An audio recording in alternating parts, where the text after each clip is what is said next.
Hello, everybody. Welcome back. I have for you today a good stream, I think. Honestly, we're going to be doing lots of Sky Gods and all sorts of various stuff. I'm happy to be able to finally get a good day to stream and actually play. I've had an incredibly busy week IRL. Oh, dig time. And yeah, it's good to be back. Start out with a fresh dig session post 1.1 patch. Chocobo digging did get a bit of an upgrade. Nothing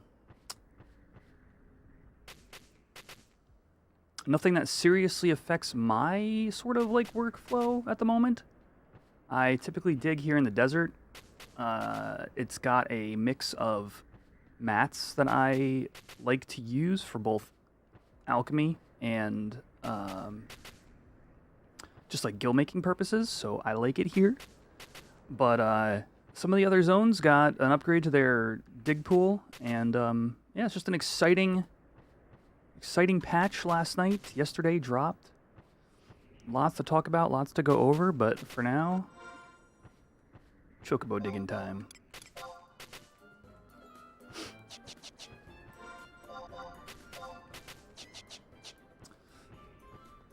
What's up, Zero Mega?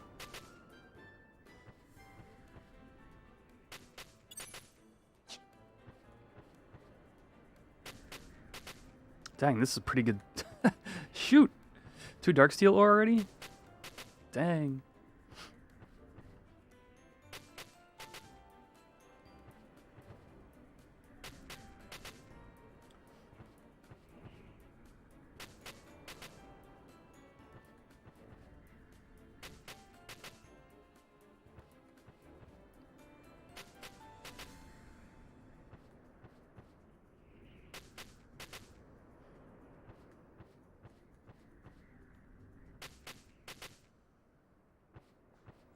I forgot to get water.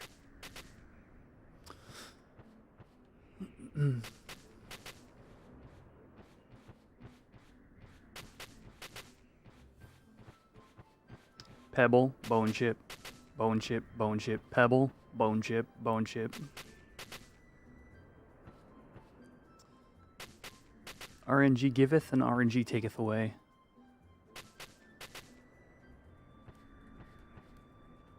Hey there, Chris. Hey there, J Dollar.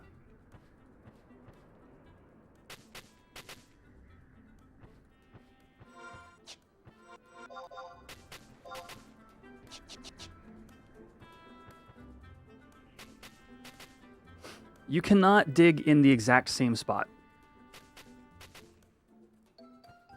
You have to move. I actually don't know the minimum movement. Maybe a yalm?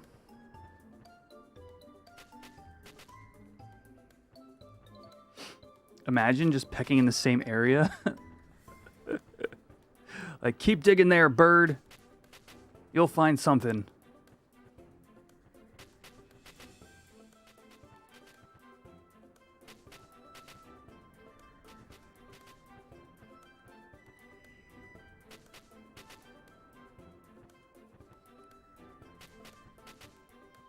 There's treasure in them there desert.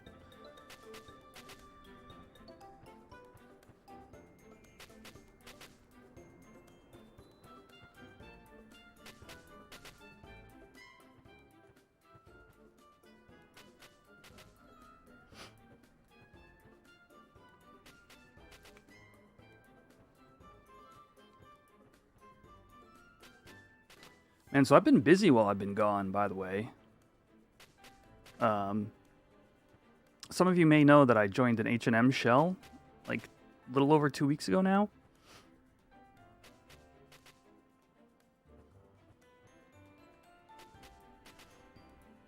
And I have to sneeze?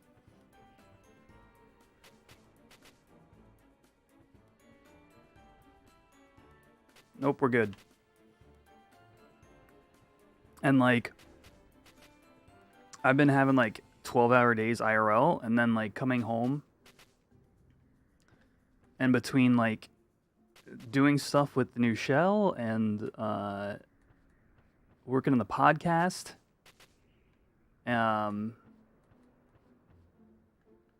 just haven't had much time for YouTube stuff.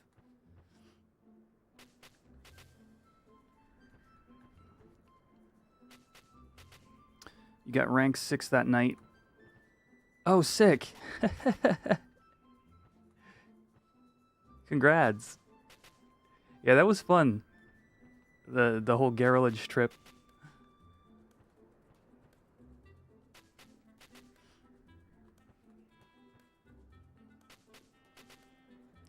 We had someone like the next day who needed like help with like Paladin or Red Mage there again, and like I just spent a lot of time in garage like 2 days in a row.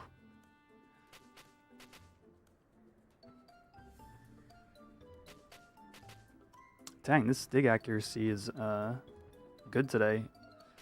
It's almost new moon, I believe. I checked it earlier. It was like 12%. It's probably like 10 now. It might even be new moon. Yep, new moon 10%. Oh, let me tag the Discord. What am I doing?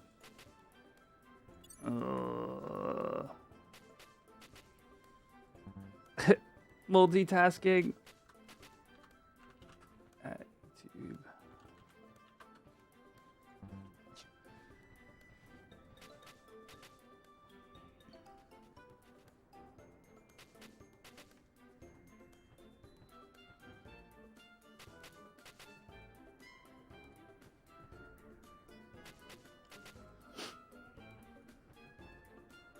Yo, what's up, DA? Yep. Good old dependable daily income.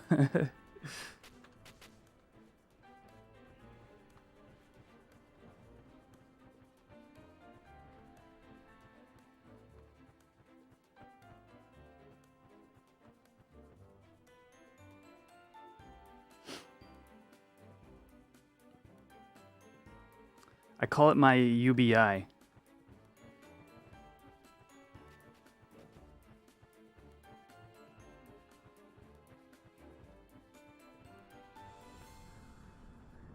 It's my universal UBCI, universal basic chocobo income.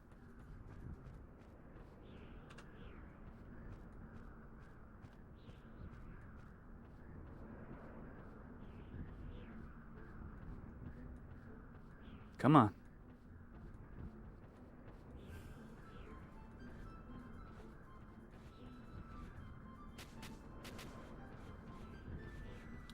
GTX says, hey there. They started Horizon about an hour ago and a novice to 11. What should you be focusing on to start with? Okay.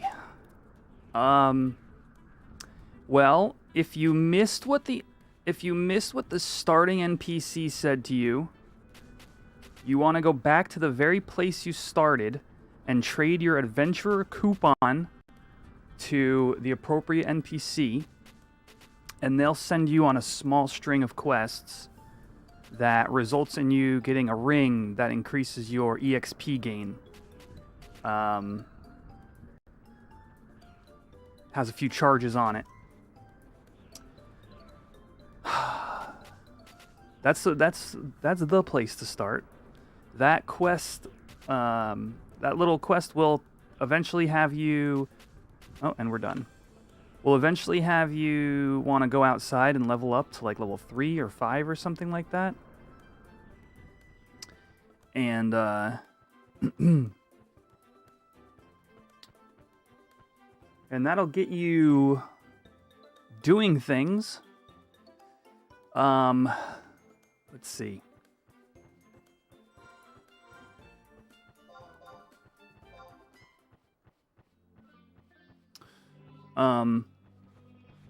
You know, leveling up to 20. Yeah. 11's a little rough. I mean, so you really end up reading a lot of wiki. In order to kind of figure out where to go. So the you got to make sure to read the dialogue. It's a little obfuscated, but you gave your coupon in, so it's not really. I don't think it's an actual quest. It's just like a fetch quest. I don't think there's anything in the log for it. But if you read what the NPC says, they'll tell you, go do this next.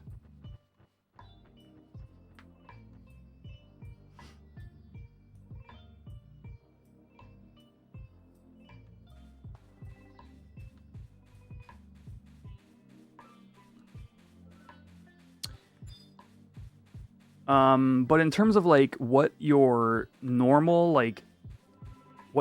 goals are as a low level in 11 is like get to level 10 solo. Just start killing stuff. Pick a job you have an interest in out of the starting jobs, and head out of town and start whacking things.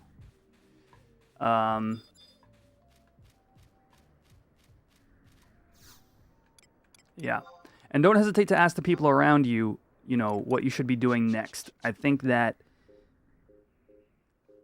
asking other players will generally always result in you finding something to do.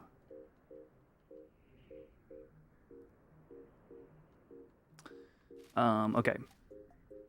All right, that's it for those digs. How many items did I dig up? I'm going to count these real quick. 5, 6, 7, 8, 9, 10, 11, 12, 13, 14, 16, 17, 18, 19, 21, 22, 25, 28, 31, 34, 37, 38 items. Actually, no, more than that. A lot more than that. What did I say, 41? 44, 47, 52. You tried this in a friendly Taru told you to have. Yeah, watch out for Tarus, they bite.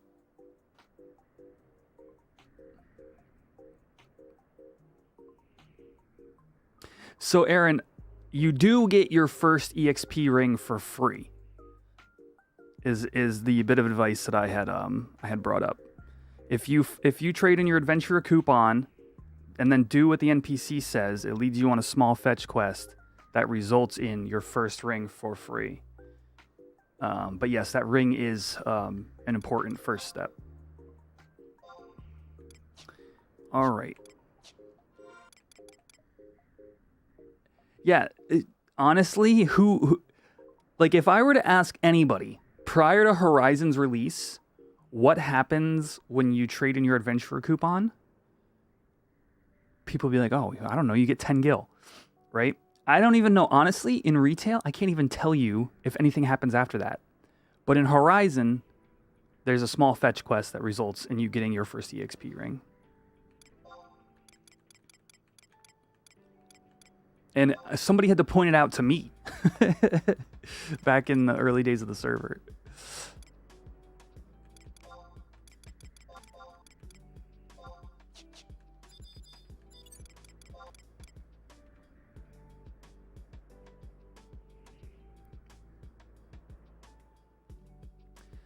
That's a decent tip too. Playing a melee is going to be a bit easier than a mage, at least until you figure out kind of how the game works.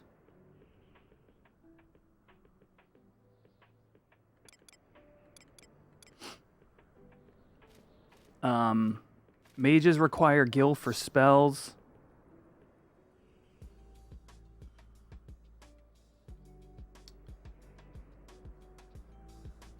And are generally squishy.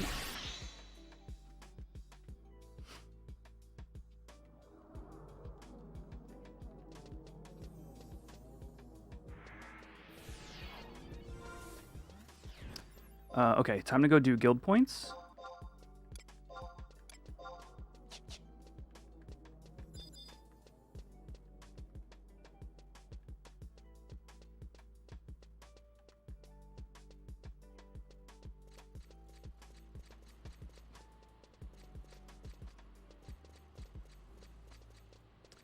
Yeah, there's like, it's like a general kind of kind of direction to go in the early game. I think basically it's get to level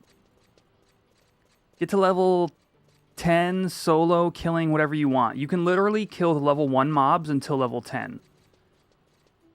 Right outside the zone start. And then, you don't need to restart. You don't need to restart. Just go to your Mog house. You can change jobs anytime in 11.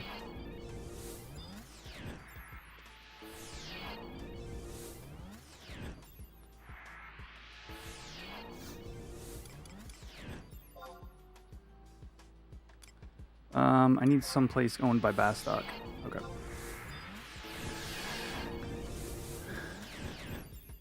But yeah, get to level 10 on like level 1 mobs. And then find a way to earn a little gil. Figure out what's working for you. And then go fight like slightly more difficult mobs and try to get yourself to like 12. And make sure you have a decent set of armor and weapon. Or if you want to do mage, do it. Make sure you have the right spells, and then you want to start looking for parties. Then you want to party until level 20, and then you want to go to Juno, which is like the main city, and grab a Chocobo license. That's the general start of the game. That little nugget.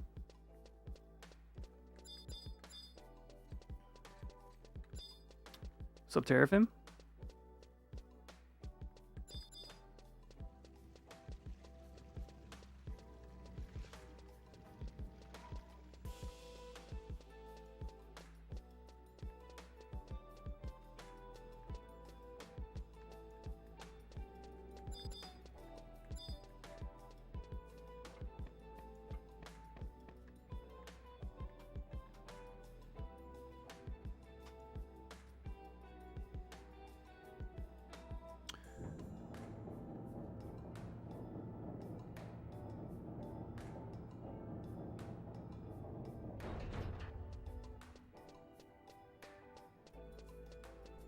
GTX, do you know about /heal? If you've taken damage or you need MP, /heal takes a knee, and you just wait. You wait like 30 seconds. You'll start regenning. I have no idea if they teach you that or not.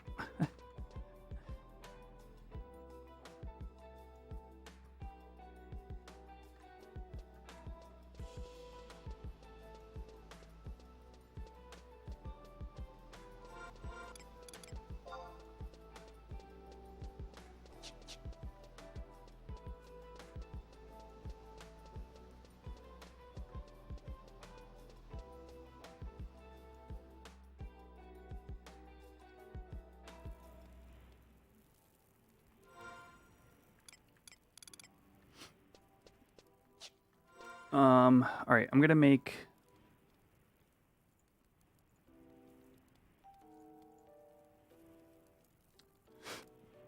I'm gonna do GP items. Firefox, what's wrong with you? Okay. Let's see. I think it's acid kukri today.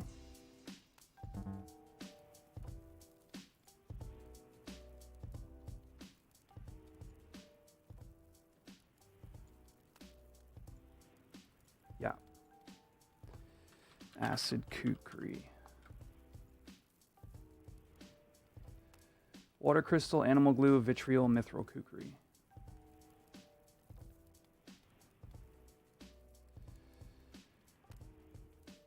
I only need 2 of these to cap my points. And I'm gonna need, holy crap, 42 smithing? Oh, please be some in the auction house, bro. Please.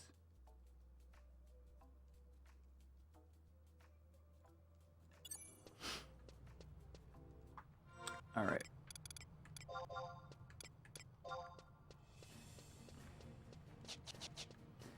Story is important, but definitely not your focus for your first few hours or days playing. You really just want to get a feel for the game.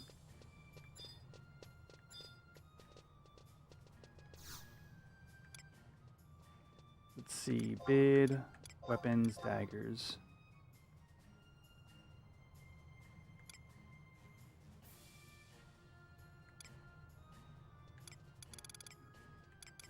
Mithril Crookery 2. I need these.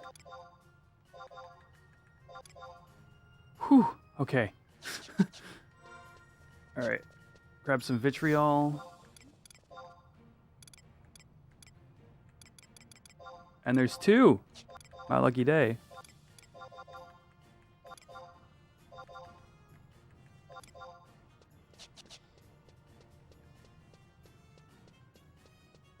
Finding a party on 61 Thief is ridiculous. I literally joined my friend's 51 sync group and took a half EXP penalty in order to use up a ring charge.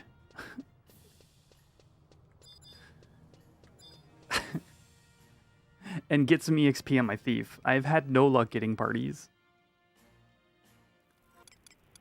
I've been stuck at 73 for so long now.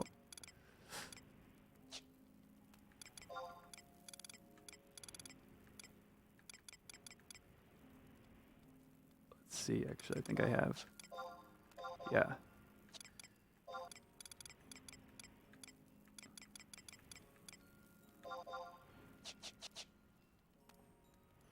Oh yeah.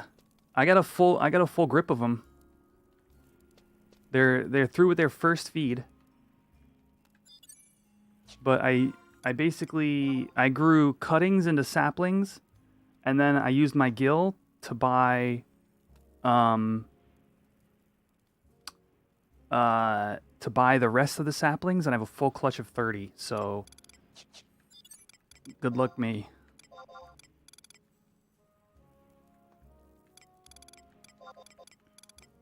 Let me just make sure I'm doing the right thing here.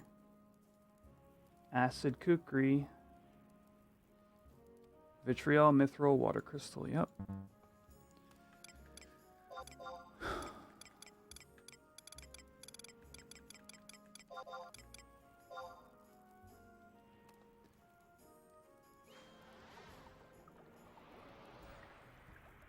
All the pretty shiny flowers.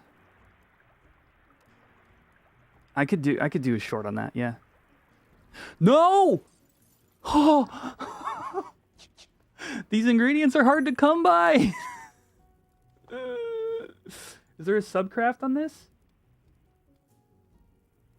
Jeez.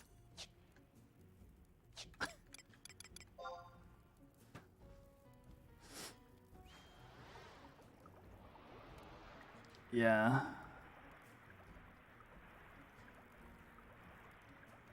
Did I get support? It's a level 67 synth. I am 30... I'm 33 levels higher than it. Oh, I'm 100 now, chat. I realized I haven't really been on much. Surprised they don't use Craftmon. I don't really like those kind of add-ons.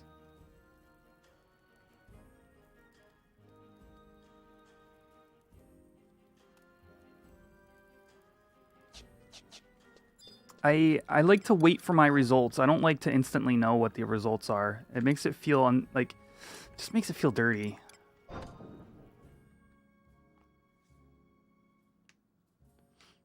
But yeah, I hit 100 a few days ago. I decided to just buy the mats and craft. I was like, screw it. Like, wyvern wings are cheap right now.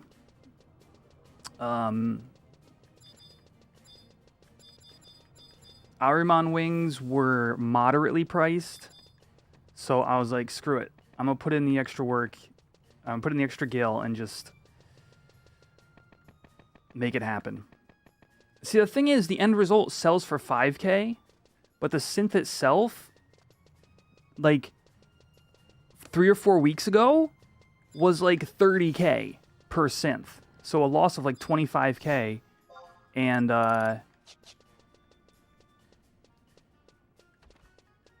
like per synth. And you never know how many it's going to take to go up from 99 to 100. So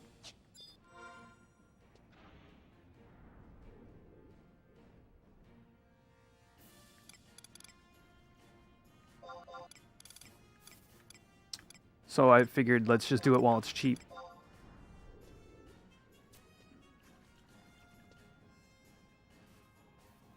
All right, is that max GP for the day? 352 points. I'm good. I'll take my, what, 6K? Yeah, 5,888. I'll take my 5,888.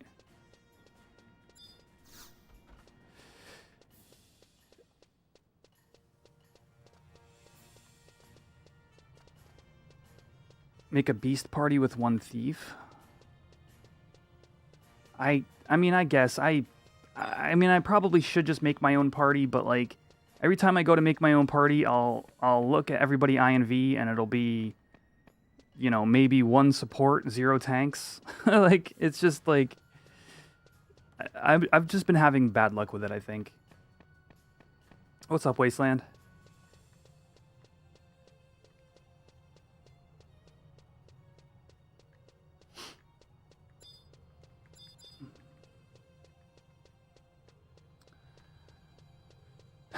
So, I think the Defender update, Chocobit, I think they did say... I think that was included in the stuff where Paladin...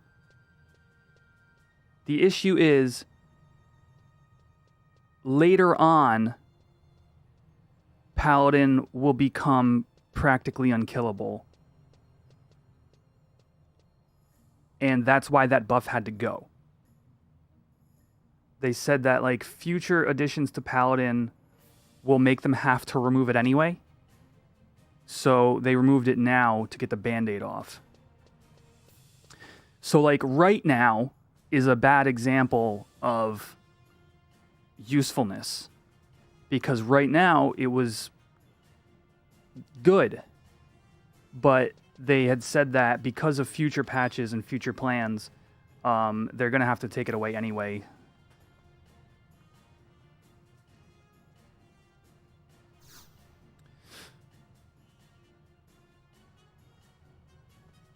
Got Paladin 20 in rank 3. You didn't get your 10 extra Mag Wardrobe spots after rank 3? That's weird.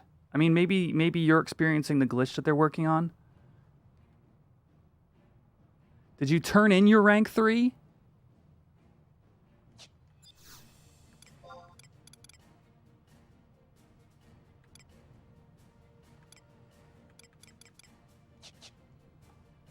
Right now, error as everyone's Paladin / Nin. It's error accurate. Yeah, I mean, well, they did add a lot of changes to Nin sub. It should be harder than it was in Era, but it's still being used here. Yeah, it is.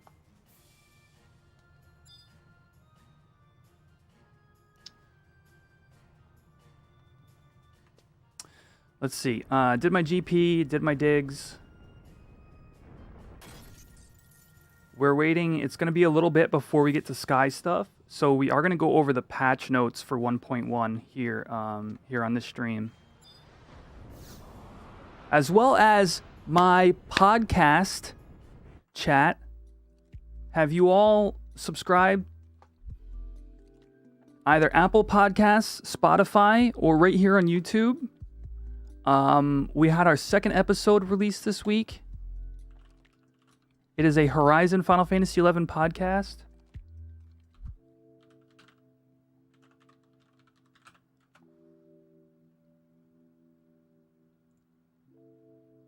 Here you go. If you haven't already, it's youtube.com/@levelsync podcast. All right. First of all, you got to see this intro if you haven't. All right. I put a lot of work into this.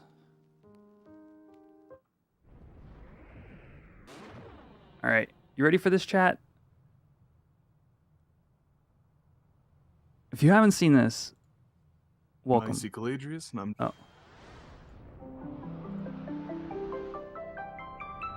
Hold on. I got the Final Fantasy sounds. All right.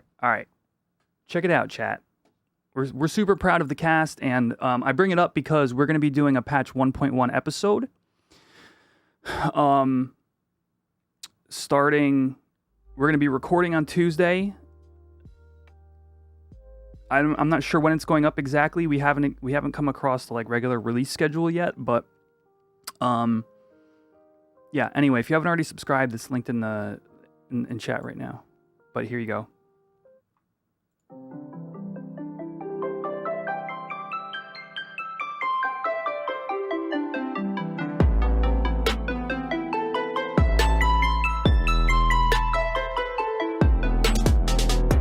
Welcome to Level Sync, a Final Fantasy XI podcast. Come on, with chat. Your hosts, DA Soccer, Caladrius, Lost Time Lord, and Quetch.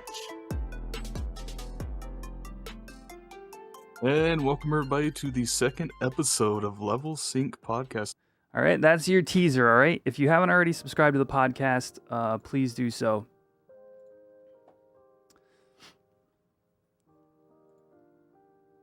All right, back to the gameplay.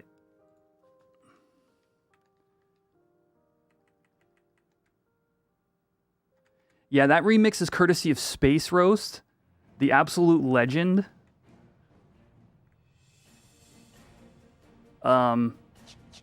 Makes VGM remixes here on YouTube.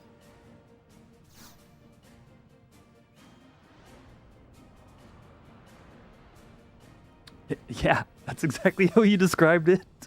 All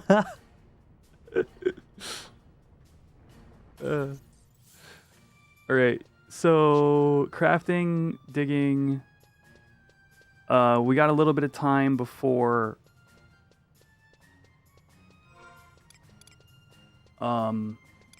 Sky. I could mule all this stuff. I probably should. Yeah, I gotta clean up. My inventory is gonna be completely shot if I don't do something here. And then I think we'll take Summoner outside of town and poke things with Carbuncle for a few minutes before heading to the patch notes.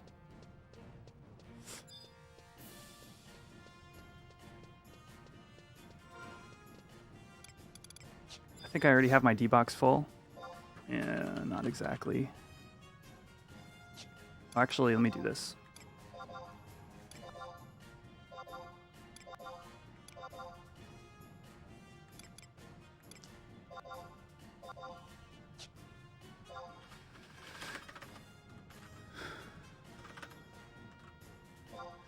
So what have y'all been up to, chat? How has your adventures in Vanadil been this past week since I haven't been on? Any milestones?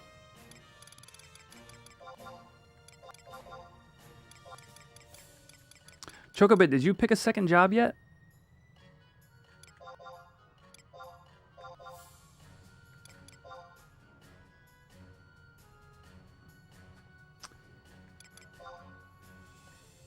Got your AF but White Mage body so far. Sick. Alright, get at it.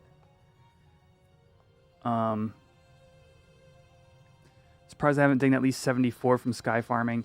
So sky farming has been, I've been sometimes involved in the EXP stuff. I've been like camping Zapakna. You know what I mean? So like it hasn't been as consistent as you might expect. But actually what was killing me lately was I died a couple of times of something. and it set me back. I'm halfway to 74 though. War and Sam. Okay. Cool. What does region conquest looks like? Actually, I don't remember. Sandy, Bastock, Windy. Bastock still has not gotten Elshimo Uplands. I've been waiting for this one. Hopefully we get it this week. They haven't had it in months. Oh, Shug, no. Feels bad, man. I mean, I'm sure you were happy you got your belt, but geez, all that camping you must have done. Oh no.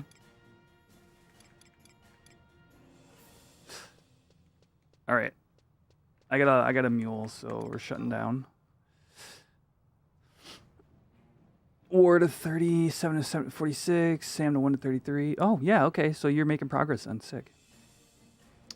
Alchemy to 55, but now with the shuriken changes, you kind of want smithing. You'll never feel bad about having alchemy subcraft leveled. And you obviously you're not above 60 yet, so you don't have to commit. Oops. So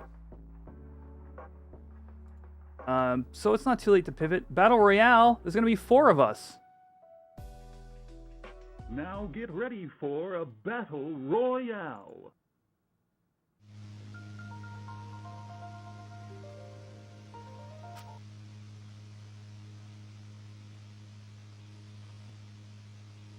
Oh, so you did the KSNM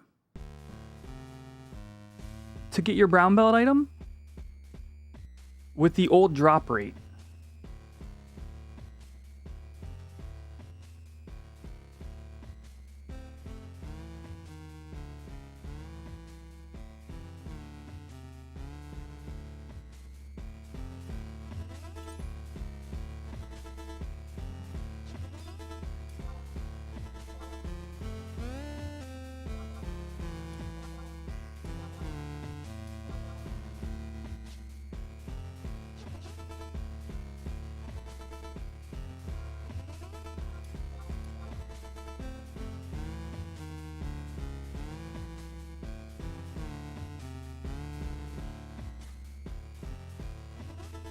It's all automated, Shug.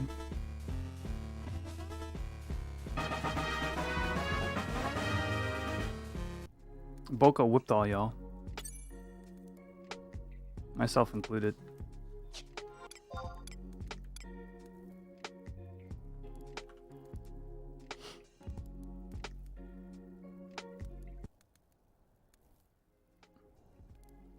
Alright, picked up this stuff.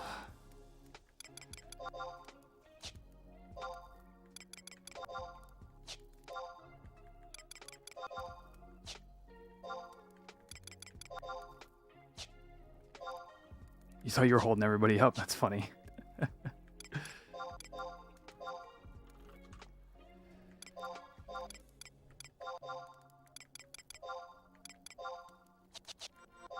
Alright, back to Quetch. Yeah, Battle Royale's all automated. Ah, my freaking Equipmon. Yeah, so we're going to be going over the patch notes in a few minutes here, friends. I'm just kind of like doing some general maintenance stuff.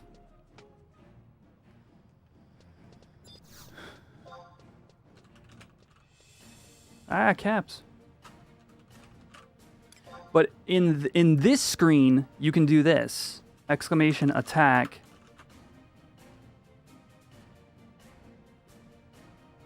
And,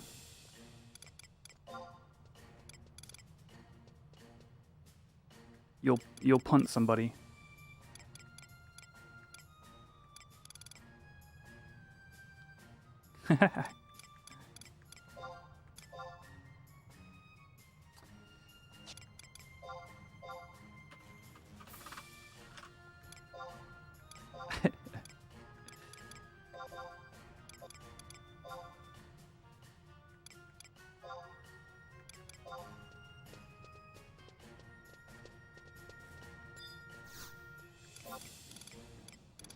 Yeah, the game is definitely weirdly balanced around /nin.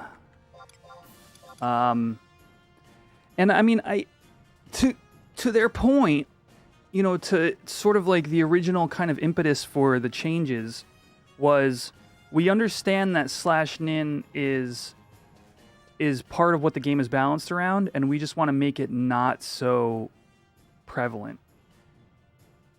Well, no, I mean, even if you look back at their early live streams, they were not hardline against it. They were saying that they wanted to make sure that it wasn't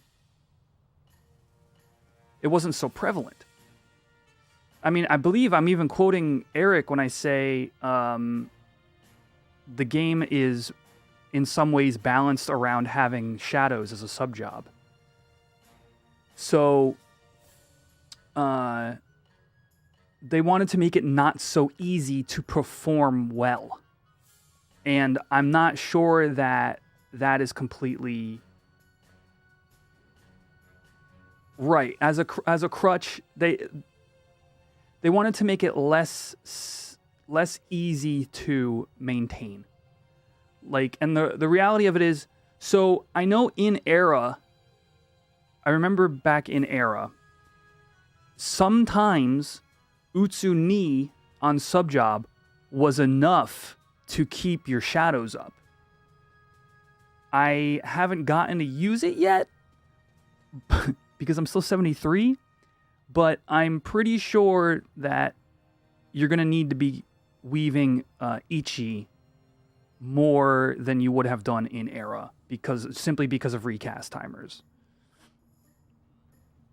All that to say, it just adds a small element of skill and spell management that was less needed in Era.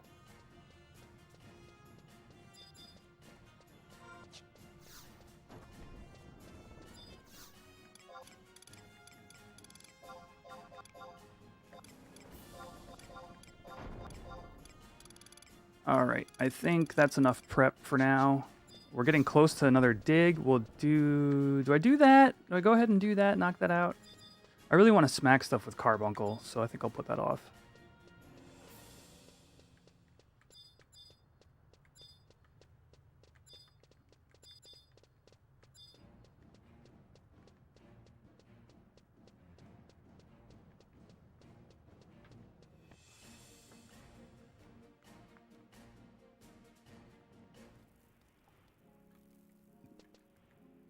Something to do for a few minutes before we hop into the patch notes.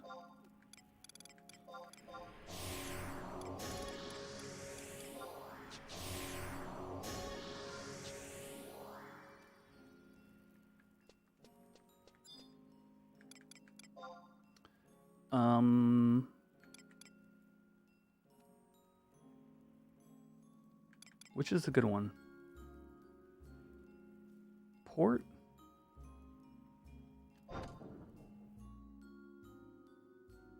Yeah.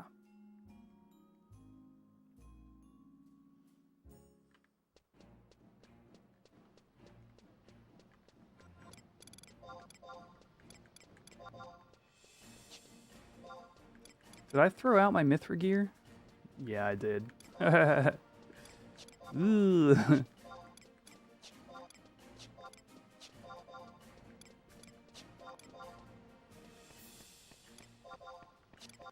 Let's make a quick lock style for Summoner. Alchemist Apron. Chocobo Hose.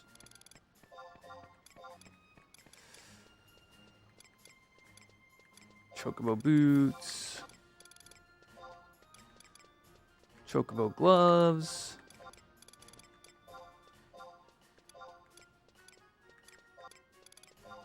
Lilac Corsage.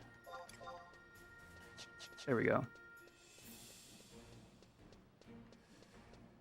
I mean, technically I do have the Christmas gear.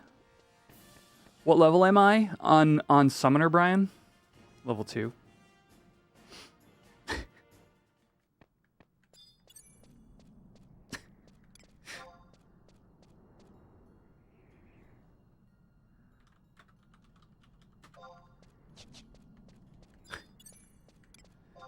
Look like an RMT.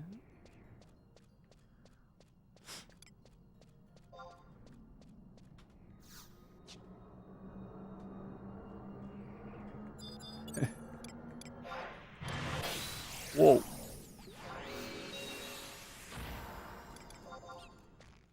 Get him, Carby. Oh, I should have sub-monk.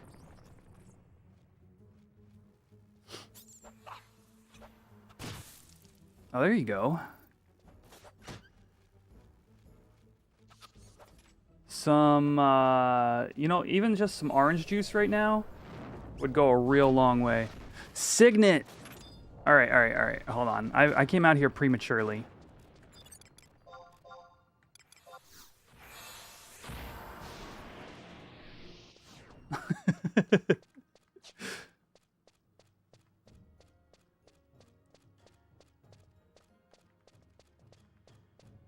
Can we get a...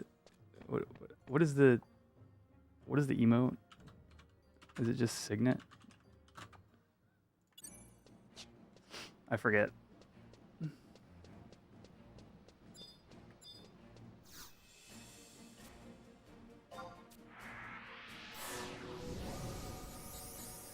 With juices, I could keep Carbuncle out for good, right? Kind of. I mean, it's like 3 minutes per juice.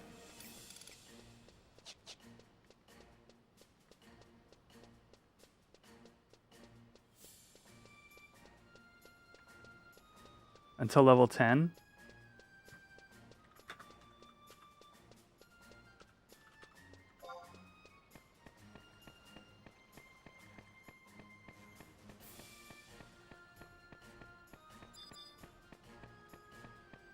TH on Summoner. Interesting.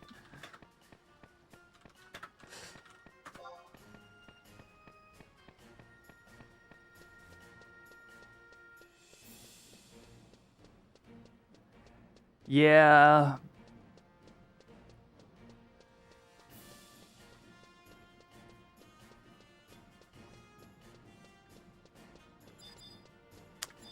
Yeah, Bastock CP has felt kind of useless to me.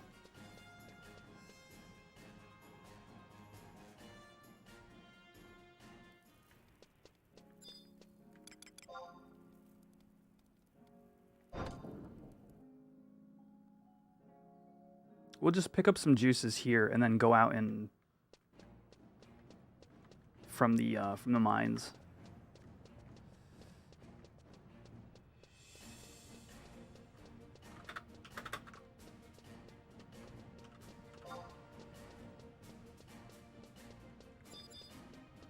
I ought to just I ought to get cooking to like what is orange juice level, like 10? 20?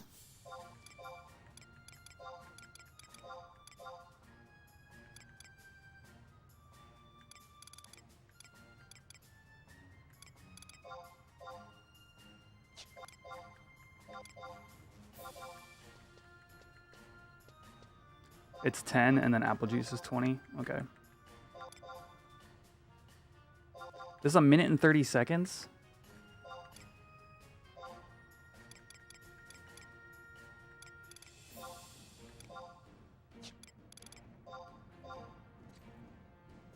Ugh.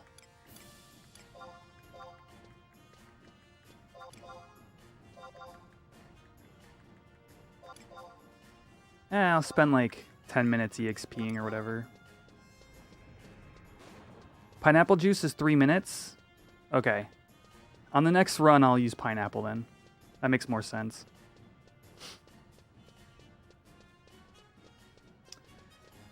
I wonder about that because the thing is, it's like 3 different jugs, right? So, how many chefs will be able to compete over the same 3 jugs? You know, and make competitive Gil. It'll probably be the same old, you know, lose on NQ, gain on HQ that every other craft has. And we black screened. Great.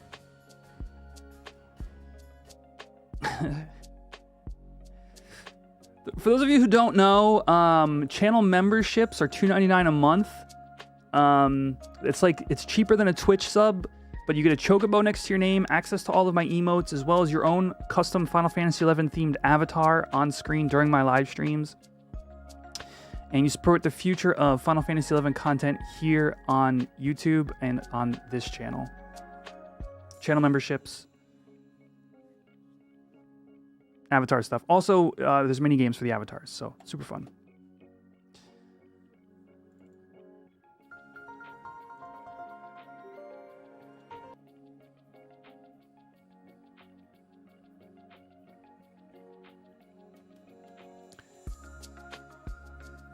I mean, I would say if profit was great,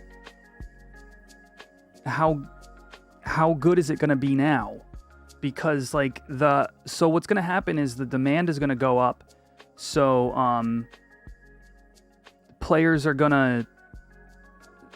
cooks are going to want to get in on that market, and then it's going to drive the cost down with too many cooks in the market. I mean, I say that, like, obviously cooks, you know what consumables look like. I mean, pick now that it's genuine consumable, pick any other consumable you make and take a look at the profit margins, and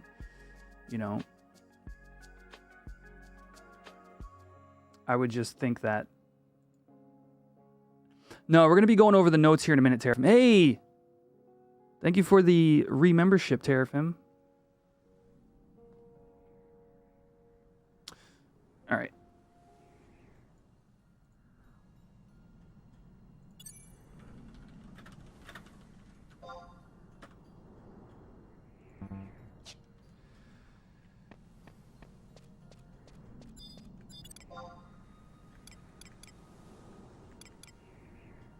Yeah, alchemy has a little bit of that too.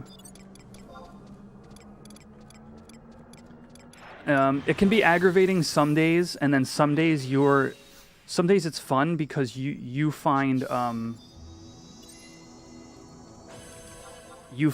item, a market that people are out of, and like you can take over for a little bit of time. Like I kind of like the consumables aspect of alchemy.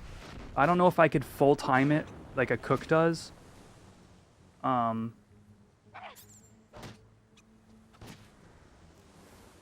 yeah, I feel you. We're in a similar boat with some of that stuff.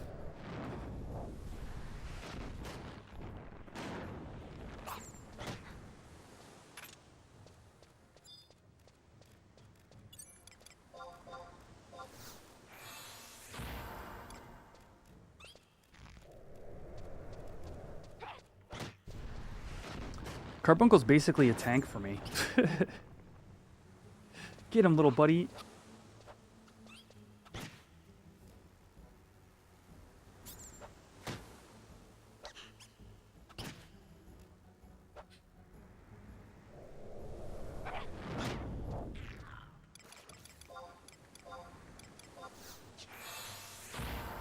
Gain some HP back here real quick.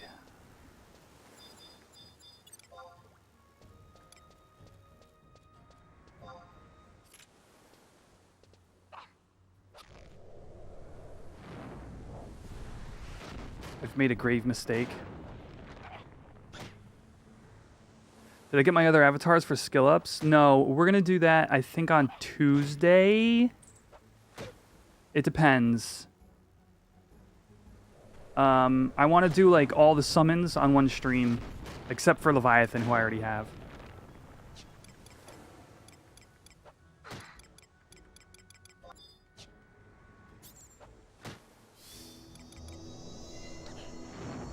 I'm in danger.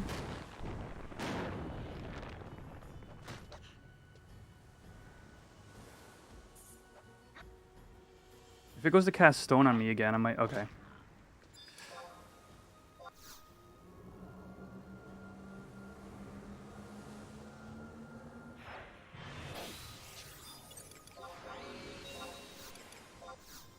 Avatar hunting, yeah.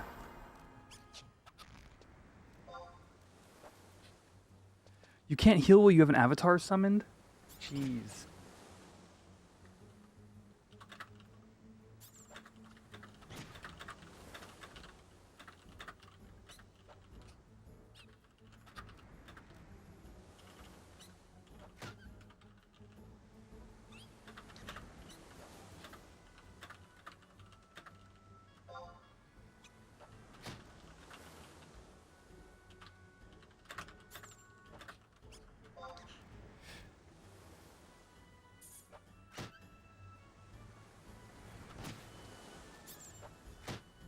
But yeah, I've already got all my tuning forks, so I'm ready to go. It's just a matter of like finding time to be able to stream. It took me all week.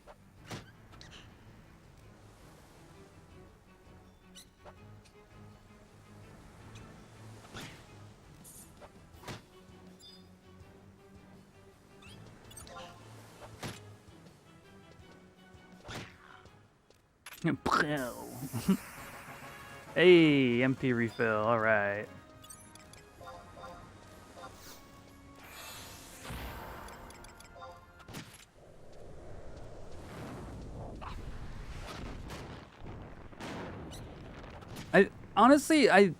I'm growing to really like Summoners, so I'm looking forward to playing it.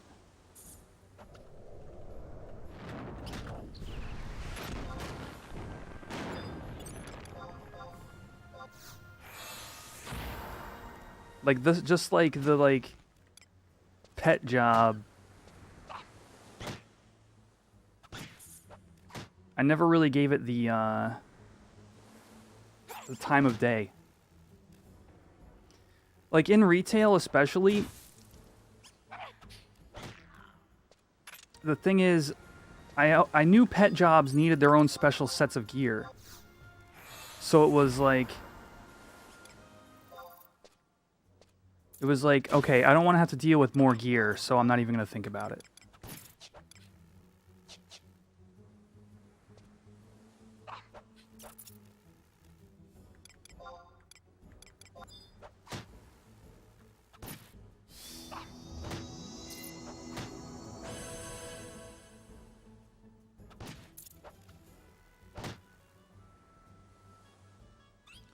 The enhance the support they get while leveling is great. Oh, yeah. Oh, for sure. No, like, that's one thing I remember. Like, in Era, like, I don't remember all these fantastic buffs. Like, I'm not sure. What was the difference in Era? Because I feel like, oh, I don't have to assault. I can just attack something. I feel like the buff selection here in Horizon makes Summoner, like a really good invite. But in Era, I don't remember it being such a good...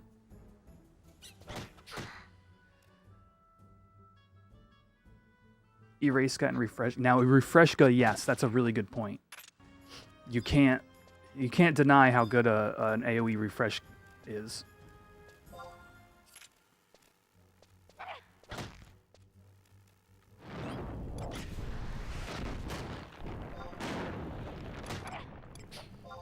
Speaking of Blood Pact,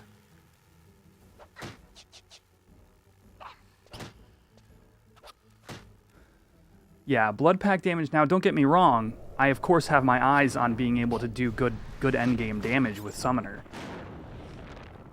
But, you know, I've still got all the leveling to do.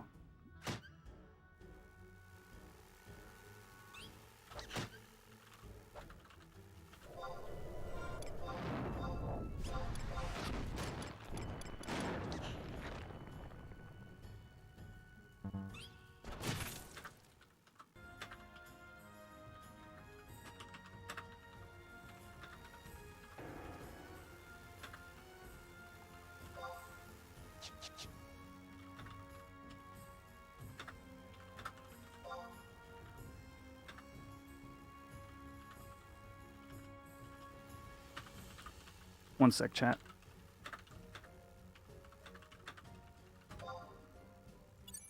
Ah, I'm losing.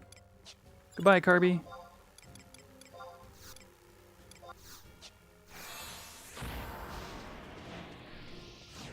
Yeah, I'm really looking forward to this. So basically what's going to happen here is today obviously we're doing Sky, we're doing I mean, I say obviously, but yeah, on the thumbnail we've got Sky Gods, and then that may parlay into sea stuff. I'm still not sure.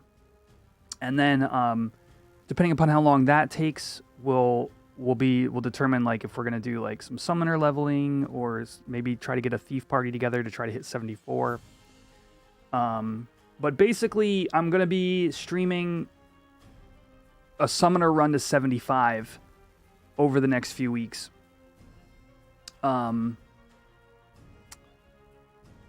In addition to that, I've been running a Limbus static And we have 3 out of the 4 pop items for Omega, which drops the Holmom gear. So I'm really looking forward to that, hoping for some good drops. And that will likely be on Tuesdays going forward. And I'm unsure about this coming Tuesday, which is sort of like why I'm like trying to work this out. But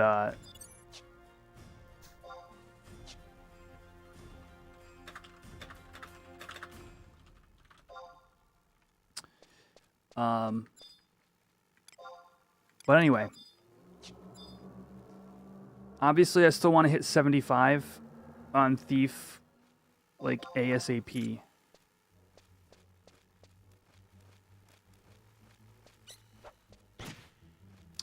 I think my issue right now is summoner's too, or my summoning skill is too low level.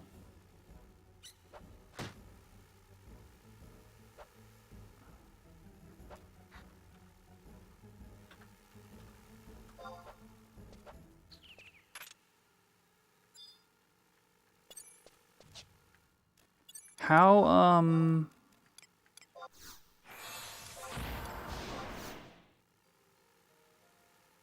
so I feel like Carbuncle's not hitting as much.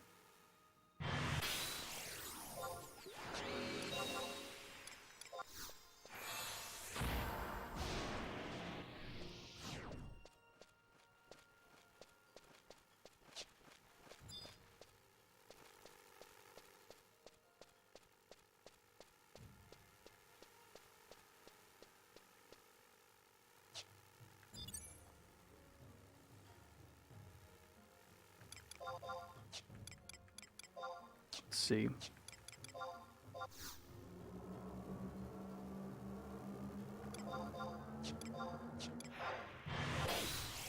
I just want to get like A level up. I need macros. Alright, book 2 is gonna be Summoner. Book 1 is gonna be Thief. Oh, apparently this was my ninja book. Book 2 is gonna be Ninja. Book 3. Summoner. Oh, the spirits. Ah, I have a spirit. Let me go get it. Hi there, Jeff. How you doing?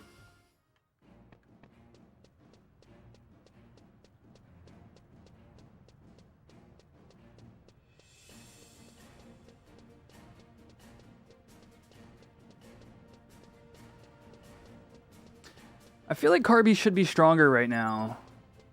Dex. That's all I'm saying. And I'm only like level 1 summoning skill.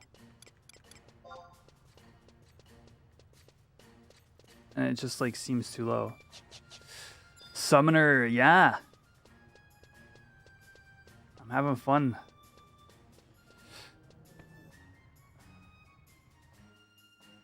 Oh, alright, Space Audits. Glad to hear that. 12 hours farming, no ruby. You know where I went? The Leech King spawn. There's like 60 leeches in the same zone. In the same room. Maybe 60 is an exaggeration, but it's not that much of an exaggeration. I got a spirit. There it is.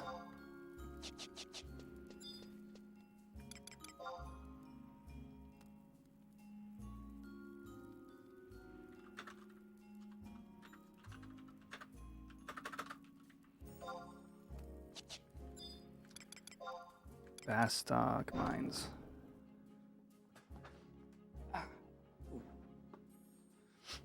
Yeah, I don't know if that helps you or not, but like for me,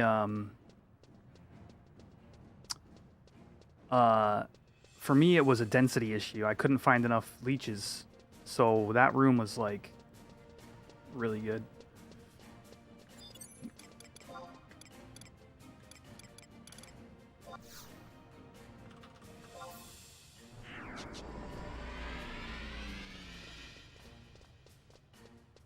Yeah.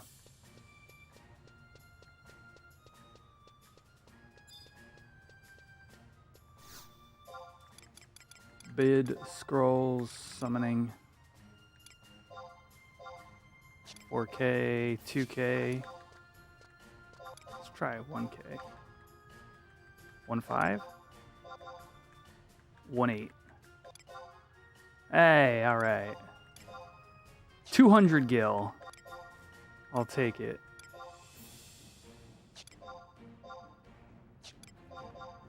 Ugh!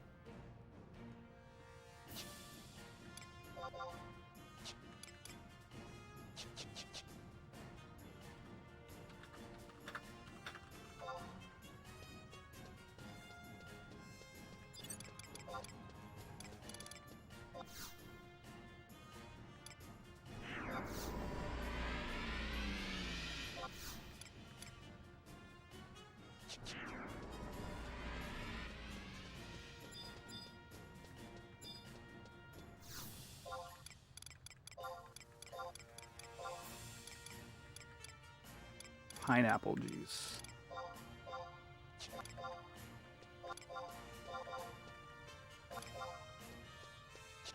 NM and Castle Z. That explains it then.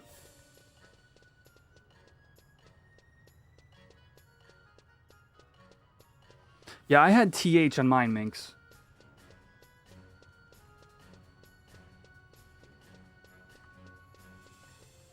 Obviously, I went in as thief. Took me maybe, I'd say 30, 40 minutes.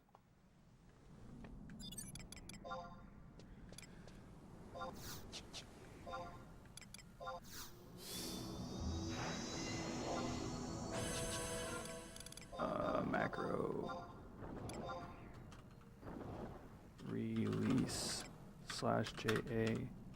Release. Release me.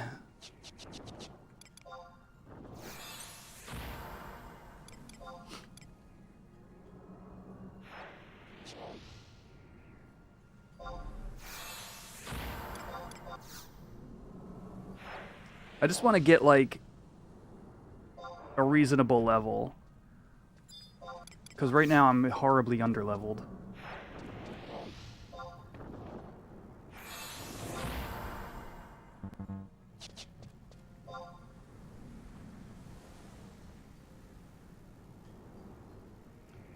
MA Spirit, me, wait for JA release. I mean, I could see that working. Here, look, I'll write that down, Dex, but I could see doing that and like tabbing over and doing something else. But for right now, I think I'm a little bit faster using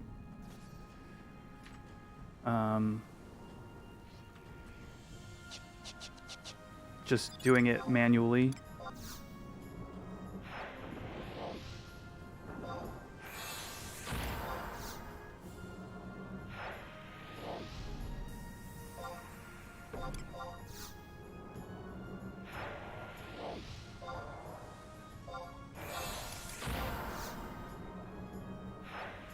There we go. Summoning level 2. We'll use up these orange juices.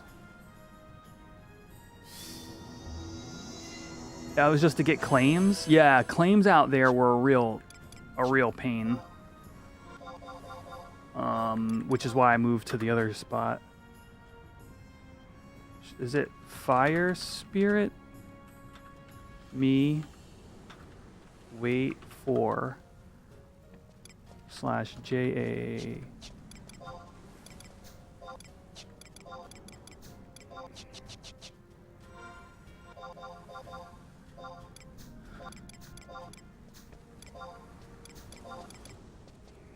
Oops.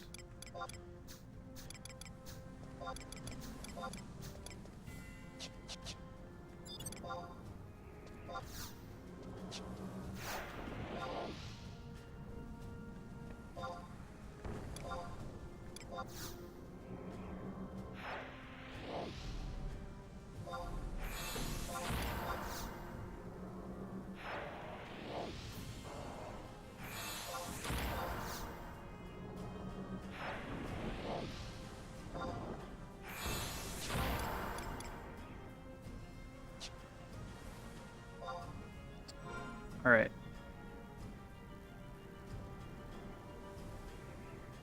That should be the correct macro.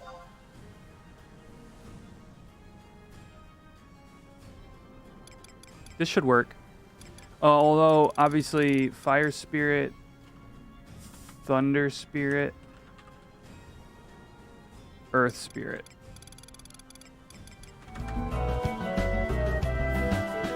Yo, thank you for subscribing to the channel.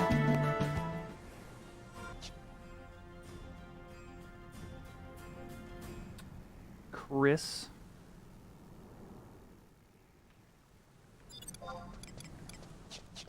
We use a pineapple juice now.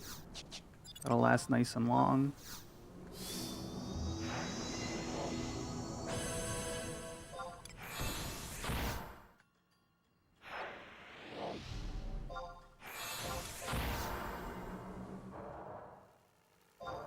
Point two's gotta love it.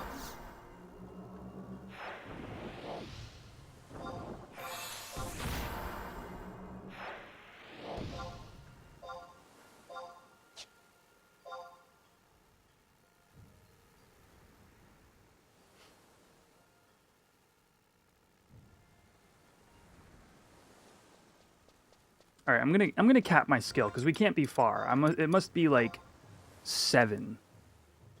Maybe maybe a little higher than that. Because my elemental is based off my sub job and my enfeebling. Okay, so probably 10 summoning skill. And I'm guaranteeing you, Carbuncle is gonna hit twice as hard.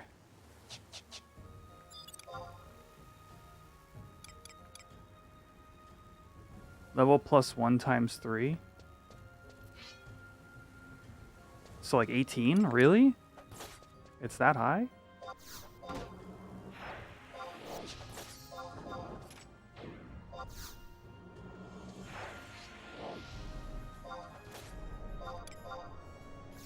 No, release.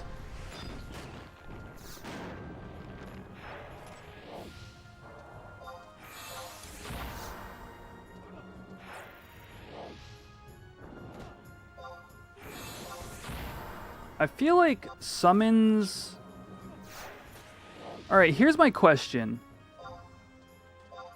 Do blood packs work the same way as enfeebling and whatnot? Or healing, where if you heal a higher level... Okay, I feel like blood packs will do more skill ups than summoning.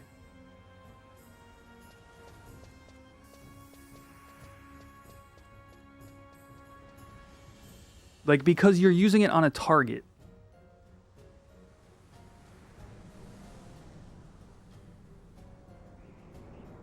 Yeah, offensive skills, right. They will, but they use up more MP over time. I'm going to try it. I mean, because you can... Okay, so the thing is, like, I could, like, AFK and, you know, do summoning skill, right? Oh, I don't have any rages. Oh, so it doesn't even matter.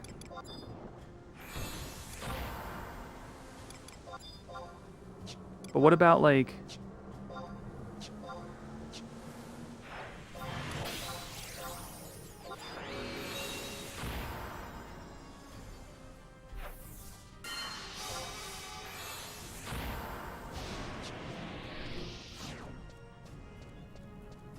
Healing Ruby worked for a skill up.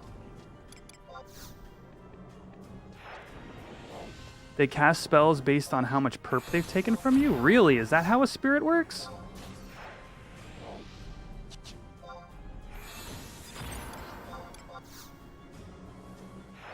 That seems random. Is that random? I mean, not random, right? Because you can count it. I guess if you plan it. But, like, that's, like, sounds way difficult.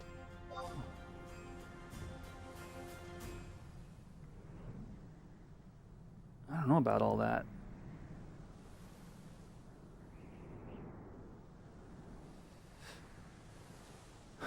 Light Spirit will raise party members. That's nice.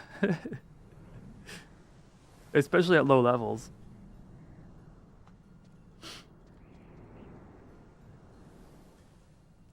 So what is like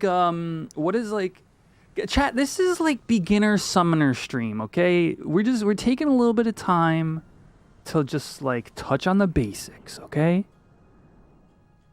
This isn't like I'll be leveling the job soon. Working on carb emits, all that. But what is like summoner's basic consumables that you would bring out at like lower levels? Is it like a whole grip of juices? Is it like ginger cookies?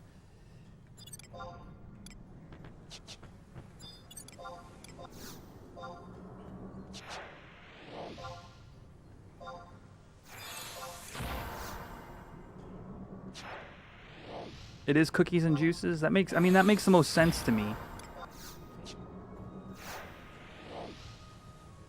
Juice if you got the money, cookies if you broke.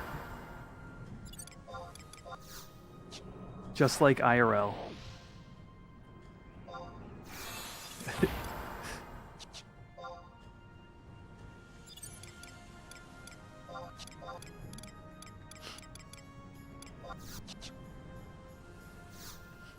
I feel like the inventory space on juices is too dang high.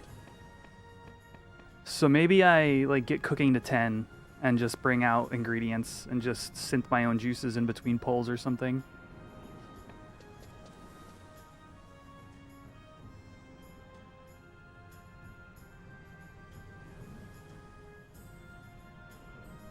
Juices should be stackable. I don't know. Yeah, you're right. That's really time consuming. I could just spend that time resting.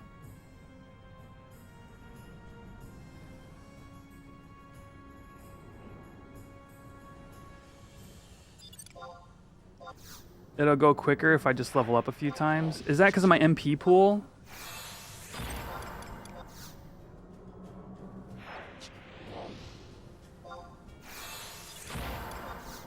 Well, I probably am overthinking it, but that's what I'm trying to like. That's what I'm trying to like have the conversation about so I can get my bearings.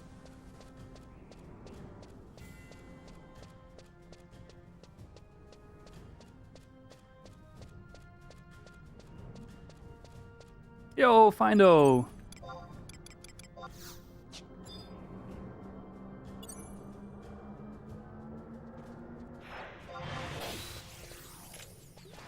Oh yeah, dude, Horizon's been fantastic.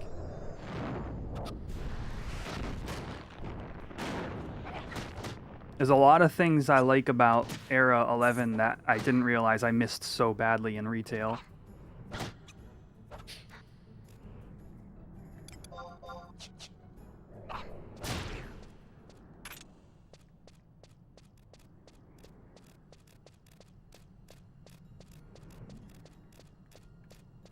All right, where are all the mobs at, though? I should have just stuck to. It's easier to get level 10 and then do skill ups. You're right, actually. I mean, I planned on getting my own astrals, but I appreciate that. Yeah, that's actually a really good point. Hairpin, astrals. Earrings, Legion staff. Okay, that's really fair. I just knew Carbuncle could be doing more damage and have more accuracy, so I didn't want to like. I felt like in one respect I was wasting my time by not taking a minute and doing some skill ups, you know?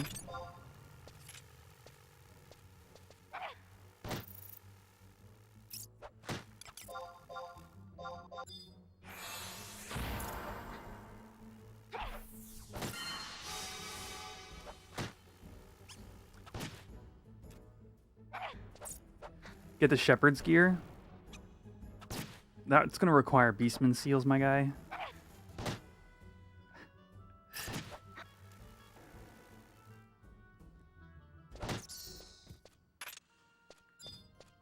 Hey, speaking of which,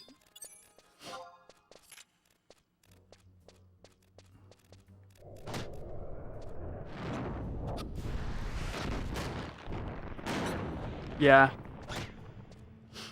True. I will get some just leveling this job up. I could be zoning in and out, but I just don't feel like doing that right now. I'm gonna get one more level, and then we'll hit the patch notes.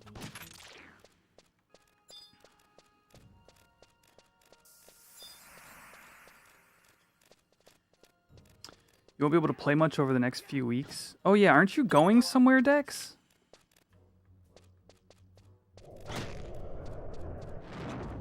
Didn't you tell us last night that you're like going on a business trip?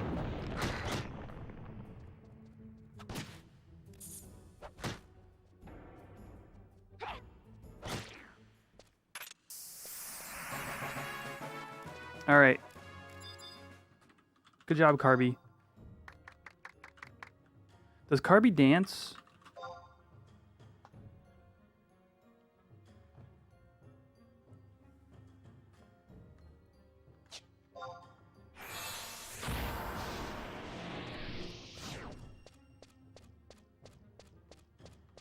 Pets emoting was an era. Do they do it in retail? Because I know puppets do, but I wasn't sure that was ever a thing for Wyverns do. What did I see? I saw something emote.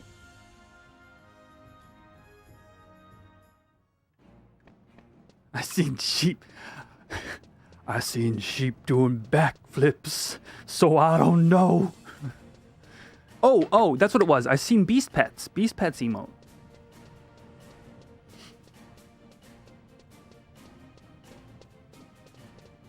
Jug Pets, I seen the cactus emotes.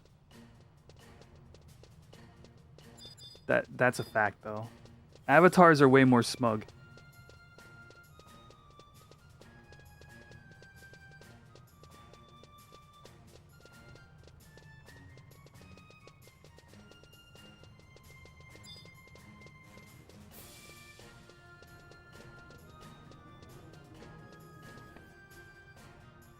All right, chat. I'm going to take a 2-minute break to grab some water and use the restroom, and then we are going to head on into checking out the patch notes together.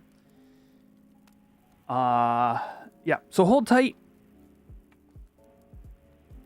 I'll be back in a couple minutes. Let me turn off my in-game sound.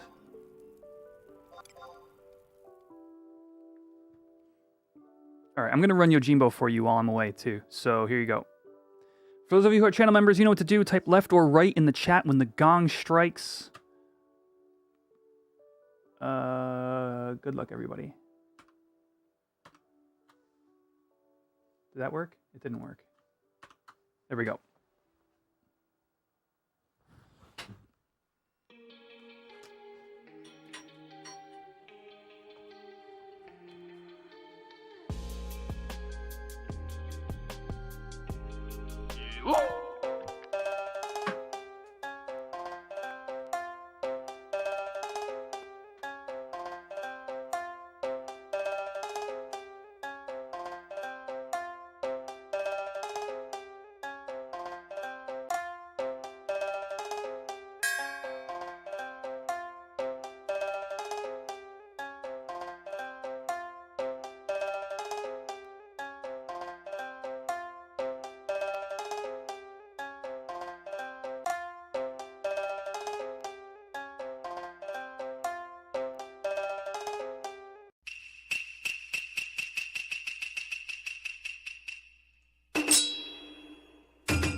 Right side wins.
Did you guys lose?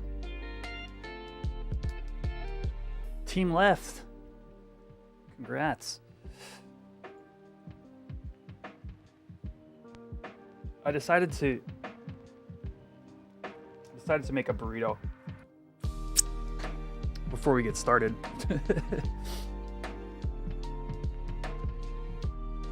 It's hot.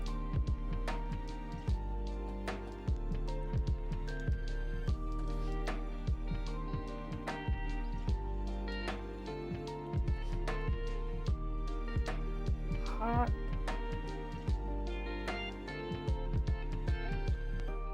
I need to eat lunch. All I've had today is a bowl of cereal.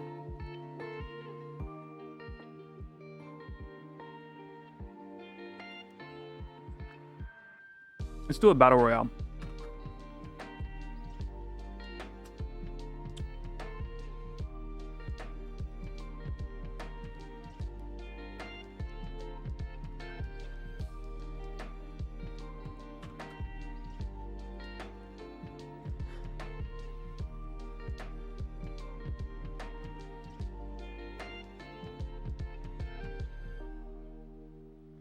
Do you guys have enough gil?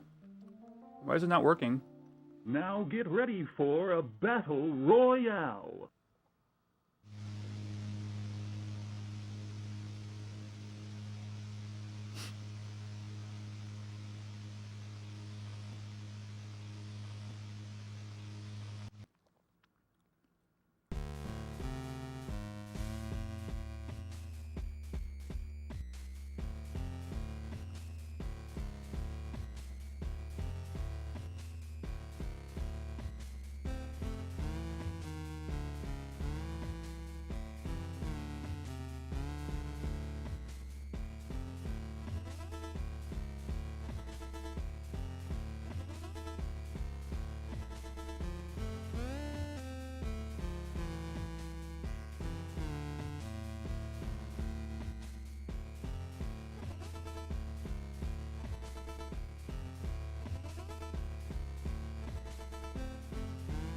Oh, Shug's going for the potions. Is that Shug? Yeah.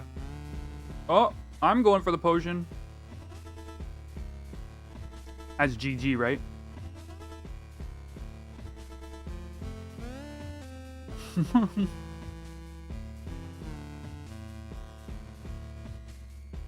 You turned around!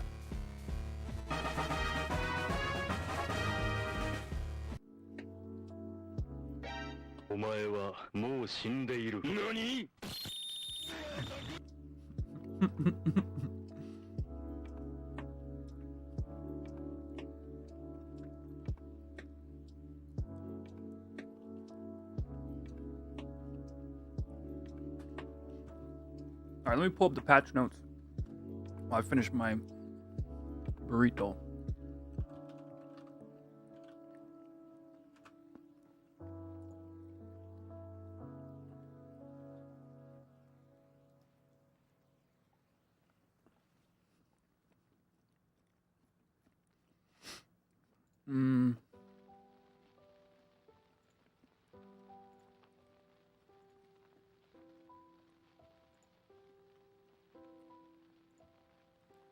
Is Discord the only place for these?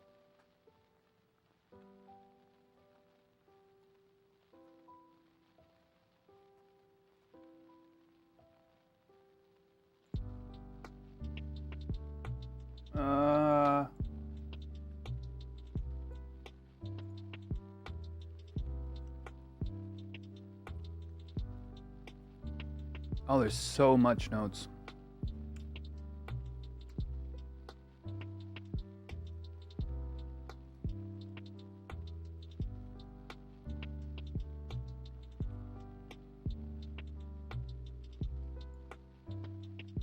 All right.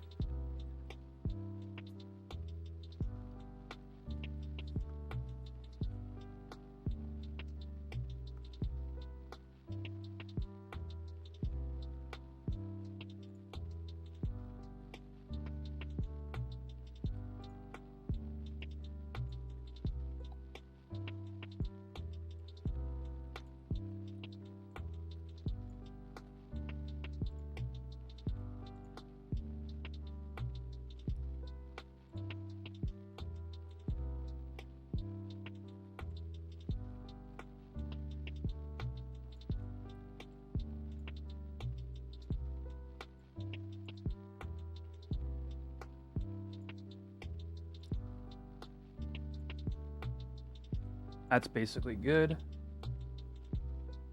All right. Let's leave studio mode. I think we're ready.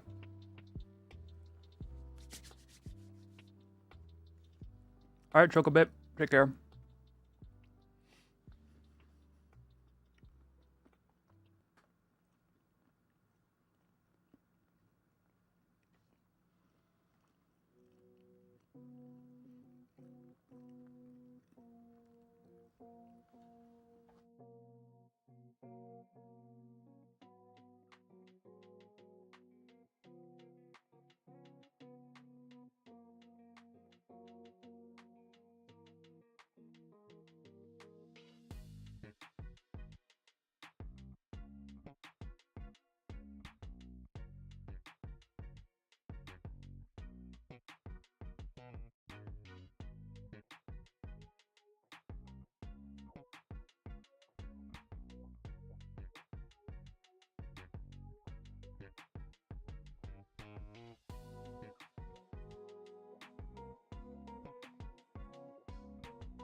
All right, let's do this. So, where are we at?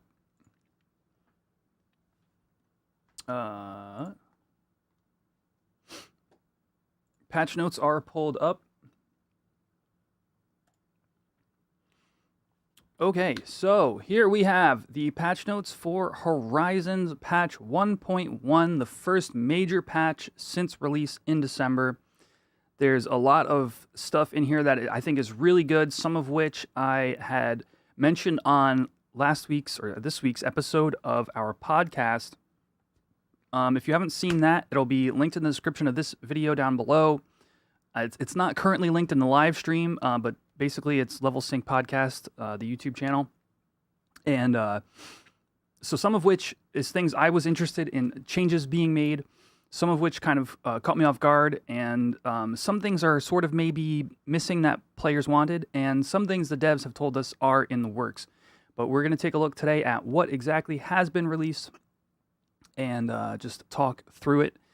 I know at least for me, like there's a ton of things in this game that I may not, be totally keyed in on. And I'm sure for most players, there's things that we're aware of and things that really aren't on our radar. So I like talking through like stuff like patch notes and giving some insight into things that you may not be affecting you currently. So, anyway, let's just get into it and check it out and see what we have in store. For starters, this was promised a long time ago. It's in-game rewards for beta testers. If somebody had reported bugs or been a part of the original beta, they were promised that they would eventually be getting rewards. The bug squasher campaign as well, and those are going to be redeemable at different places here: Upper Juneau, Windhurst, Port Sandy, Port Bastock. So if you were involved in that, that's cool. I don't actually know what rewards there are, but it's now available. The Egg Hunt Extravaganza, we have a bug with the Horizon custom egg word combinations. So what happened is they added custom words and they weren't actually in the game. So all the players who went crazy, kind of like testing different words when the egg event came out, I'm sorry, but you had to redo that. But most of these have been found. There's like a chocobo shield, a belt that turns you into a rabbit, I think, and a necklace that turns you into something. Yeah. The fact that they didn't mention that sooner, somebody should have said really quickly, like, oops, but sometimes, you can't, like, it's a free game, the devs are going to be like, sometimes things aren't going to be perfect. 2 different rabbit belts and 1 shield. Okay, thank you. Anyway, egg event is really good. If you don't have the eggs, the fortune egg and the happy egg from that, you may be wanting those, especially if you're a paladin. You're going to want the happy egg, certain mage jobs. I think Summoner in particular, I guess, really wants the Lucky Egg. They're 1% HP and MP respectively. Not a super big deal if you miss them, but yeah. On to job balances. Now, this is one, obviously, Ninja has been a talk in this server since early on because they had announced that Sub Ninja would be having certain nerfs to it over what would have been in Era or in other private servers. So Ninja's often been a talk on Horizon, and when they added Yonin, it felt helpful, but it still was not a fix for the job kind of having a lot of feel bads associated with it. Let's just go over the patch notes, and then I'll give my thoughts on where Ninja is currently. As stated in the previous patch notes, 15 magic accuracy was added to all ninjutsu magic spells. In this patch, an additional 10 magic accuracy has been added to all ninjutsu elemental wheel spells. So that's a plus 25 magic accuracy in total. I will say there definitely seemed like an intent to be having ninjas spin the ninjutsu wheel, but the damage there was not commensurate with the amount of time you had spent. And like having extra magic accuracy is good because not only do you have to improve your damage with your ninjutsu spells, but then you also had to rely on them not getting resisted. And this magic accuracy will make sure you're most likely going to be doing at least maybe only hitting 25% resists rather than 50, or doing full potency wheel spells more often. So this is definitely helpful. It's definitely the kind of change, though, that players are going to be like, so what? You gave me 10 magic accuracy. But at the end of the day, this is going to be big. Now, here is an adjustment that I personally wanted from day one when they released Yonin. The recast is now 4 minutes and 30 seconds, and it can no longer be dispelled. I mean, actually, both of these, right? So Yonin at 5 minutes cooldown and 5 minutes uptime.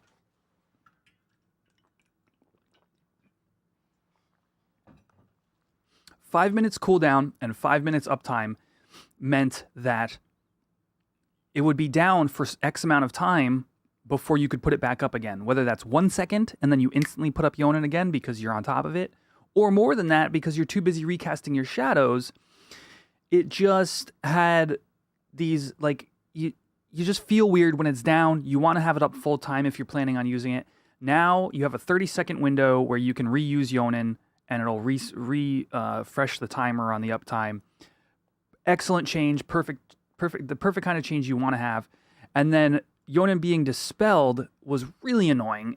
And like you would think, like, okay, so your Yonin goes down, you got to wait a couple minutes, put it back up. But if you have mobs that like to dispel somewhat regularly, you might put up Yonin and then 30 seconds later have it dispelled, and then you have to wait 4.5 minutes in order to put it up again. These two changes are huge. I don't think they necessarily address the sort of feel bad play style that people are associating with Ninja, but I think I think by pushing the magic, the elemental wheel more on ninjas, players will start to figure out the best way to use it that makes the job feel good.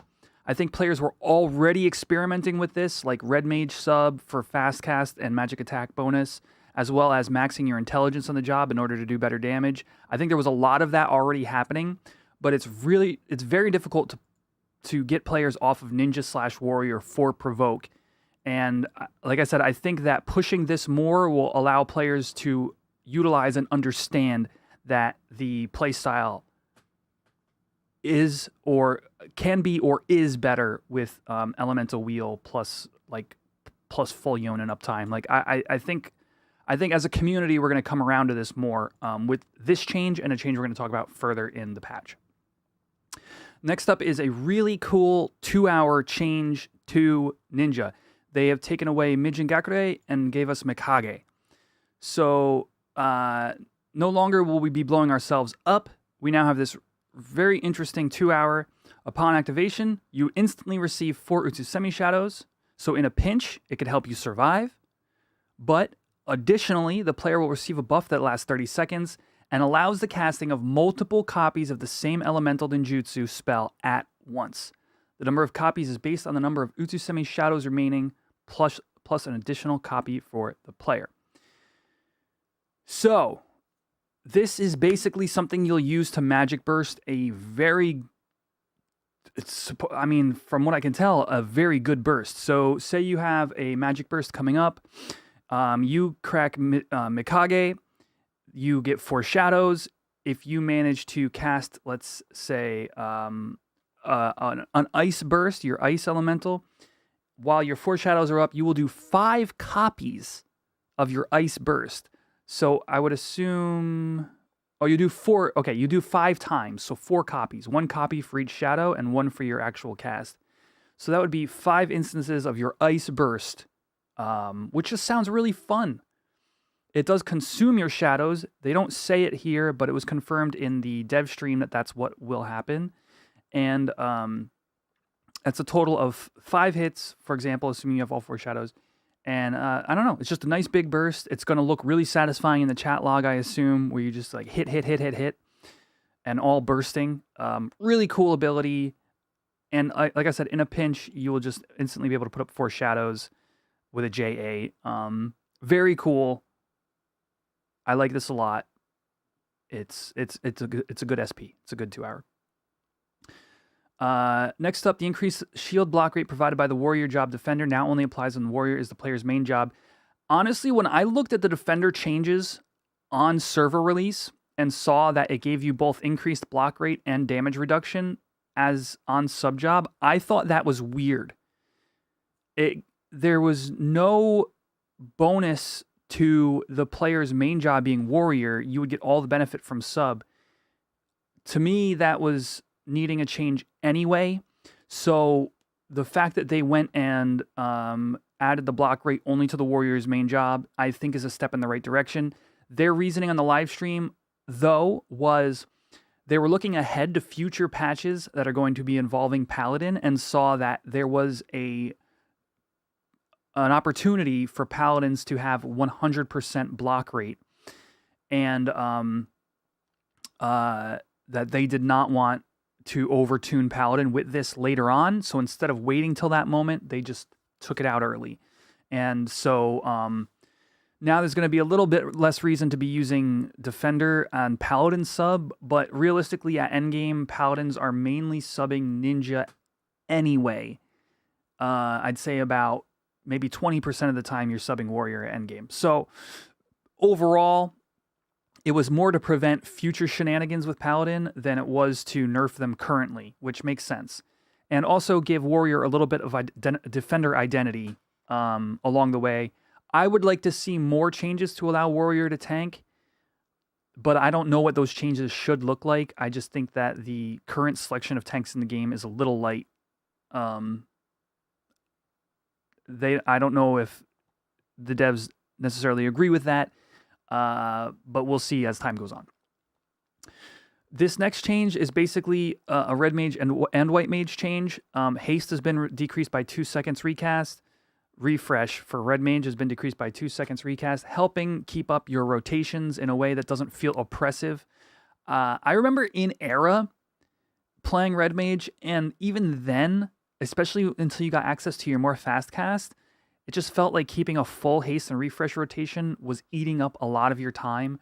So with the nerfs to cast and recast, or is it just recast on refresh? I think it was a nerf to recast on refresh in this era. They decided to ease off on that by 2 seconds each, which if you're doing 4 hastes in a party, that's an 8 seconds of time you're gaining within combat. And it's not huge, but again, it's these small changes that are going to add up to what your play experience feels like. These are great. Huge thing for Beastmaster is the removal of Bestial Loyalty. That is the ability that allowed a Beastmaster to summon a jug pet without expending your jug, was causing basically Beastmaster to feel like you could just do whatever you wanted. BCNM, you bring your strongest jug pet, doesn't cost you anything. Story missions, bring your strongest jug pet, doesn't cost you anything. And they felt that this was creating an imbalance in the game's sort of power structure and economy. So they went and removed bestial loyalty, but they're looking forward to patch 1.2, where they're going to engage in a rework of Beastmaster. I agree with this change in the sense that it was just too strong. You always saw Beastmasters summoning their HQ Antlions to just overpower content. I mean, if you watched my COP playthrough, you would have seen that Antlion at a number of the missions. It's not gone. It's just not so free anymore. I saw a post in the Horizon Discord that said, oh boy, now Beastmasters are gonna have to feel what Rangers feel in every party. And there is a sense of that. Basically, spending gil to perform your job at its optimal level. If you want to perform at a base level, you buy cheaper jugs. As somebody who crafts, I also see the benefit of this. You really want a healthy economy for your crafts. For example, I'm looking forward to treasures and seeing that a lot of the automaton parts are crafted by alchemy, but players only buy them once, and the craft makes like 12 at a time. So to me, I'm looking forward to that going, that is going to be a waste of my time. Unless you craft the first week of release, and even then, you may just get undercut. Like it's good to have a healthy balance between players' needs and crafters' ability to make things. Also, for example, is, there's no Manamo Ni in this server, which is like the sneak tool for ninjas. And silent oils maintain a good price and are a healthy aspect to the craft I particularly partake in. So I'm a fan of this, and I say that, hopefully Beastmasters will take your time, learn, and adjust, but it does suck. Now with that, also alchemy, the Jug of Sunwater and Amigo Soba Tender have been returned to their normal era states. I was going to make Sunwaters this past week, and I chose not to. I was going to buy the 3 roots that were on the auction house for 50k each, and the Jug Pet was going for 70k. I should have, man, because Sunwater, Amigo Soba Tender, is now very strong. So they had nerfed this. Basically, all right, I'll tell you what's going on. The Cactuar does 1,000 needles, which does 1,000 damage on a 1-minute cooldown. Now, last week, prior to this patch rather, it was doing 200 needles. So it would do 200 damage every minute and make it kind of useless. But now there's a cost of 100k plus. I assume that's at 100k already, to do 1,000 needles, which is so iconic to Final Fantasy, like in general, a Cactuar doing 1,000 needles. So so this is going to be now, you're going to have to go, okay, I want to do 1,000 damage every minute, but it's going to cost you because you don't have bestial loyalty. And to me, that's the kind of balance that you're looking for in terms of like, you can throw gil at something, or you can take a more conservative approach. Charm fixes. Charmed pets will now attack their master when uncharming. This should also prevent charm monsters from despawning when charm duration expires. This is basically what it was like in Era. I'm not sure how awful this is going to be for Beastmasters. I'm not sure, because Jug Pets were so ubiquitous, people weren't really using charm as Beastmaster main in order to do what they wanted to do. So I think as the meta shakes out, maybe leans again, ninja meta shakes out, more wheeling. Beastmaster meta shakes out, possibly more charming. We'll have to wait and see how the meta shakes out with both of these large changes, which to me is fascinating, and I think good improvements to the game. To me, this speaks to the devs looking ahead to what changes they want, what they want the server to overall look like. All right. Samurai corrected the FTP for the weapon skill Tachi Jinpu. Apparently, Tachi Jinpu is firing at 3k TP every single time. I don't know how I didn't hear about this. Like, I feel like Samurais would be talking about it, that their Jinpus were doing amazing damage, What's crazy is Jinpu is busted in retail, like busted good. Yeah, I don't know. Crazy. They fixed it though. Down to Summoner. I'm about to take on Summoner, so I don't actually really know how this is. Like, this looks good, right? So Predator Claws and Shock Strike now have crit rate. They said in the live stream that the crit rate was not applying, and now it is. So we should see higher damage from those blood packs. And then Somnolence on Diablos was dealing no damage and applying no weight. Int calculations were greater than 0 for Nether Blast and Diablos. This means there was a threshold value where you were getting like basically, your D int was wrong. This is always something you want to watch out for, because the thing about most formulas in 11 is, especially involving D int, is if you're not crossing a certain int threshold between you and your target, there's like a multiplier term in the formula, and that multiplier term becomes a divisor rather than a multiplier. So you need to be either at the int level of the mob or even just one above it. And the moment you're at a negative D int, you're, again, dividing your damage rather than multiplying it. So I don't know the exact formula that they're referring to here, but that is a common thing to be aware of in terms of Final Fantasy XI's formulas. D-stat will now be properly calculated for all BPs. Good. You want to calculate your D-stat properly. Fixed an issue causing avatars to have the wrong sub-job level. Does that mean when Summoner was your sub? That's interesting. Fixed an issue with perfect dodge and worms in flight, causing all Summoner BPs to deal 0 damage. I mean, overall, this looks like a buff to Summoner, which is nice because if you watch the podcast, I know LTL is big on Summoner at Endgame. He was saying he thought there might be some nerfs coming along, but this may actually secretly be a nerf, and I'll tell you why. So D-stat will now be properly calculated for all BPs. For example, say Ifrit's punch has a D-stat that wasn't being calculated properly. That could mean that it was over-calculating, and you were getting a high D-stat. D meaning difference. D-stat meaning the difference between, say, attack or strength and vitality. If that was calculating too highly, making sure that it's properly calculated means that you'll be in a more proper range. It's hard to say whether this particular line is a buff or a nerf, but it is going to affect blood packs going forward. Cool. Paladin. The Paladin spell Enlight no longer grants +10 enmity while the spell is active.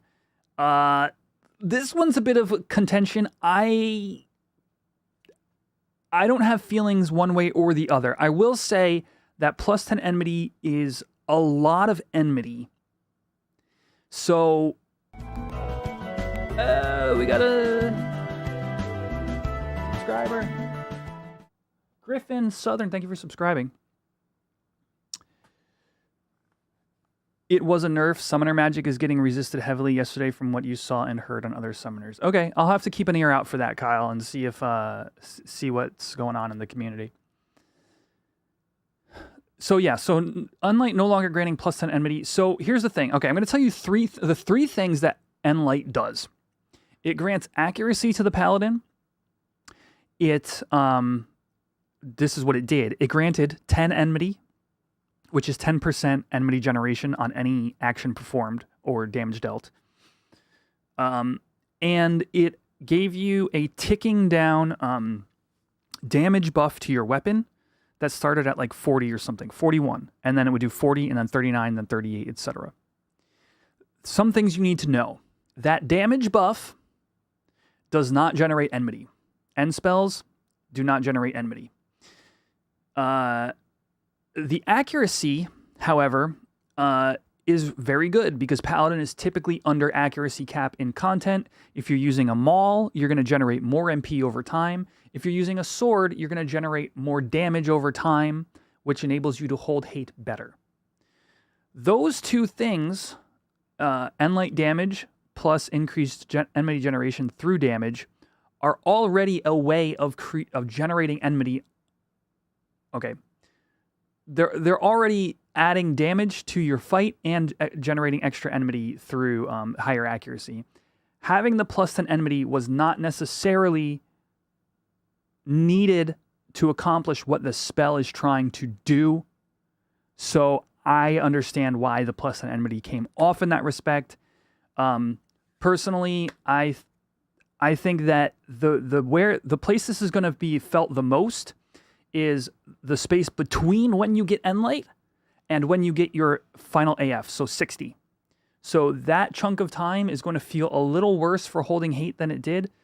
But as long as Paladins don't ignore their plus enmity on gear, in general, whatever, we take the change, we move on. It was probably too strong for what it did, which is what led to its high price. We're going to talk later on in the patch notes about what happened to Enlight other than this change. Dragoon, you had TP multiplier for wheeling thrust has been increased. The strength modifier, the WSC constant, weapons, WC stands for weapon skill constant. For the polearm skewer, they're calling it weapon skill secondary attribute modifier. Anyway, it's part of the formula, and they adjusted the strength for skewer has been increased. It doesn't say it here, but they also mentioned, it's later in the patch, but basically they talk about the attack modifier. Some weapon skills actually have a negative attack modifier. And this is going to be talked about here, but I just want to or later on, but I'm going to mention it here. So for example, Penta Thrust has a negative attack modifier historically. So what happens is if you have a 1.0 attack mod, that means that when you use your weapon skill, 100% of your attack counts. So you're gonna do 100% of your attack, and you're gonna compare that versus the mob's defense. Penta has a 0.85 attack modifier, meaning you lose 15% of your attack during weapon skill. So you need to overcompensate in order to, or have more defense down on the mob, for example, in order to get maximum damage out of that weapon skill. And that explains why Penta has been so hard carrying parties for so long, because you were getting all 5 hits and they were all being checked at maximum attack or at your full attack value. So in order to compensate, I think they also increased the FTP of wheeling thrust and skewer to just give Dragoon more options other than get to Penta Thrust and then spam it the rest of your life, because it's got no drawback, virtually no drawback. Apocalypse Nigh has been added, and the difficulty has been adjusted to more accurately reflect era difficulty. So Apoc Nigh is where you get like your ethereal earring from. Chat, hook me up here. Has anybody like dat mined the earrings from Apoc Nigh? Do we know if there's any other changes? Because historically those other earrings were pretty passable, while ethereal earring was considered the best of the bunch. But that is where those earrings do come from. If you remember the second batch of earrings, Apoc Nigh earrings are unchanged. Okay, it is what it is. Ethereal will likely be the pick for most players. But now that's finally in the game and we can do it. Combat, Vorpal Blade has been reverted from accuracy varies with TP to chance of critical hit varies with TP. This is basically a red mage change. Vorpal Blade is kind of like CDC in retail. Shanta Signin. Paladins may also utilize this, but likely they have their other weapon skill that they'll be using more. But compared to versus Savage Blade, I think it's going to be... chance of critical hit varies with TP can be very strong. So Vorpal Blade will, I think, be more part of repertoire going forward. Static is Mab. Oh, I forgot about Static Earring coming from that fight. Yes, Static Earring is very good. All the Vorpal weapon, it's magic burst damage. I mean, even still, MBD is very good. So I can see definitely like the Black Mage is picking that. But again, that's just Black Mage, maybe Ninja, and then Ethereal is like for like, I wish they had gotten rebalanced. The other two earrings, I don't remember them being... I'll have to look at the earrings before I make any final conclusions, but I remember them being underwhelming. Big change to Wasp thing. So Viper Bite. Big change to Viper Bite. So Wasp Sting has gone from level like whatever 5, whatever level you get Wasp Sting to like 63. And they mentioned this in the dev stream as well. I remember getting Viper Bite and it doing less damage than Wasp Sting. And it bothered me because you were doing Wasp Sting, other than Gust Slash, in parties where Gust Slash was good, such as Wind Weak mobs, you were still using Wasp Sting, and I hate saying it, Wasp Sting. It just doesn't flow. I want to do Viper Bite, man, and now I can. So Viper Bite will now be better scaling than Wasp Sting at higher levels. This is good to provide a sense of weapon skill progression for the dagger. Yeah, I just didn't feel like there was any progression on weapon skills. Wasp Sting till Dancing Edge felt horrible. So very welcome change. New Era Plus camps have been found all over the world. I don't have any firsthand knowledge on this, but this is a very welcome addition, as well as new Merit Era Plus camps. And some existing Era Plus camps, original real-time monsters, have been removed, redistributed, or adjusted to give players additional leveling options all over the world. This is great. I think if you have a person who was paying attention to this on the dev team in terms of like where players are EXPing, what the players' needs are, and then adjusting accordingly, these are exactly the kind of Era Plus changes that I want on this server. Very happy to have changes made here. Time will bear out whether or not these changes are productive or useful to players. Oh, actually, I'm aware of one. There's like lizards in Cape Terragon that are like level 78. So you have an alternative from like 68 to 70 to level on that's not necessarily Sky or Boyata Tree. And lizards, historically, as long as you have White Mage, are very good mobs to EXP on.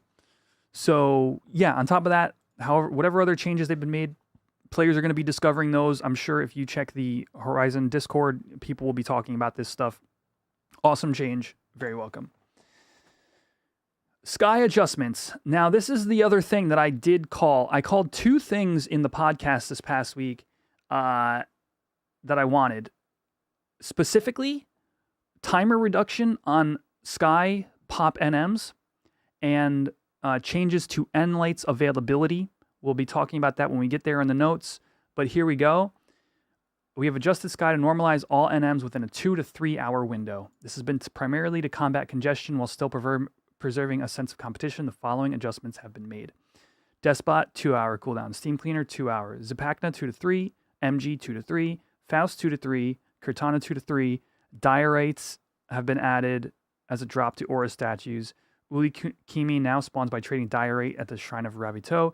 They said in the patch notes, or in the live stream, that Uli being on a 1% drop rate from Diorites is mainly because players like to EXP in Uli camps.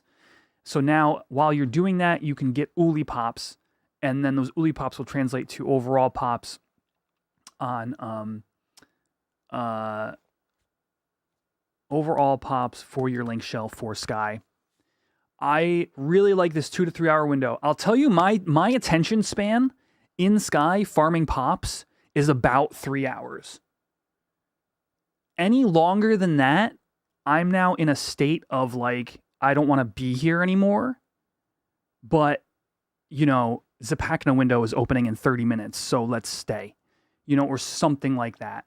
And 2 to 3 hours means you get up there, you get to Sky with your LS. There's sort of like two general options. Somebody else has already killed the crap, and maybe if you're friends with them, they can toss you a couple TODs. The stuff will be up in roughly an hour, you know, an hour and a half, whatever. Or you get up there and you're the one who's killing the things.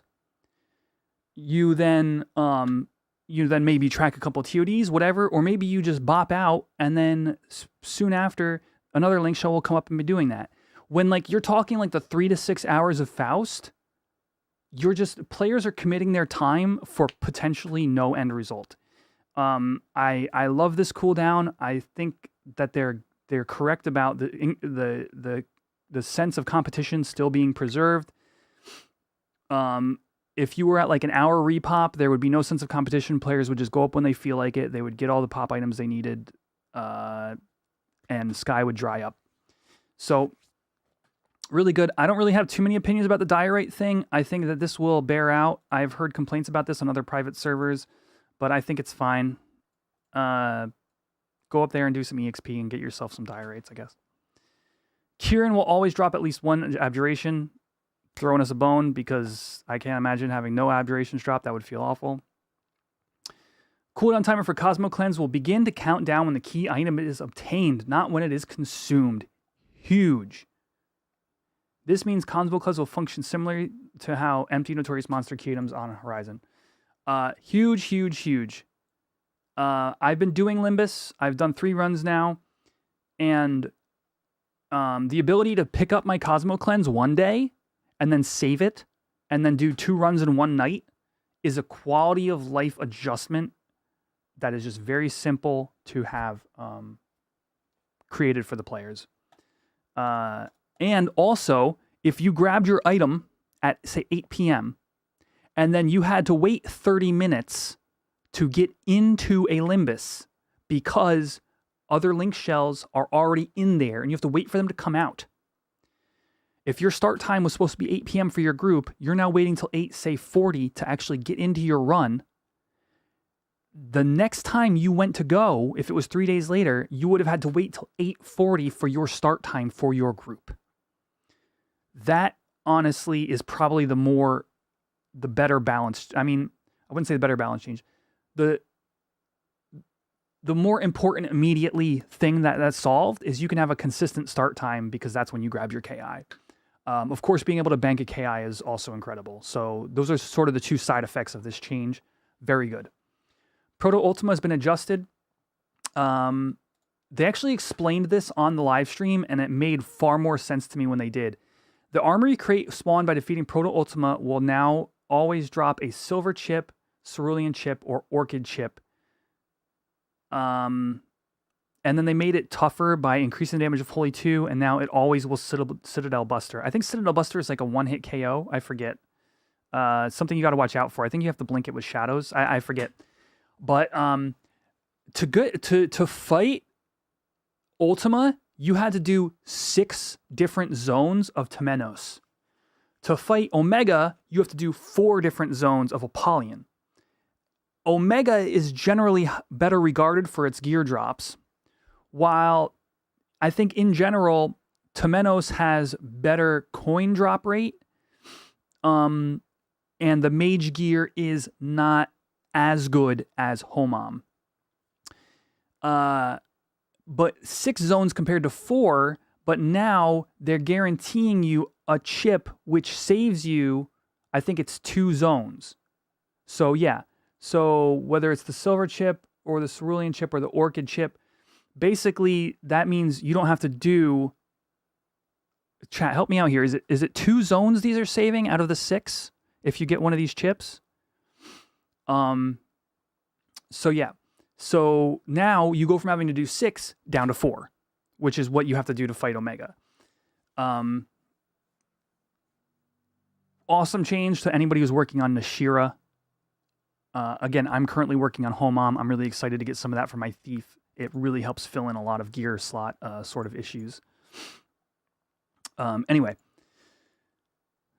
Awesome changes to Limbus. Now we have changes to Dynamis. The level range of monsters in Dynamis has been tightened, and the maximum level range of monsters has been increased. Dynamis felt weak. I'll be honest with you. City zones felt like you were just decimating all the mobs. I used meat kebabs and had like almost capped accuracy on my 73 Thief. I'm sure this will make it a little bit more engaging, if not a little slower to get a full clear on. Dynamis currency can now be broken 100 pieces into singles. This is good for Linkshells who split currency. It's a very welcome addition. Helm changes. Obviously, you all know that I am a chocobo digging person, and this is great. Harvesting, basically, the value of harvesting has gone up in West Rudabruda and Gideus. Harvesting points have been added to Bosidine. I believe those are broken at the moment, so be careful if you go out there. And I don't know what this Dyer's Woad quest is. Maybe chat can fill me in. Moving, excavation have had increased value for these 4 zones, so excavation is now more valuable to do. Logging had item pools adjusted to increase the value, so logging is more valuable. Mining was already, personally, I think it was probably already the most valuable of these, of the regular Helm activities. So all they did was add Olton and Newton to increase the value there. So that's good. So they adjusted the lesser valued places and helms. They expanded mining a touch, and then chocobo digging now, I think in general, these zones are worth doing where I would barely have recommended Merifatod Mountains in the past. Western and Eastern, I have not seen a change to the loot pools yet. I would say the only thing I haven't seen is a Philosopher's Stone. Normally I see like one a day. I did not see any yesterday, and I did not see any today yet. I really hope they didn't remove that from the pool because it's part of the reason I dig there. But yeah, the jungles as well were valuable before. The deserts were valuable before. Saramog was valuable before. Merifatod was okay. Roldenberry was okay in a pinch. I now believe that at least half the zones listed here are roughly equal in value. So I do have a chocobo digging guide I'm working on. I will wait for more information to come out with these zone values before finishing that. But in general, you could dig roughly anywhere listed here now and be happy from 0 to 30 skill. I probably, at the moment, I would say still don't touch Yoator or the deserts until 30, but that may not even be a bad thing. Clamming, more worthwhile. Great. Era Plus, more camps. The Crab Family monster camps for magic bursting have been made easier to level on. Again, this is more Era Plus camping changes. I don't know exactly where this camp is, but heck yeah. Ixairn. So this is an NM in C that can spawn infinitely, respawn, and then once you got lucky, it would die, and then you'd get your pop item. Can now only re-raise 20 times, and I'll tell you, 20 is still friggin' obnoxious, but this is better than infinite. Enlight will now drop from the following BCNM fights at a rate of 15%. If you listen to the podcast, you will know this is the other thing that I mentioned that I wanted. I mentioned that my observed drop rate for this seemed to be roughly 10% in Worm's Turn only. The issue here is Worm's Turn was not very conducive to Paladins, and the drop rate was too low. My recommendation, I believe, was just up the drop rate to 20% and cut the value of Enlight in half. I thought that a 500k scroll of Enlight would be fine. That was prior to the Enlight nerfs. Now that the enmity has been taken off Enlight, 15% in 4 different BCNMs, I think is much more commiserate. I think this is a good change. I don't know if you want to be too generous with the drop rate, because once Paladins have it, they don't want it anymore.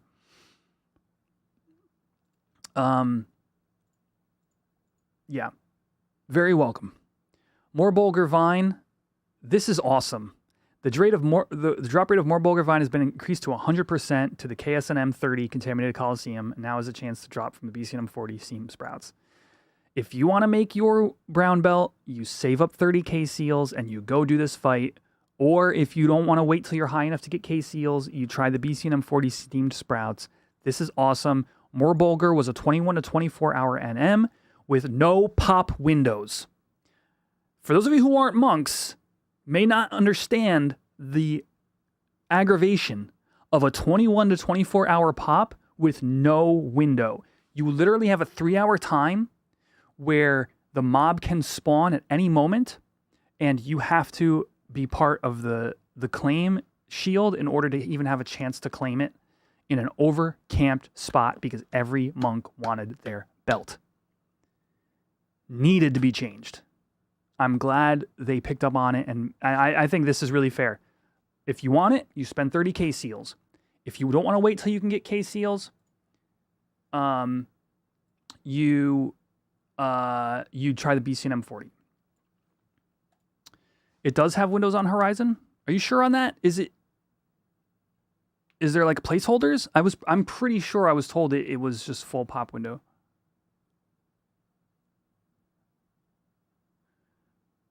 Interesting. All right, so maybe that was just unknown at the time, because when Kamishi was camping it, we weren't doing H&Ms at the time, so it made sense that we wouldn't have even thought about that working like that. Okay, fair enough. I take it back. I rescind my statement. It is only a 1 hour window. Cool. With 10-minute spawns, all right, assuming that's true, that's still not bad, but it's still insanely aggravating because you could go weeks with no claim. And plus, the window could rotate out of your time zone or the time when you're allowed to play. And, like, it's not a king. Let's be realistic. Wormbeard, Behemoth Tongue, Adamantoise Egg. This is a triple update, essentially, to Black Belt items. Now have a 50% drop rate in their respective KSNM 99s. They did not add king drops to, Fafnir Pop, for example, in the Wormbeard fight, which I think some of the endgame players wanted the king competition plus pop items from the KS99. We didn't get that, but for monks who are going to be working on this stuff, you save up your K seals, you have a 50% chance to get the drop. This is very good because you could still be very far away from having your black belt, but at least you can put in work on it. Now, I mentioned earlier that there were changes to Ninja outside of the job changes, and we now have a tool bag of Ino, which is a universal tool for your elemental ninjutsu. This is going to save on inventory. They're pushing the elemental wheel, so they're helping players by giving us a universal tool. It's crafted by having these craft levels, having one of each elemental tool bag, and then you get either 4x, 5x, or 6x, depending upon your HQ rate. This HQ, you'll only ever be able to have tier 2 HQ rates if you are a woodworker with goldsmithing 60 and either advanced goldsmithing support. So you need to be a level, 70 woodworker with 60 goldsmithing and goldsmithing support, as well as obviously 54 smithing and 37 alchemy. Under those conditions, those are the only players that will be able to reach tier 2 HQ rates on these bags, likely giving woodworking an edge on these tools. Well, not likely, absolutely giving woodworking an edge. But 60 goldsmithing sub is pretty expensive to get to, so the amount of money you're going to put into this, you'll probably be able to recoup slowly.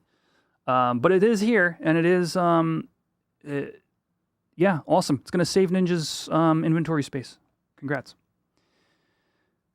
I actually don't know what the deal with these Alamine and Lusian Hobart set outside of what was stated in the live stream. Apparently, the NQ of this set, this is the NQ of the set, didn't have any plus stats on it at all, I think they said. And so the only reason people would make this is to use the HQ, and that they had wanted to just add some basic stats to the NQ so players would utilize it. And honestly, this is just throwing a bone to players to have a decent melee set early on, I think. I think that's what's going on. Next up is the other big change to Ninja. I think that this change is the coup de grace of Ninja complaints. Yonin change, excellent. Wheel change, I think that's got to adjust to the players are going to have to adjust to the wheel meta, but I think that one was the extra 10 magic accuracy is important. The tool bag inventory help, and now shurikens being more accessible, so ninjas will be able to utilize them. I honestly think that Ninja's going to feel like it's got a much better playstyle from here. It might not be perfect, but at least it's well-rounded. The recipes for shuriken, all the various shurikens have been improved to make them more accessible to the player base, as well as, I think, better HQ. I'm not sure. More accessible to be crafted, and more accessible to the players is very welcome, as well as shuriken pouches. And so again, helping with inventory issues. Sonic Belt has now been added to the game. All all the H&M shells that were camping Arthro to get their speed belts now have their friggin' Sonic belt synth, and the coveted 6% haste on a belt is now in the game, as far as I know. Chat can correct me. I know that the speed belt was 5%, right? It was changed from Era, and now with the Sonic belt, it should be 6. Congrats to anybody who manages to have that highly expensive item. EXP scrolls have been tripled. Self-explanatory. Adjusted the avoidance priority to place parry ahead of Utsusemi. I believe that this is era accurate or retail accurate, but now you parry instead of absorbing a shadow. Like parry, block, dodge, shadow, they all have a priority system where if one happens, then it won't do the next check. Shadows were above parry, which is bad because that means you gotta blink. You're going to blink your hit anyway, so you never made it to the parry stage as a ninja. Now, you'll try parrying first, and then you'll move on to shadows. Overall, this is going to save ninjas shadows over time. It's going to increase the amount of parry skill gain rate they have, and then they'll just be able to tank better. This is the attack modifier thing I was talking about earlier with Penta that's been changed. Players will no longer lose TP if attempting a weapon skill at the same time a monster dies. That had happened to me a few times. Glad that that's out of the game. That's a nice little bug. Additional effect via weapon skill will now overwrite weaker versions of the same effect. That should have been happening anyway. Fixed an issue with magic resist calculations, incorrectly calculating stat differences between the player and the mob in the final resist state for enfeebles. Without any more information, we're just going to have to take this at face value. Maybe I've heard of Dispel not getting resisted. So I'm not sure exactly which spells were being correctly identified with their stat differences, but it says in relation to magic resist. I don't know. But, of course, a fix like this is welcome. Draken Greaves, +1. Jump attack bonus to 15%, matching retail. Good. Missing Gill Finder bonus to add Varanons. Okay. Replaced out of era meaty broth with in-era meat broth as a drop from Goblin Tamer. Is that a drug pet? I don't really know. Reworked the Paladin AF quest line, fixing several issues affecting the quest. I hadn't heard of this, but if this affected you, let me know. Addressed issues where some players were having issues completing the merchant's bidding. I don't know that quest. Fixed a mistake preventing the message obtained Rivenwort from displaying in the quest Spice Gals. This is all quest updates to stuff that I don't really know. Pets will now be healed during one to be feared intermissions. Okay, so this is where you fight Ultima and Omega, and there's a short intermission in between. Players would be fully healed. Now pets are as well. That's basically a freebie. Add NPCs that will report your timer for all ENMs. Friends, ENMs rock. Their drops are valuable. The difficulty of the fight is doable, but still fun. And I'm going to have to check out these NPCs and check out my KIs because I'm sure I have something up that I want to be doing. Griffin Leather has been added. Lu Shang's fishing rod synth has been era accurate. Old gauntlets desynthesis, gold gauntlets desynthesis recipe added. And in era bronze ingot and light steel sheet synths. These changes really don't affect most players. If you're interested in any one of them, just check it out on BG Wiki. Okay, I'm going to skip over the rest, some of this and just talk about the highlights. Tiamat and Jormungand will be harder. That should be good. I mean, we tried Jormungand. We had a bit of an issue, but we weren't totally prepared for it. But I had heard that Tiamat was maybe not as strong as it should have been. Zomet organs is a guaranteed drop from the moms, the Zomet moms. That's good because that's how it was in Era. As long as you killed the babies and the mom, you would get a Zomet organ.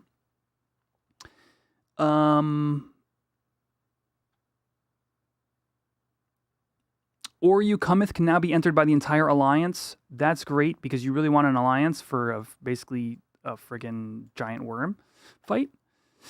And let's see, Jailer of Temperance. Oh, Jailer of Temperance will no longer take direct magic damage. You weren't supposed to be able to magic damage Jailer of Temperance at all.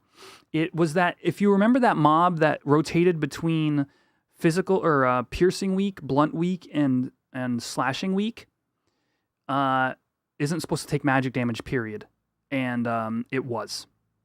So I had done this fight once here on Horizon. But now you basically have to, like, mages don't help. You got to bring the correct damage types.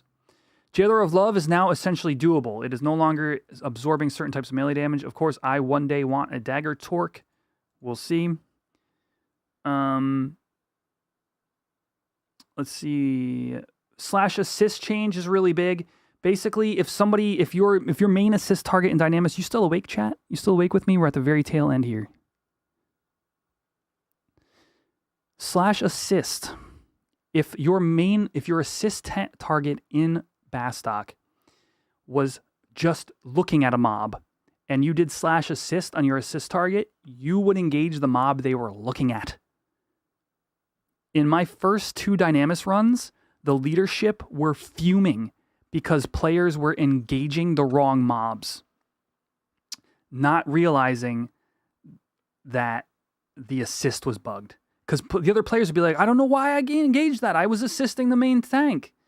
And the leadership was like, stop engaging summoners and crap.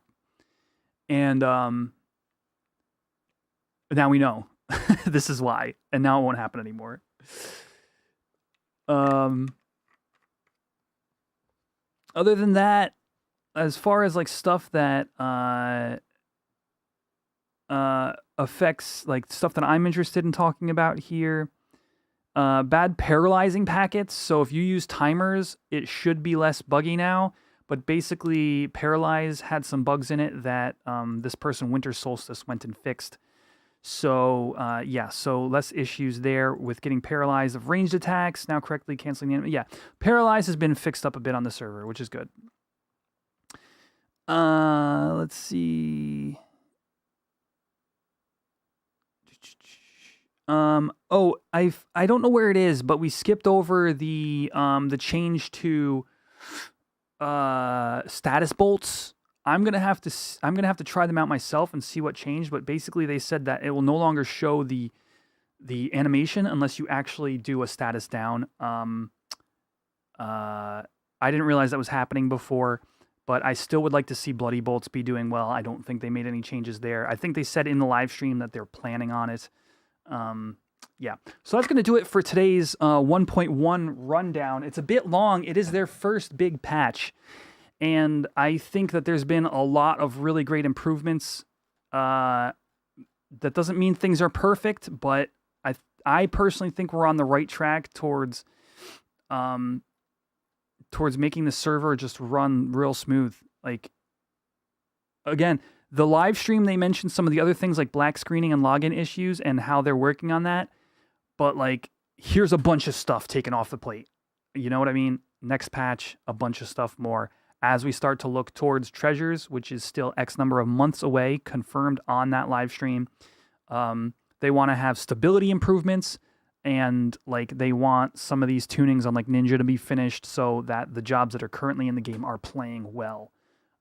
Obviously, Beast in 1.2 as well, adjusted based on the fact that it took out Bistro Loyalty. Anyway, let me know down below if you disagree with any of these changes, and or what you did like. Make sure to drop a like on this video, and I'll see you in the next one. YouTube, peace out. Live stream, I'm still staying right here.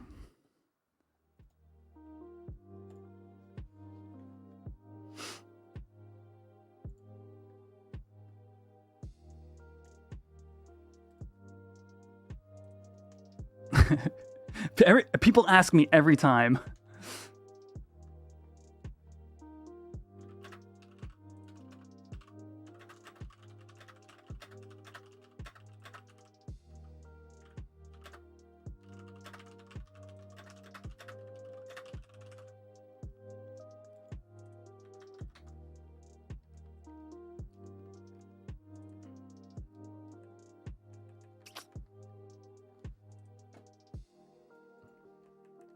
All right.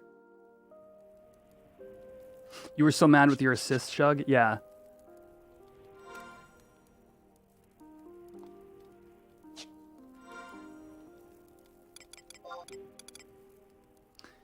Because, like, who do you blame in that scenario? You're like, I assisted. Why were you engaged on a summoner? And they're like, I wasn't engaged in a summoner. You're like, you were. And you have an argument in Discord. Somebody breaks their pearl.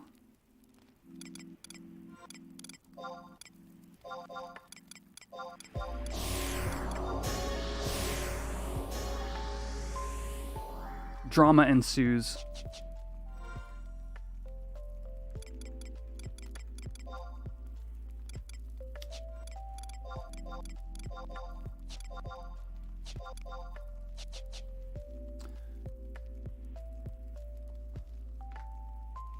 You had a friend who got butthurt one evening and never came back, but he was a legend.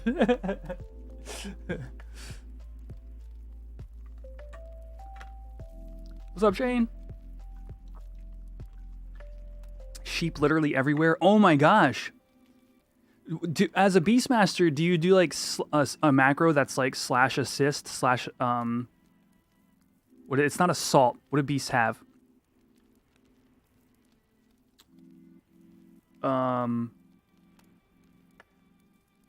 Fight. Does your macro say like /assist /fight?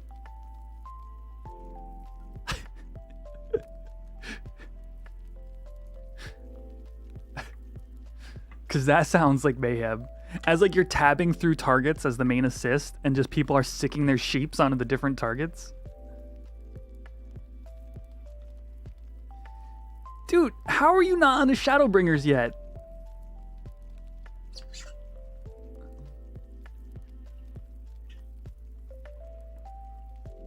You keep them separate so no mistakes happen.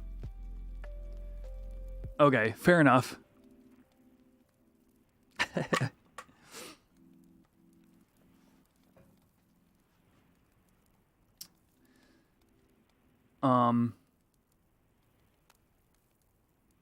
Yeah, anyway, I'm gonna start heading up to Sky. I think it's supposed to be 3 o'clock.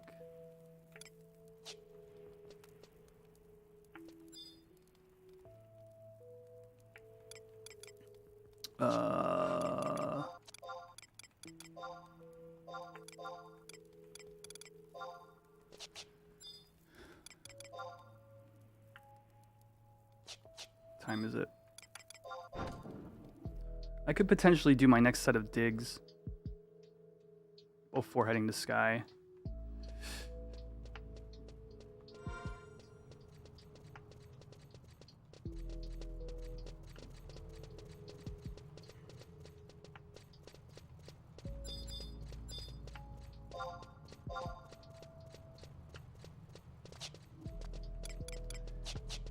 Oh, you must be close to Shadowbringers then. The post-Stormblood stuff was pretty deep, if I remember correctly.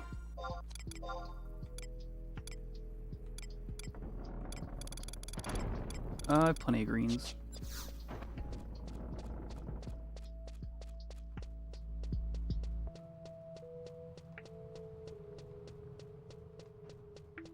Dude, Dex, Endwalker was so much fun. I really enjoyed that.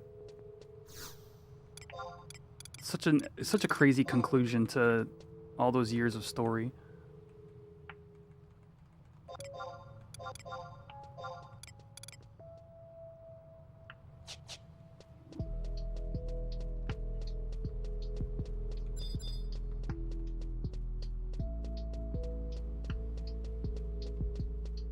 I don't know the answer to that. I honestly, everything from when I played 14 was vague. I mean, I just don't. I don't remember. Oh wait. They have a 96-hour campaigns going on, so you gave it a whirl, and boom, you still haven't gotten out of Stormblood. That's so funny. Yeah, for context, chat, my brother Shiggity Gaming, him and I played during Realm Reborn on original release, like passing the controller back and forth and logging onto each other's character,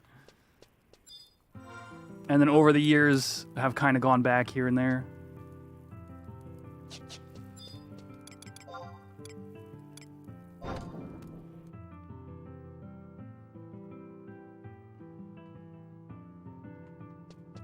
Ah, not mines, no.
Everybody get your egg event stuff?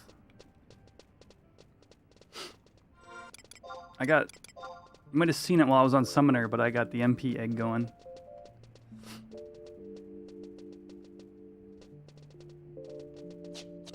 Don't miss out.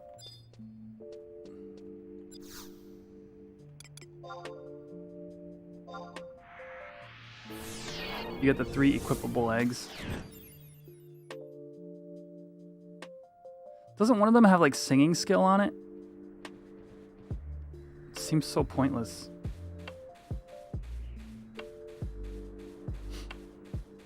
Like, what instance are you gonna sing and not play an instrument?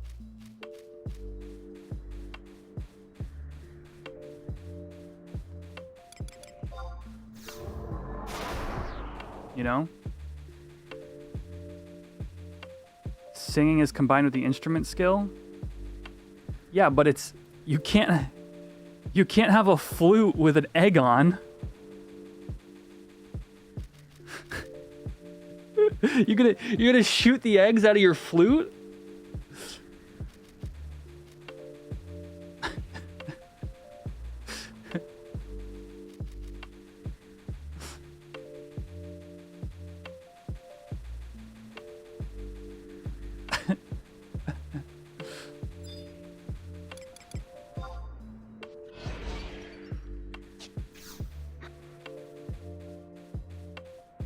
Anyone running Slash Bard? If a Slash Bard needs 1 singing skill, we have a problem.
It's only 2 of the 3 specials. Nice. I do want the Chocobo Shield.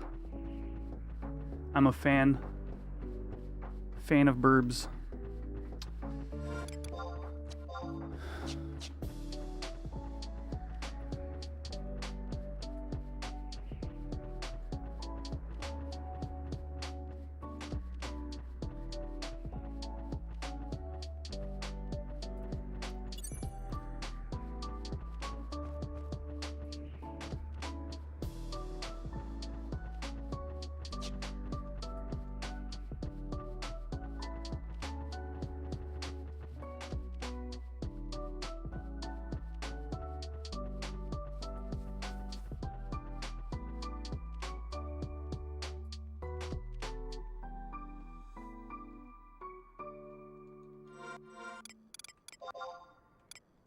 giant bunny.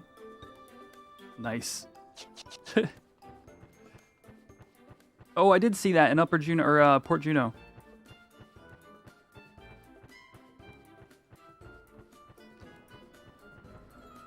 All right, short restroom break chat while we wait for day change, and then we'll be heading straight from Chocobo digging into Sky Gods. I'm looking forward to it. This is only the second time really I've gotten to be a part, and I know we have a bunch of pops ready to go. We might even see some Kieran today. That would be awesome. So yeah, short restroom break, and then we'll be going again, like I said, straight into Sky.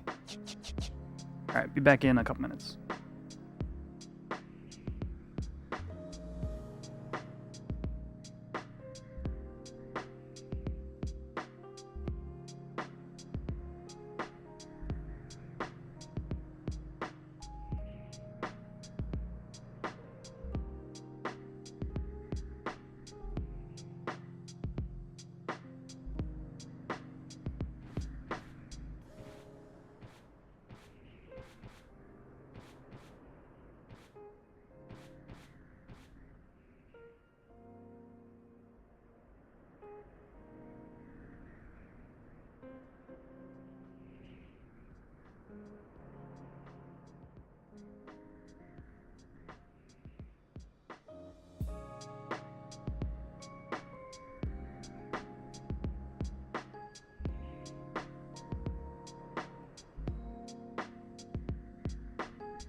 Okay. Oh, 10 seconds till Yojimbo? All right, let's do the Yojimbo minigame real quick. We still got 1 minute until 2.5 minutes until day change anyway.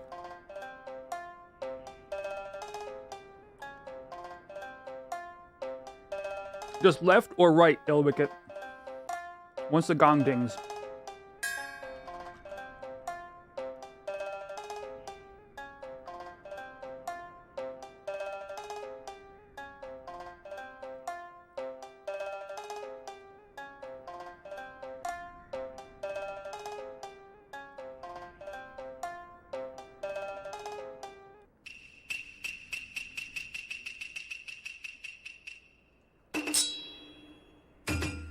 Left side wins.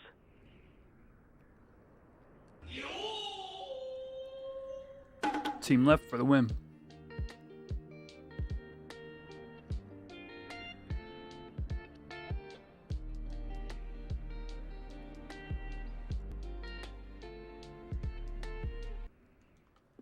All right.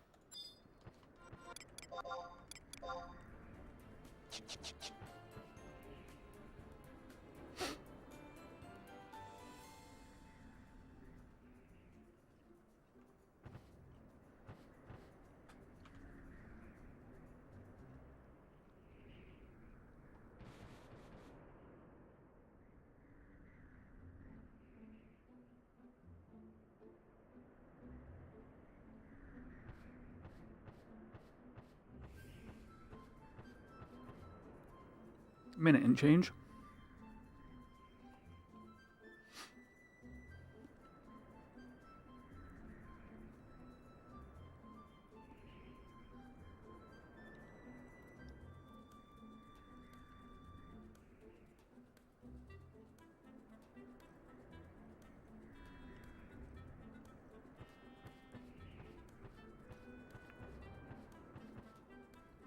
I'm gonna change my Linkshell to my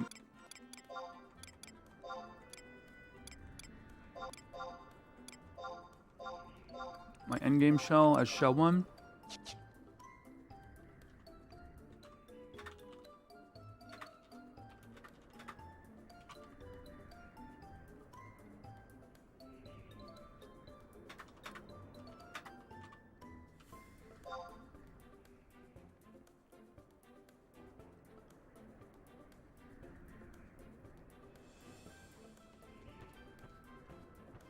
For those of you who don't know, basically, chocobo digging refreshes the zone on Vanadil day change.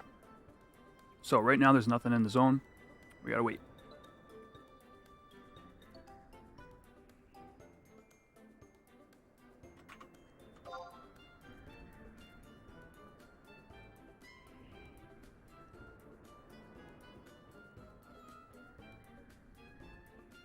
How much dried mango is too much, chat? I bought a huge bag of it.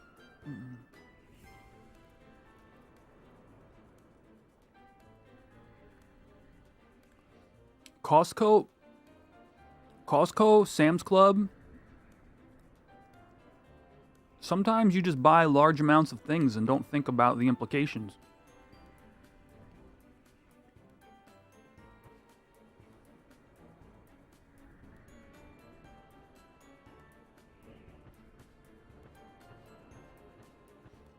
What stats do they give?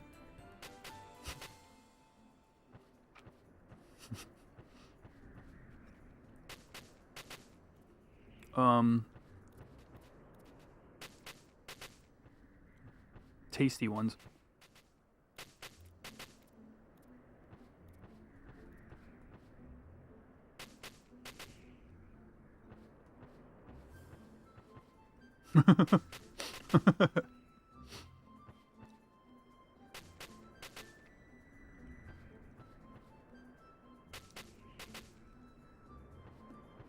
Can confirm.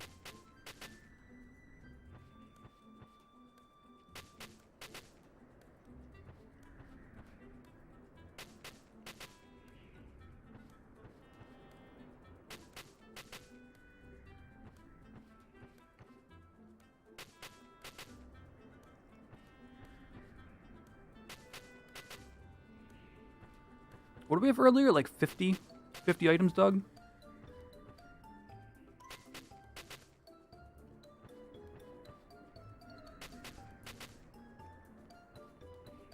Currently at 61, 62.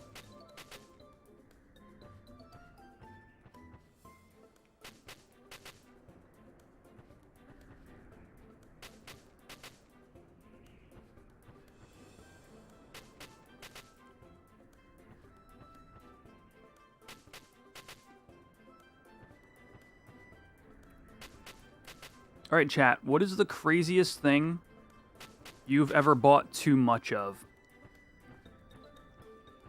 All right. Like Costco or Sam's Club, I guess.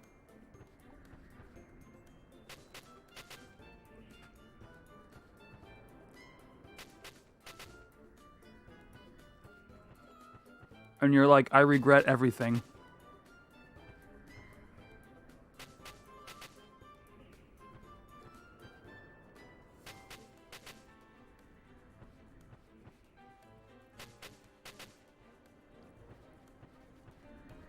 One time I made a joke.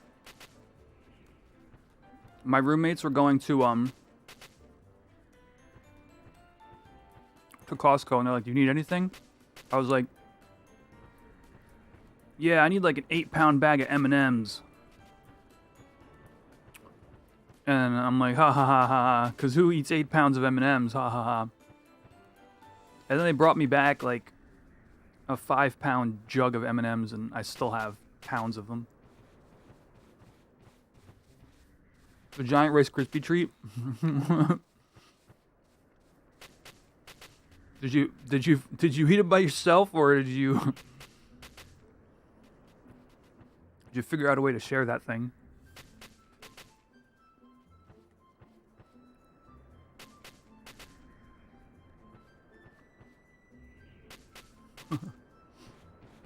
I only had enough for you, sadly.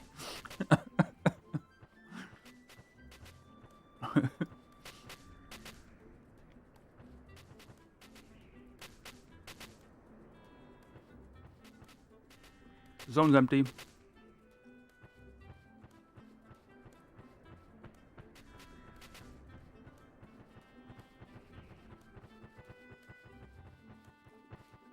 I'm at like 75 items.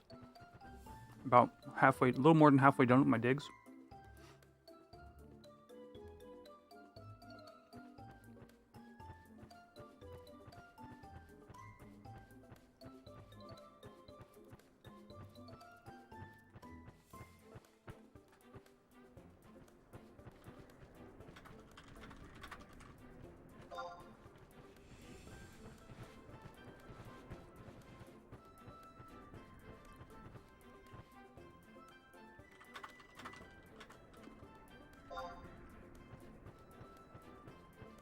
The dig out on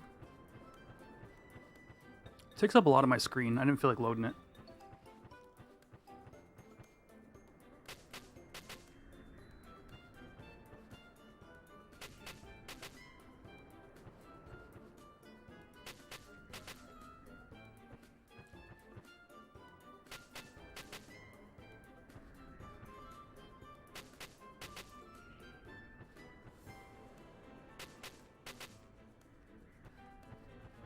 Wow, this zone wasn't touched.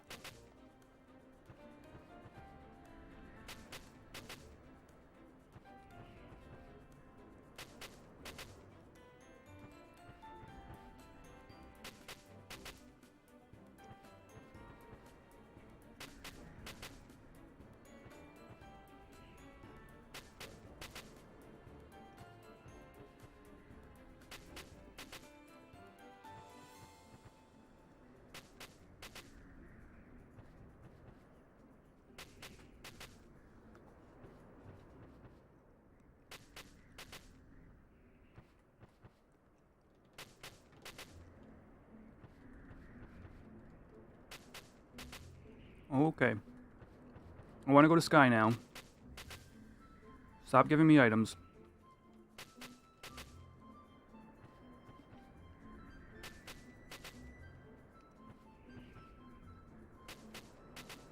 The value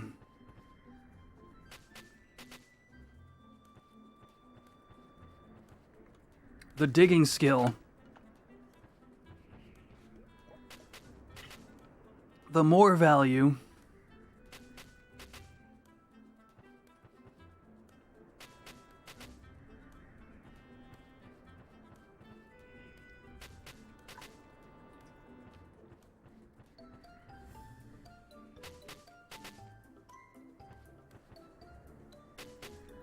Jeez.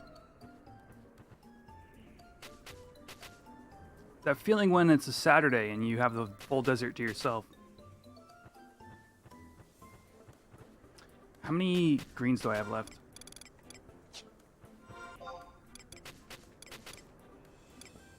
A lot. Dang it. I'm gonna go to Uli Camp. Screw it. I'm out of here.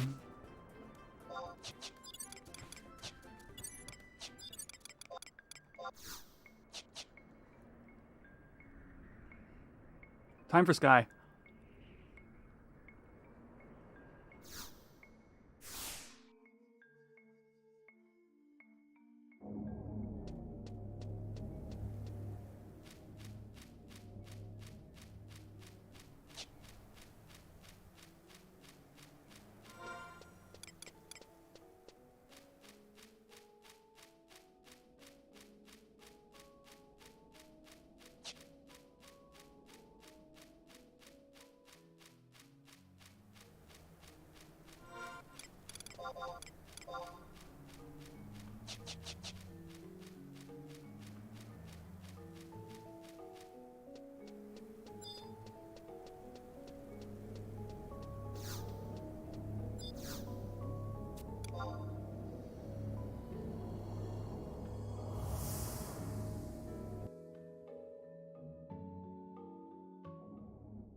The Sky shortcut? I think in Era, yes, but you needed to complete COP in order to utilize that shortcut.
Sky looks a little busy today.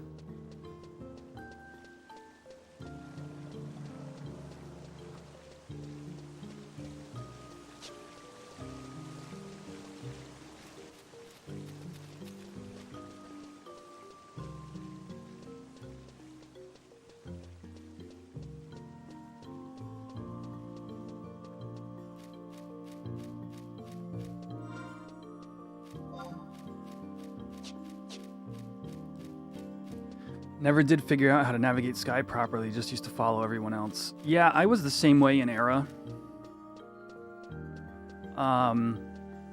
Here on Horizon, the freaking this pivot hunting maps is amazing.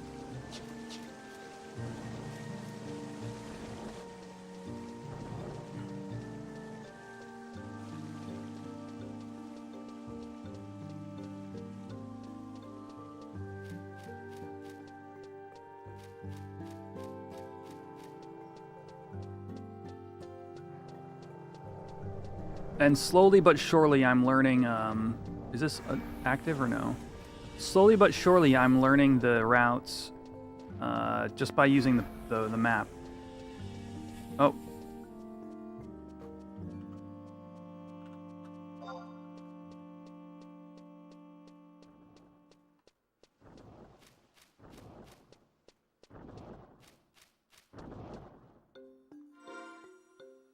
Got some RFK friends here. Yellow Pearl.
No, not poison potion, not poison potion.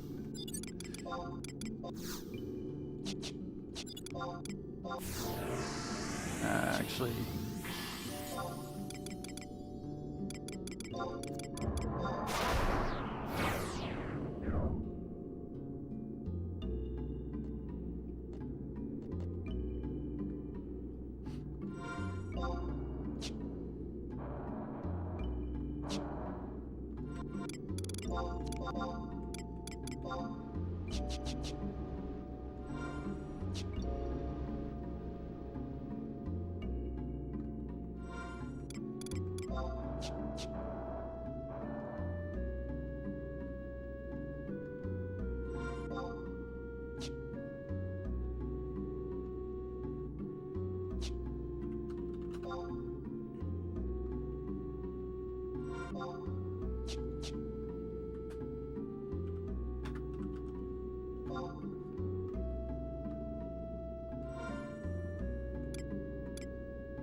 I think I got sent to the far side.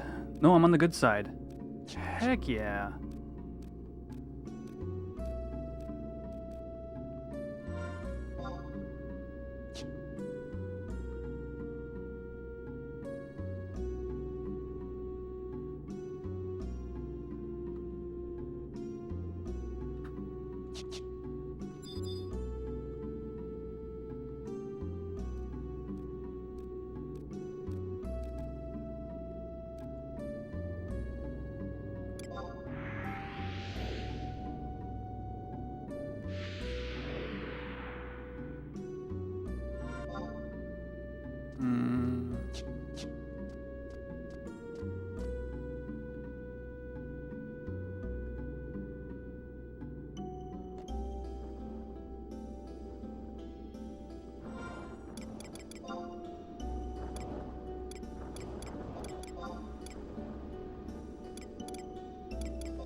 crap.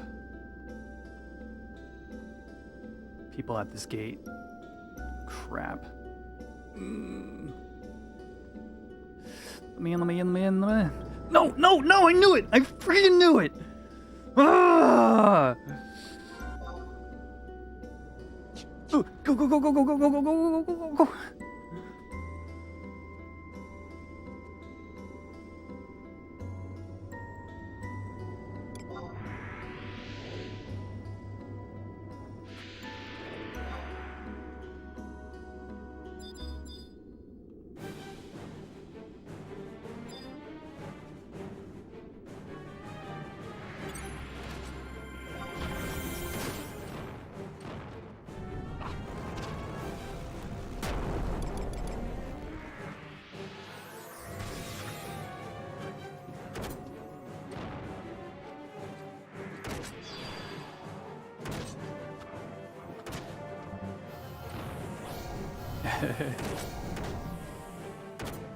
Just checking my hit rate before we get cooking here.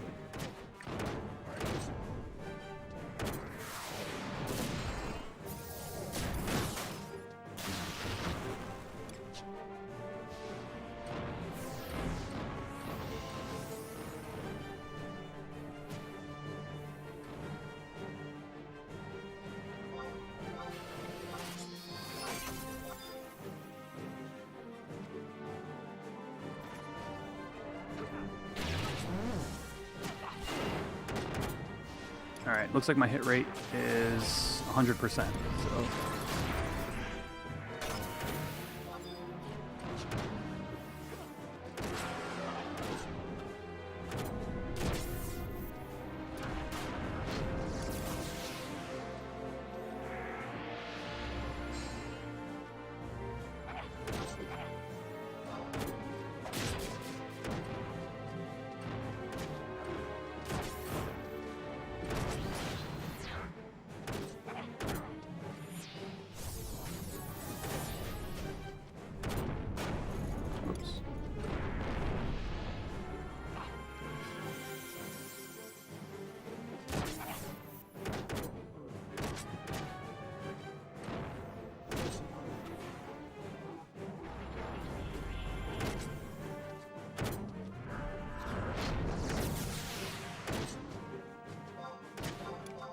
I'm popping my ring.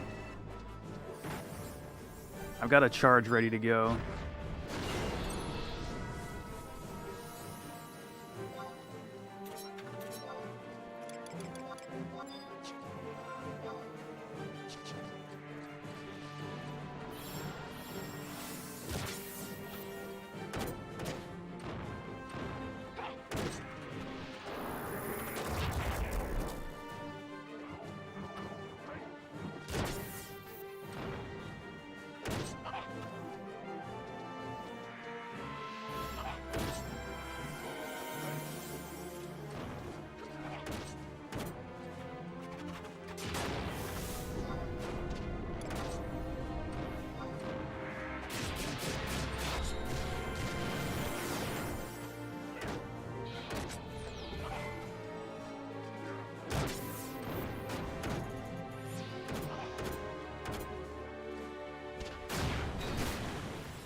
I would love to see 20,000 EXP.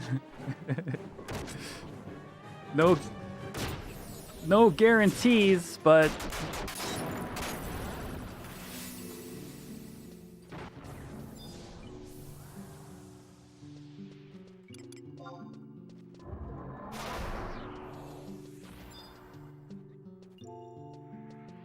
boo.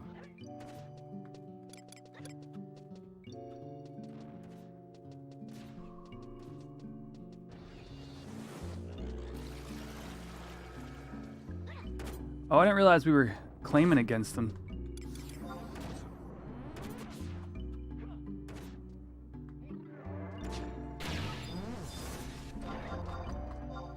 Ah, friggin' steel didn't pop off.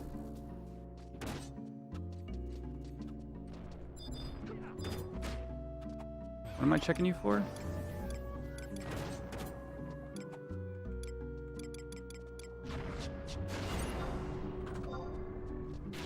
Look at Supa.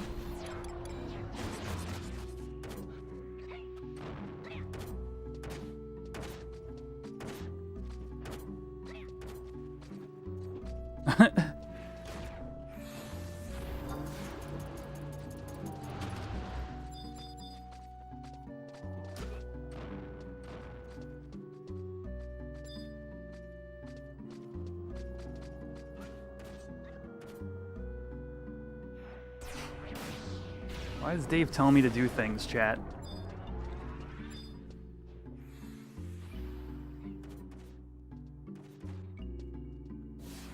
There's one in the distance!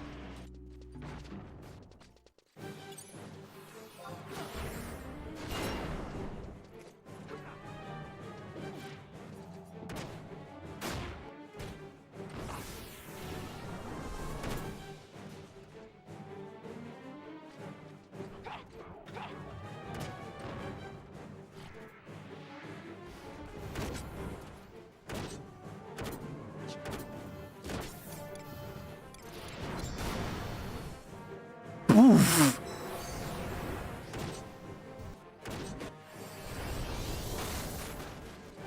Jeez.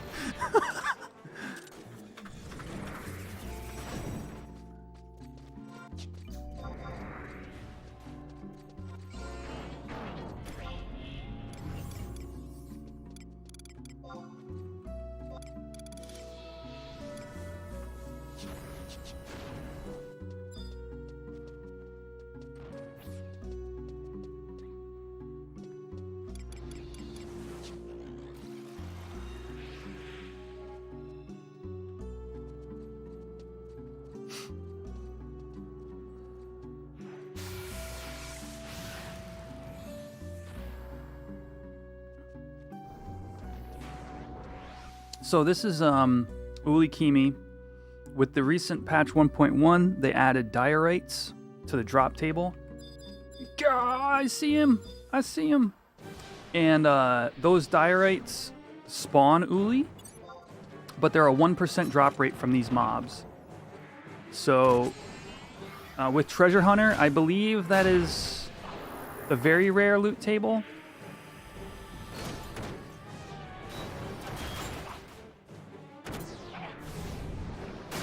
Meaning it should be like 2% with TH3, something like that.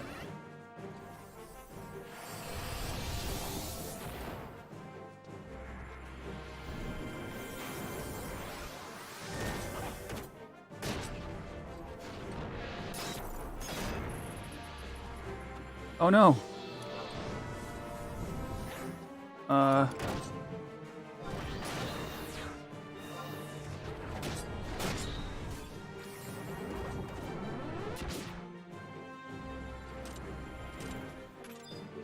The bound got me. The bind. 400 EXP on a chain 4, let's go.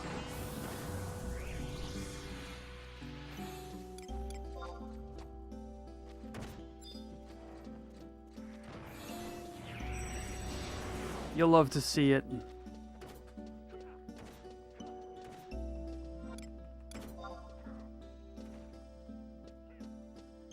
$2.25, there it is.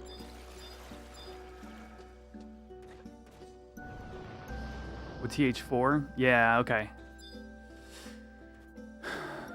I mean, it's not great, but it's not impossible either, kind of thing.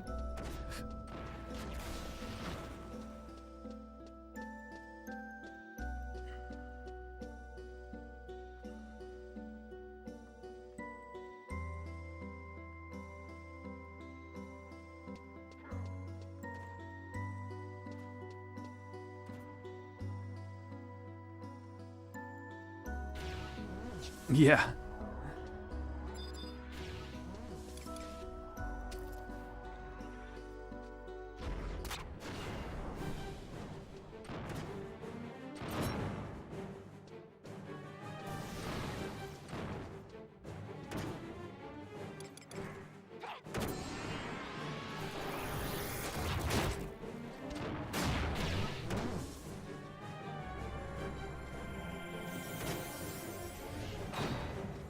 Hello, swing, please.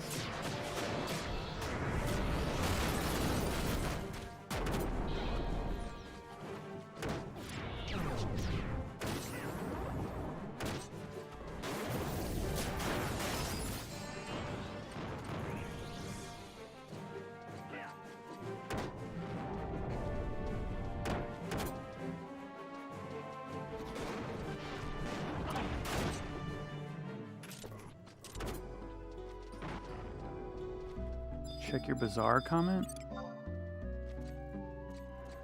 Actually, it's pronounced Gumdave. It doesn't show up on stream. Chat, is my game bugged?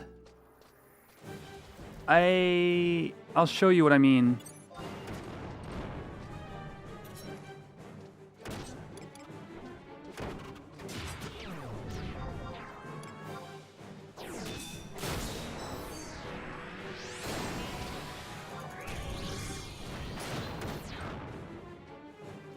Look at where the bizarre comments show up.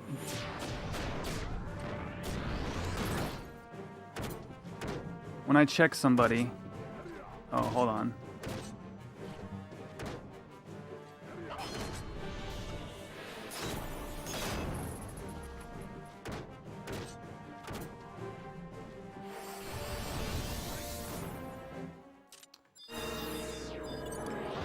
Is that bugged? Do you see how it's showing up over top of my chat like that? Is that supposed to be where that shows up?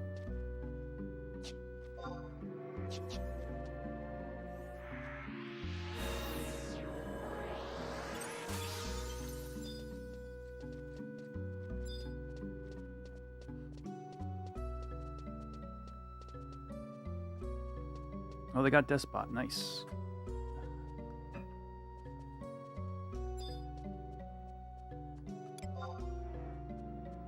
Yeah? Okay. Just seemed weird. See, that's what I was thinking, Daniel. For some reason in my mind, it shows up below the gear window.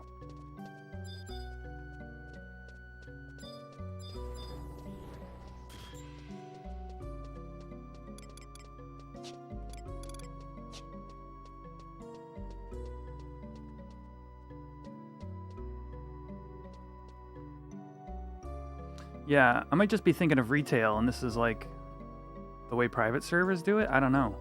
And it's weird that it took me so long to notice.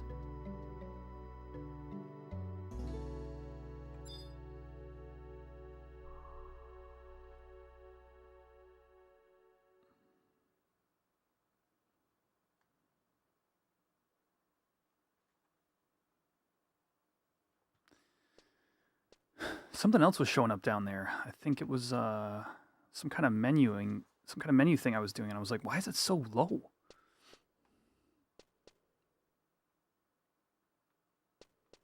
This is tense.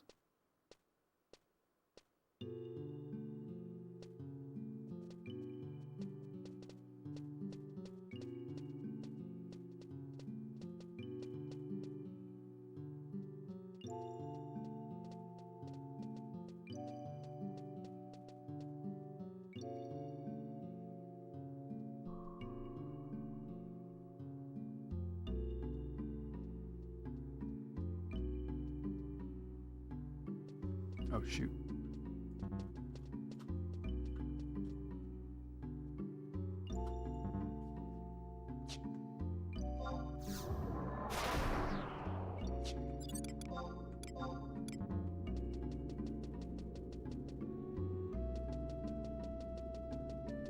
I got 30 seconds to get a claim on something.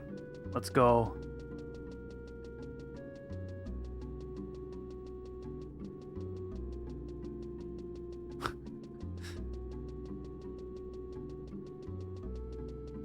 Meow.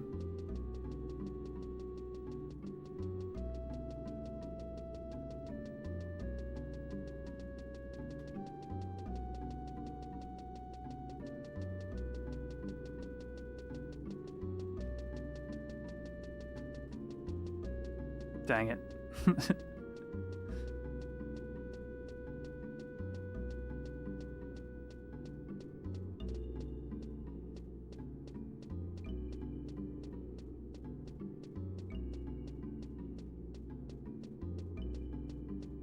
Wheeling to shark bite?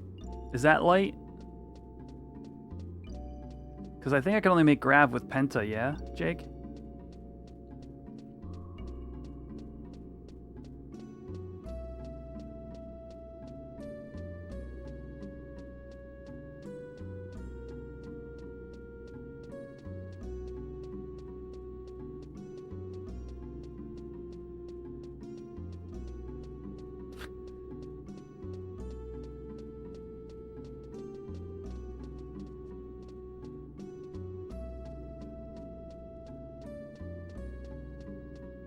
Ah, there! Yo, Emmerich! What a beast.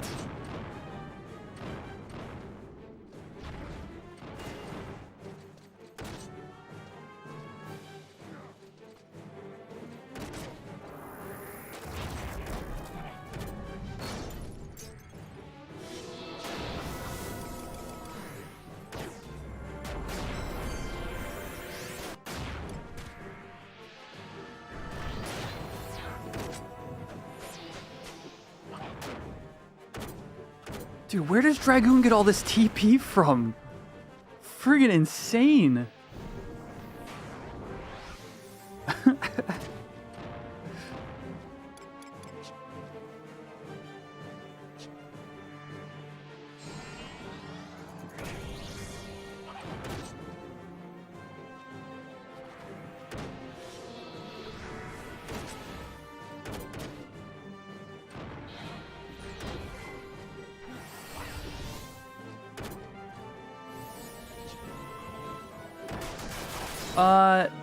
Little bit of both, Jamie. So they buffed Wheeling Thrust and one other weapon skill, but they corrected the attack modifier on Penta. It was a 1.0. It's now a 0.85. So you lose 15% of attack when you Penta Thrust.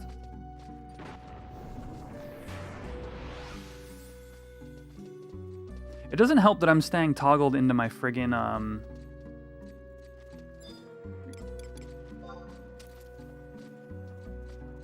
Dang it. It doesn't help that I'm staying toggled into my treasure hunter set for the whole fight.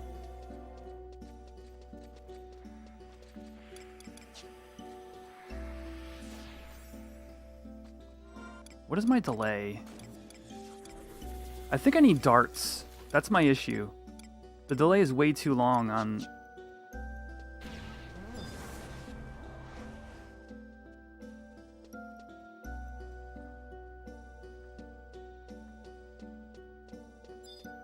on bolt plus bow.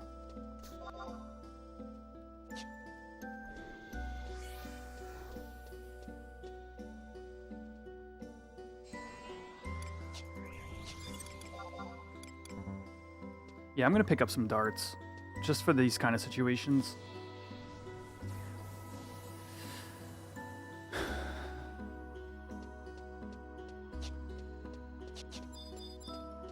Wait, what's over there? What mobs are on that side? Oh, is that Mother Globe? Oh, yeah, okay.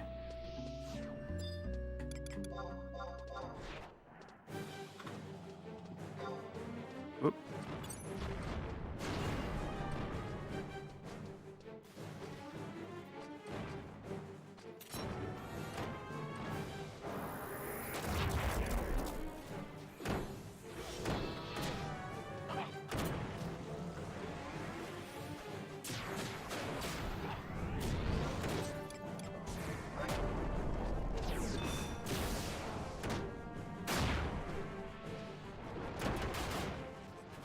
Was that Penta or Wheeling?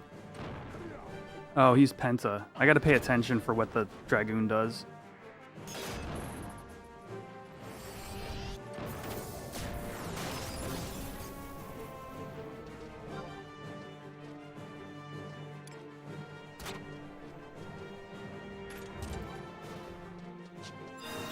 Ah, bound with Fleon.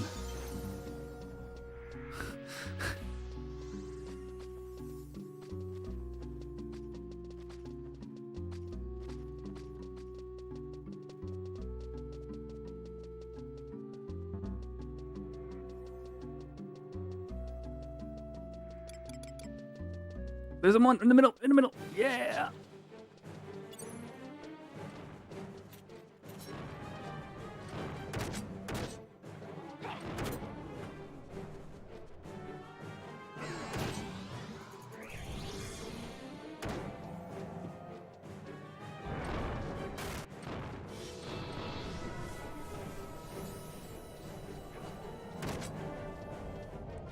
That's an interesting choice there you did, Emmerich.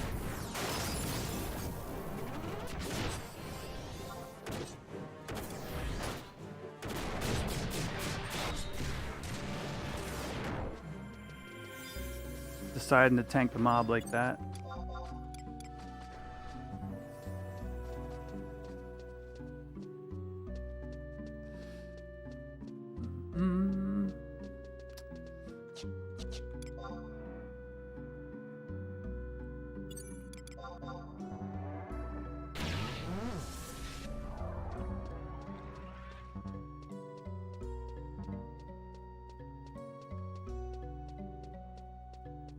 I'm antsy. Some people just stand there. I gotta move around. Gotta keep the blood flowing, chat.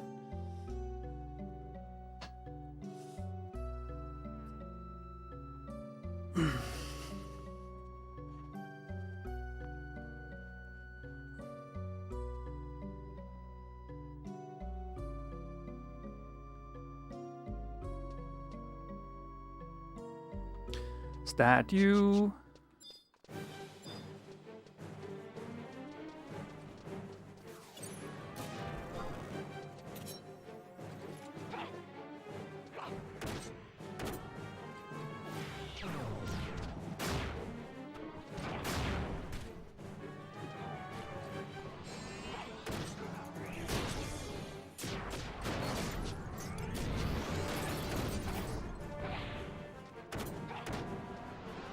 Five-hit attack round always feels crazy. Triple attack in my main hand.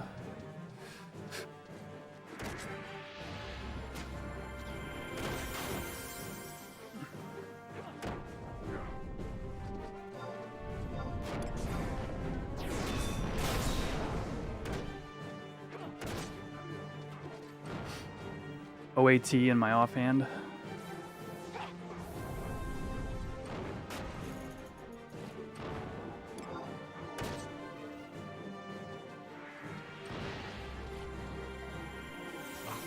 Come on, chain. EXP chain.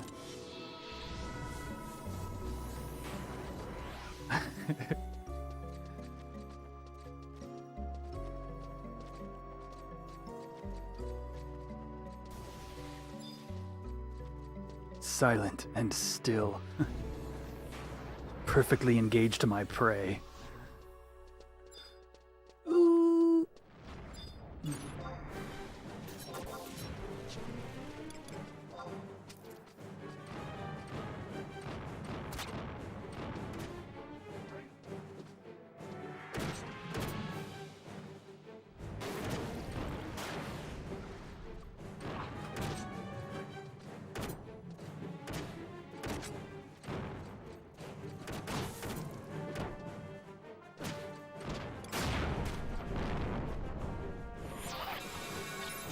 Shoo, I thought I'd get TP.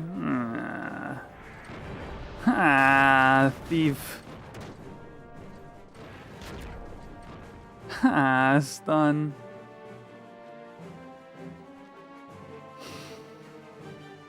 I guess we'll all just stand here looking at each other then.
So my Linkshell right now is doing Divine Might. I don't need it. So, oops. Oh, it was right next to me. Jeez. So, I'm here obviously farming an Uli Pop. But I believe we're going to go from when they're done with DM into Gods.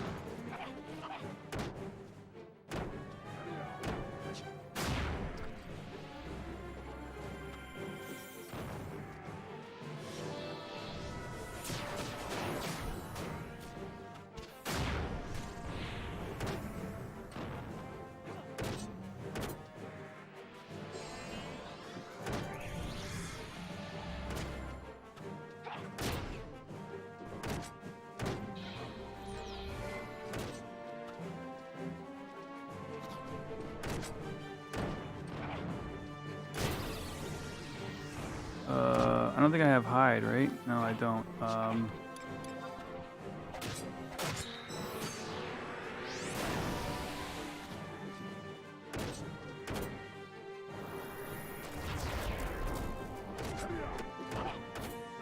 If I wasn't bound, I could help do some damage.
No diorite drops yet.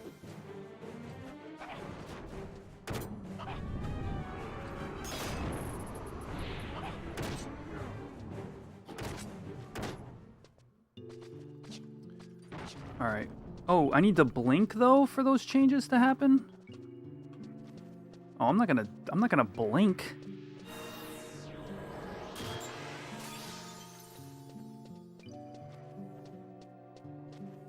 Like, blinking for me implies losing TP.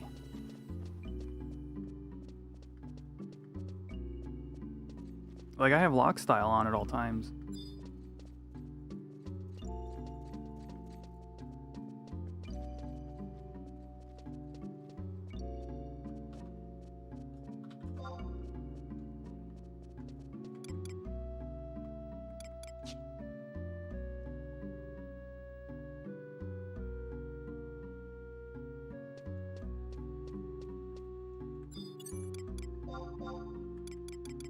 I too want dorps, J Dalla. There's a surprising lack of dorps.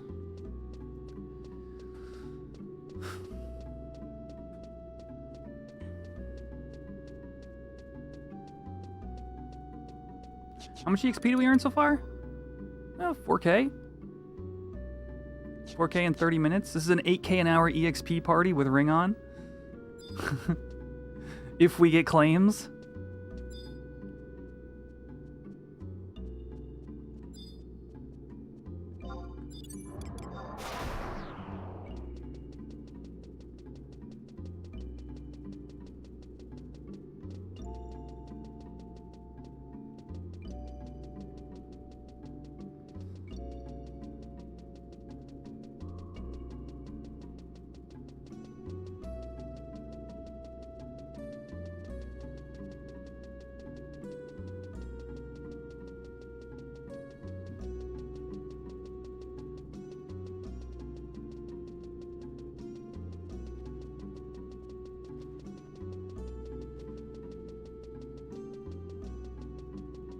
Oh yeah, you're finally swapping over? I think I swapped around 60, 63, 64 myself. As long as you can EXP like 3 days a week, it's worth it. Were you on Emperor Band?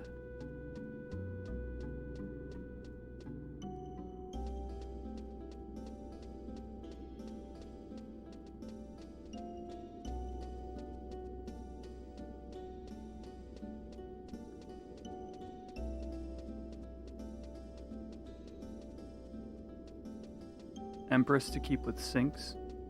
Ah, I see. So you would just time your Empress charges. That's kind of smart. It's probably going to be less relevant, though, now that you're 60, like you were saying.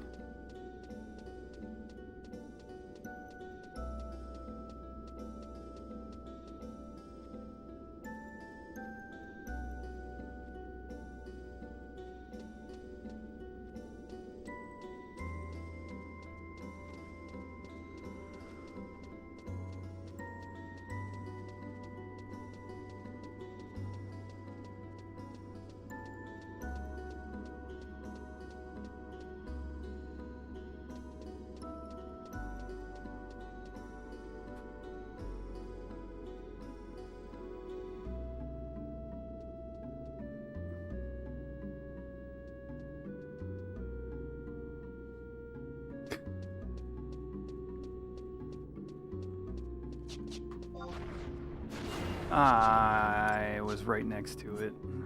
I hit the wrong macro.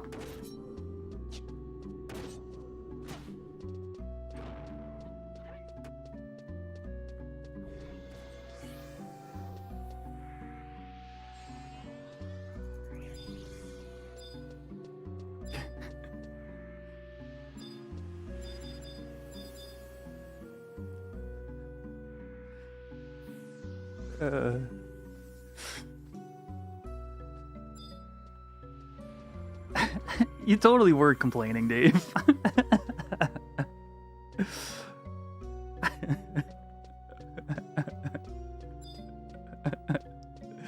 There's some say chat shenanigans going on YouTube.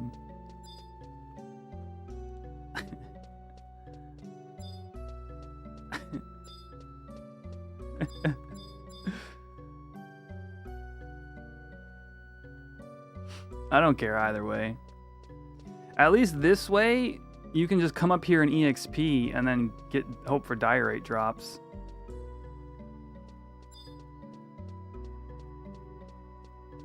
Like if this camp were free,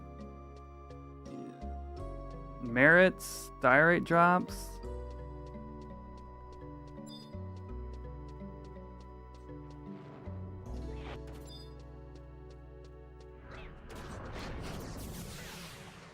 EXP if you're my level.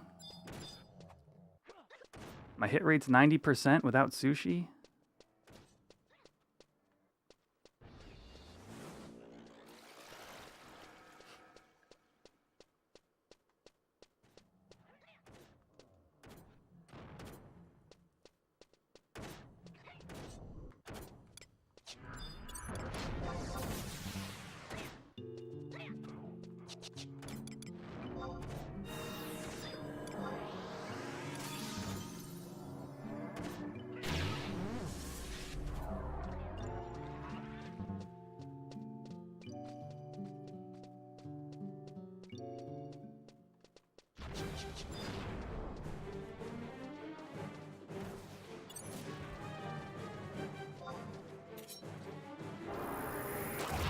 It seems slow because we were in between pops and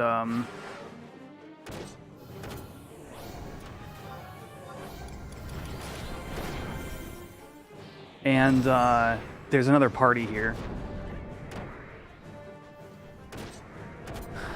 There's going to be a few pops in quick succession from here.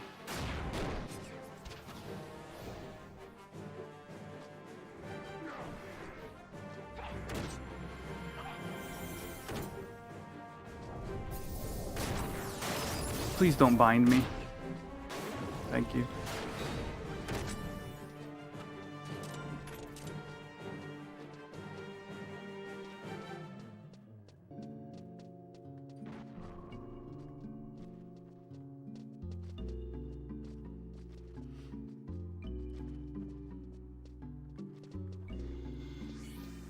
New one, new one, new one, new one. Yeah.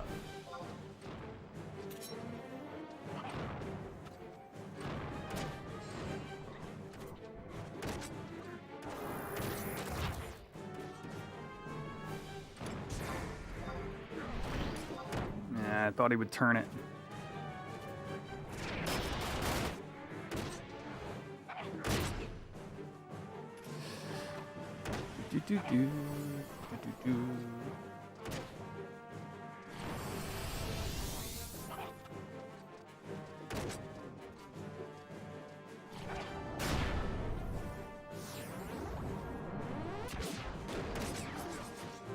I wonder how Dragoon or Thief/Dragoon would do. Sneak attack your jumps.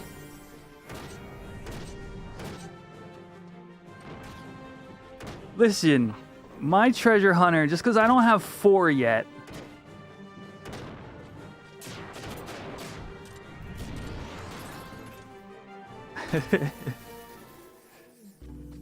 Doesn't mean it's that bad.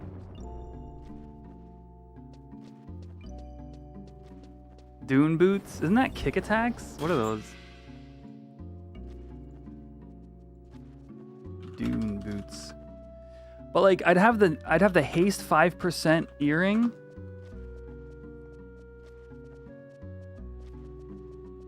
Yeah, what do Dune boots have to do with it?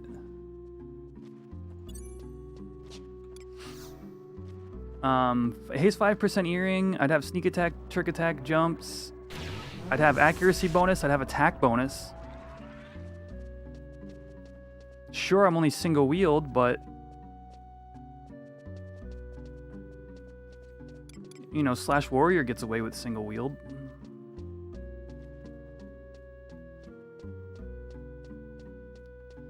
Does jumps too, supposedly. Huh? Nothing on the BG wiki. Let me check Clupedia. Dune boots.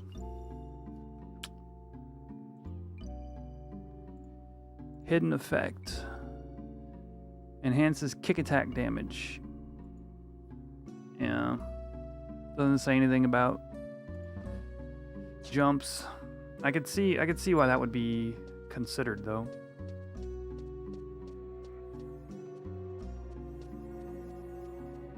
Unless it's a Horizon thing.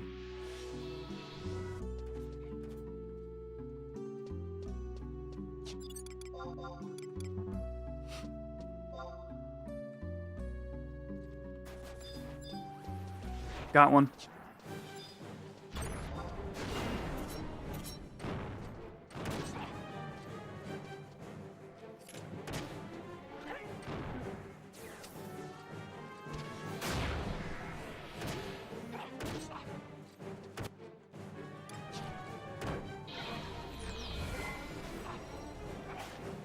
But like between the extra TP gain from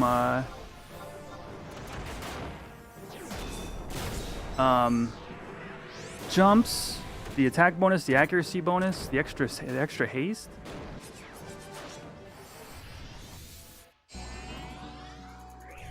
I think there's a lot to be said there. Sure, you don't get Berserk. and double attack.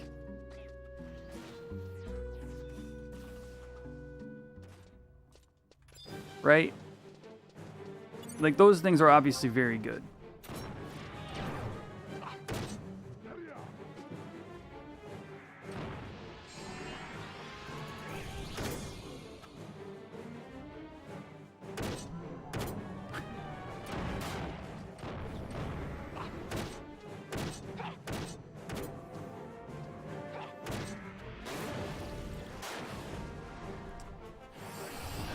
I personally would like Thief to have native dual wield. I don't know. I feel like when I say that though, it's just like being greedy.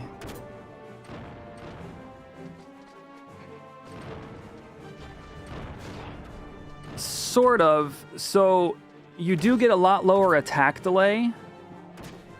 So not exactly Awesome Funk. Because of the way attack delay works, is I'd be attacking half as fast. So, I'm just gonna, like, do this.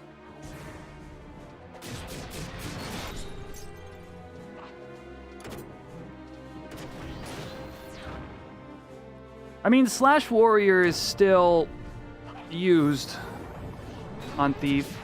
It's just not as commonly used. Because you have to be in a scenario where you know you need it. But yeah, I do agree. I feel a little hamstrung by not having Nin sub. Like, it adds, like, with Thief's TA, dual wield is still better.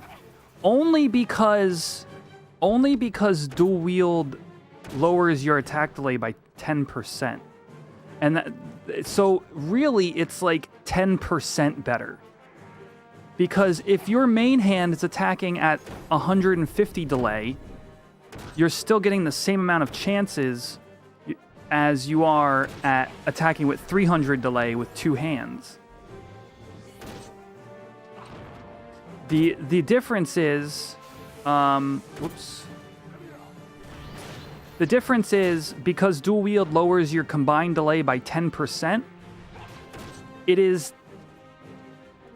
10% faster at getting those offhand those offhand hits. So, like, better, but not by the wide margin you'd expect two weapons to be over one. But Warrior, for example, you get 10% double attack. Yes, you do get an attack, not a round, but you do get an extra attack in weapon skills. Yeah.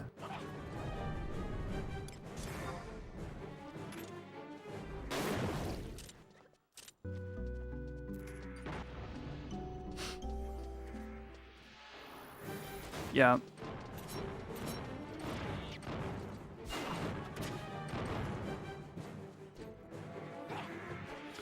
But like 5% haste on an earring is insane.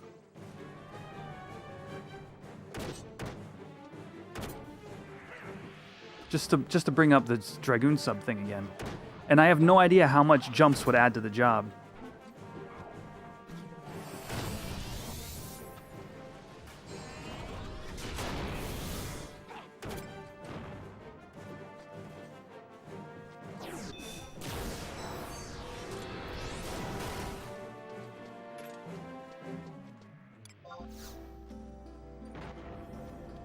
War/Dragoon? What weapon would a War/Dragoon use? Is that like polearm? Well, you'd still be missing Hasso, right?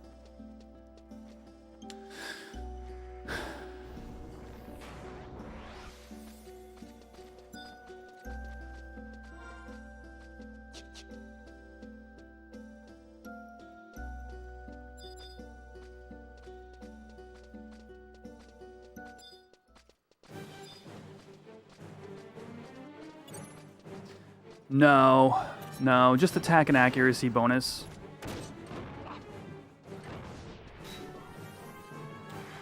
Depends on mob. Great Axe is cool. The thing is, when I think of double two-handed weapons, I think of Sam's sub because of Hasso, right? Like Hasso is going to outdo the Dragoon Earring every time.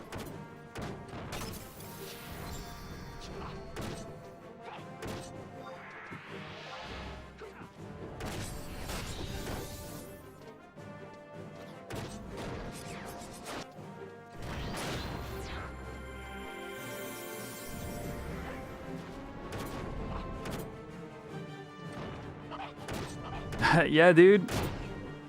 I'm almost 74. Well, I have friends working on their third 75 job.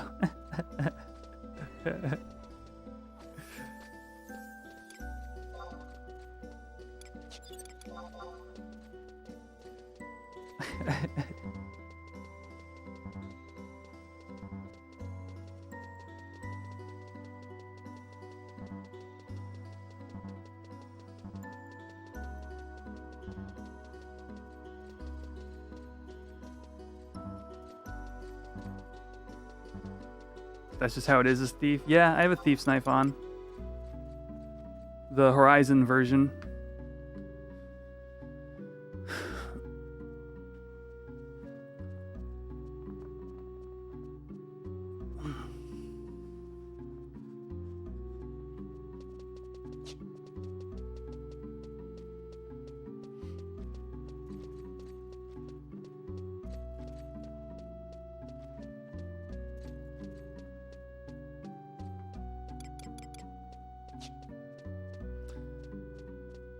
Yep. So they moved the treasure hunter to a quested item, Nana's Lucky Charm. And you got to trade in all the lucky items in the game. You know, the 4-leaf Mandy Bud, the lucky egg.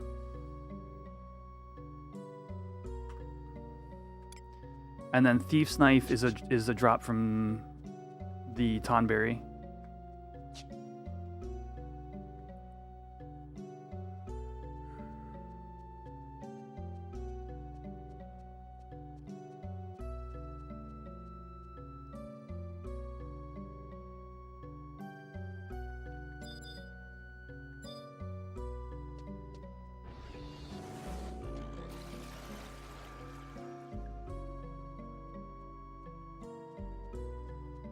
Exactly.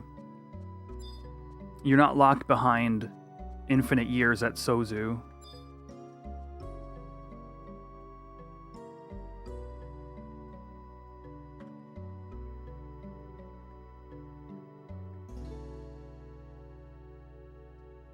Just to participate, you know, in Linkshell events kind of thing.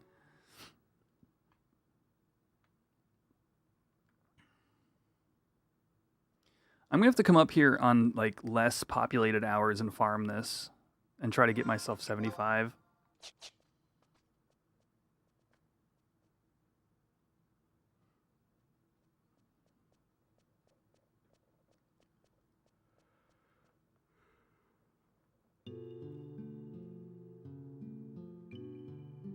Oh, you use Dragoon sub low to mid-level, Jamie. Yes.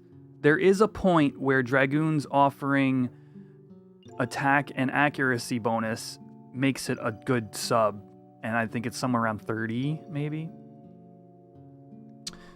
Do I retail much these days anymore? I'm on a sort of unofficial break from retail right now. I mean, I have nearly every single piece of +3 MP that I need. I capped Agwoo's, not V30 or R30, but I'm not really concerned about R30. I capped Agwoo's R25 the whole set, Gledi's R25 the whole set, Sekpata's R25 the whole set. I'm just like, I don't need to play right now, so I'm on an unofficial break until May, and then I'll start working on my Prime upgrades.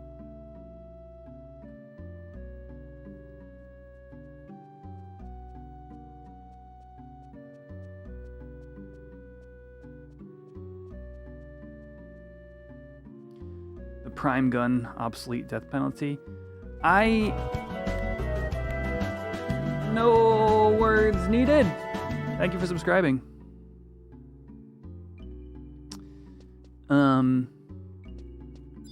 I would assume that the prime gun will be a physical weapon. I think DP and lead and salute will always have its place, but I could be wrong.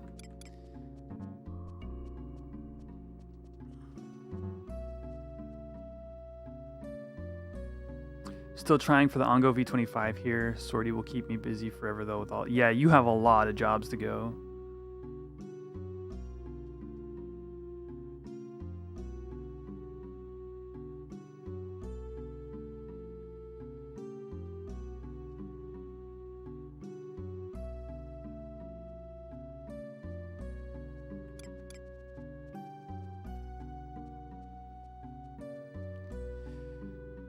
You're trying to work an Ongo V25. Do you not have do you have any V25 clears? I personally haven't even gone into them.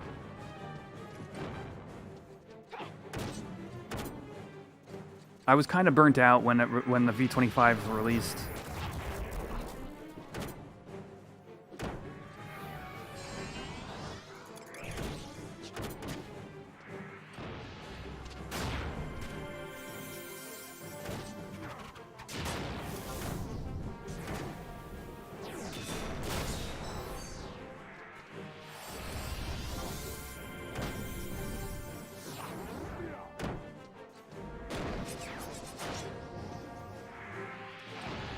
Everything but Bumba and Ongo. Oh, nice!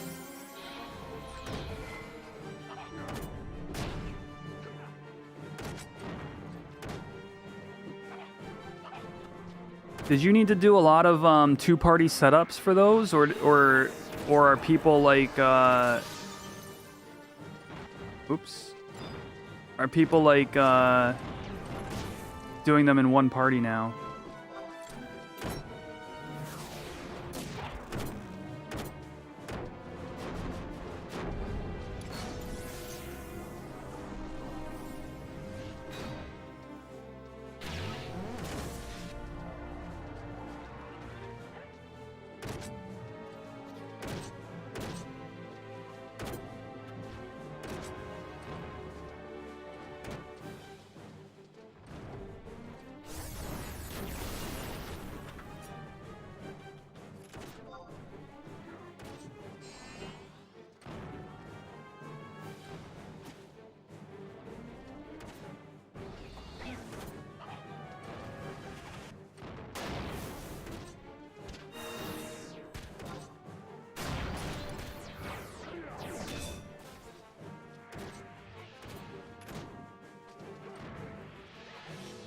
That was a big light. But no diorite.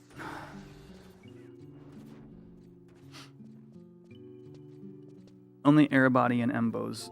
Erebody and Embos are single party or two party, you're saying? I think I worded my question with a bit of a double negative.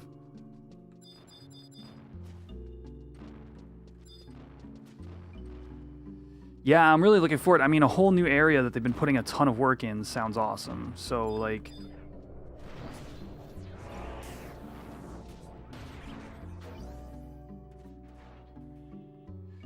In the Klunga group, you've been helping. You've been getting to 40% by 8:30/9 left mark. Oh, crazy. Okay.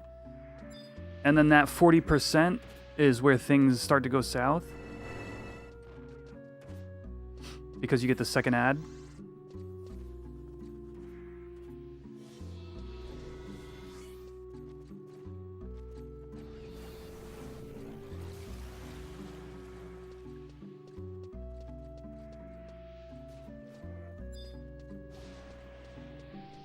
I do want to try it. Yeah. So like we had a lot of RP and we had one of our static members drop out. Like we had a lot of RP to earn. We lost a static member and you know, sortie was still taking up a lot of time. So we just figured we'd put V25 fights on the back burner until prime weapon stage, the next prime weapon stage got revealed. We're like, okay, because maybe they could be helpful to clearing the fights. And so I probably will be taking another look at those in May as well.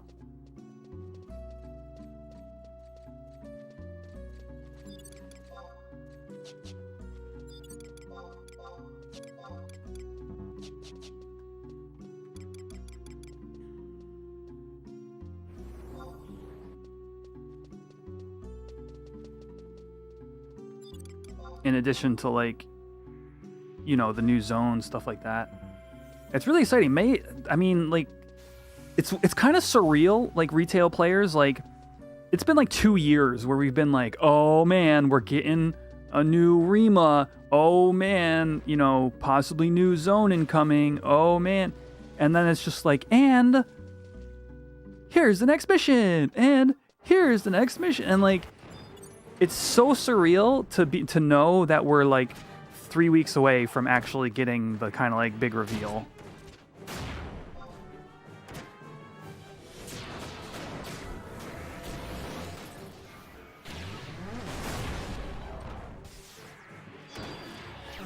Farming segments is painful. Yeah, the only thing you can do about segments is keep doing it. Yeah. Hopefully get into better groups. There's really no alternative to just sticking it out.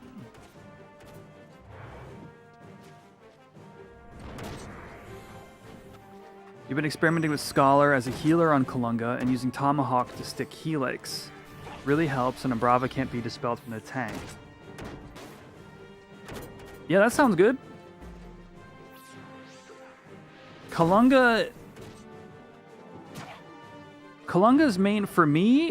biggest issue is, can the tank use meds fast enough to make sure that they don't have any status effects on them that might get them killed? Yikes, 135 damage, Shark Bite.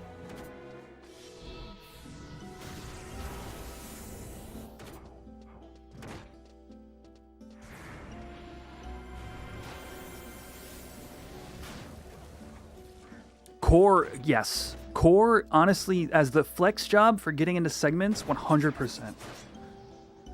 Core is an excellent flex job for Seggies.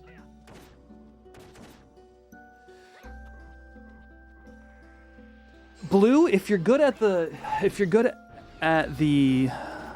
joke strats and you're good at communicating with your party, I could see you getting into groups.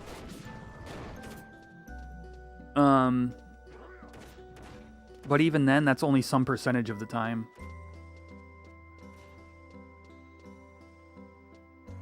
Your best gear was from Sky, so it'd be funny to log into your retail as a fossil. I mean, the thing is, the moment you log into retail nowadays, you're only ever like a step away from having like 119 gear just handed to you. And then you're like, welcome to the new game. It's not necessarily good, but just you'll have it. Like gear that is currently like insane.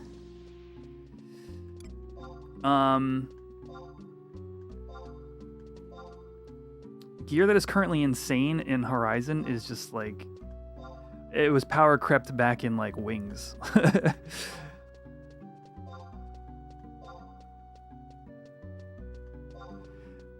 Blue, I mean, blue is a fine DD for segments. The thing about saying, like, the thing about a good DD in segs is, like, are you one-shotting? And for blue, I would think that most of the time you're having to use two weapon skills to kill something. So, like I said, if you're not cruel joking, it's just not as optimal as, say, warrior or dragoon. And so you have a hard time taking up that slot. I think DD Red Mage is really good there because you free up a song because of Haste 2. But that's like a totally different party slot, almost. I guess it's the same party slot.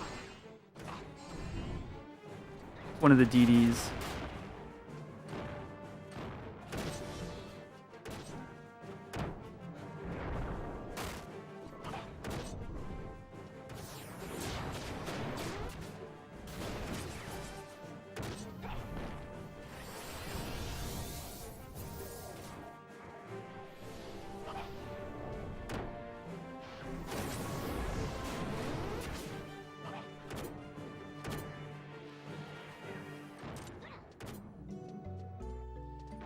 Yeah, mostly the whole Umbrava, Umbrava for some of the time, Soul Voice for the rest of the time generally works. And especially if you go in with a haste 2, right? If you go in with a haste 2 at the start, you can do NQ songs, and then on the second set of songs, you do either Soul Voice or Umbrava.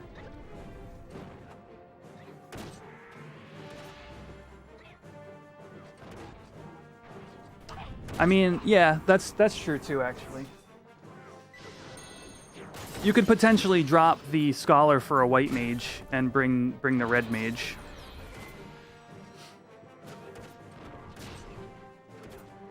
Oh, shoot.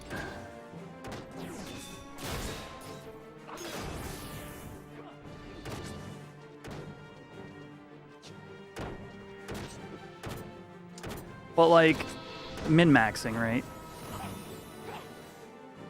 Like... segments... So, the content we're talking about, Horizon players, is called Odyssey. It's specifically the segment farm portion. It's like you farm points, and then you spend those points in order to attempt bosses. It's basically the modern-day version of Limbus.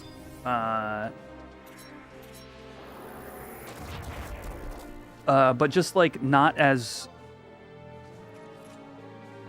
It's weird.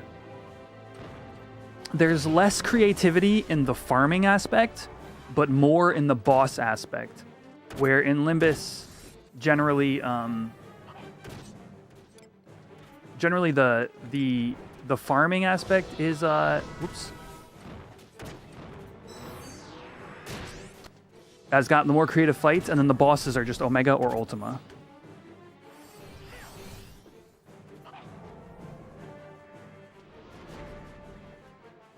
I feel like 420 jumps right when I'm about to Seda.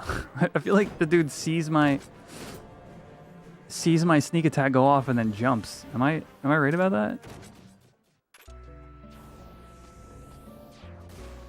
I might just be imagining it.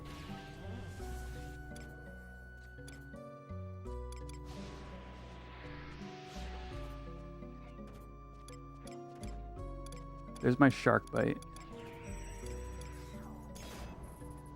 Wheeling thrust.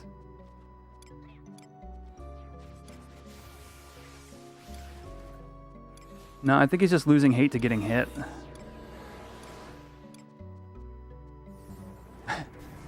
Paid actor, yeah.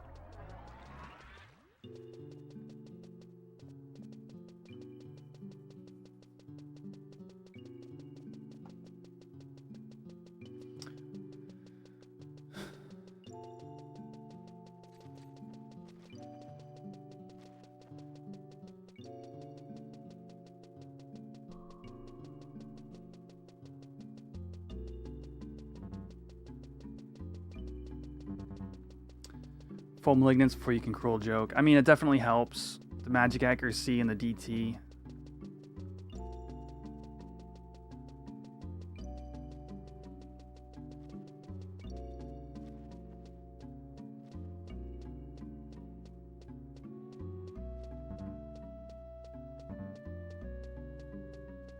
Don't get me wrong. I've brought blue in many times. I think it's a good job in Segis. I didn't mean to imply otherwise. It just, as a flex spot, you know, is not... If they already have DD slots covered, like, you need something else.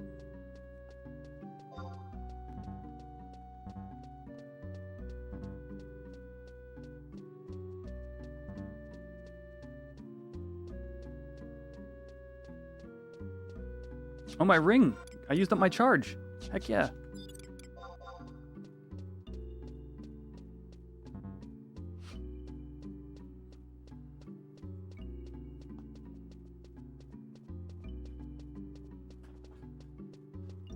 All right, looks like we're going to be heading out to Gods in a few minutes here.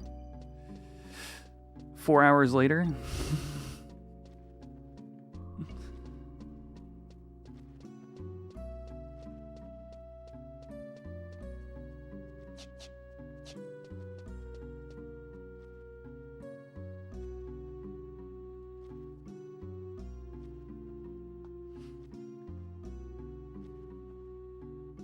You don't have a dedicated tank? Ah, yeah, dedicated tank makes a big difference for sure. If you know you have a tank you can rely on, any run's a good run. You know, I mean, there are the times where, like, you know, somebody takes hate or something when they shouldn't. Or sometimes, you know, floor 4 Agon is a pain in the butt, but...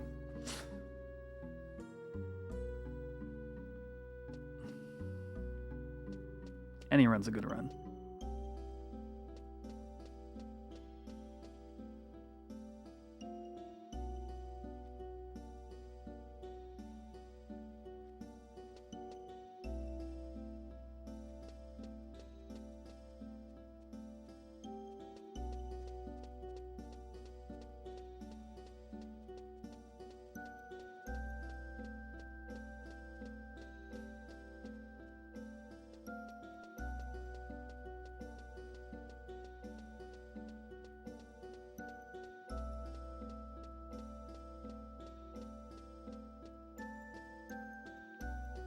Gearing Rune in the backbone, or you're dedicated to tank in this game.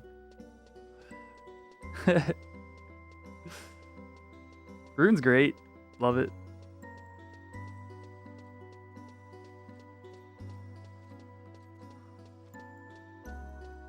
Yeah, I Rune in our sortie group.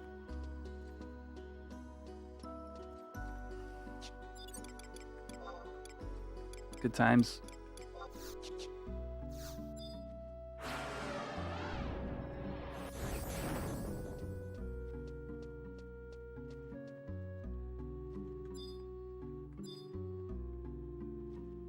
The Burt Gang.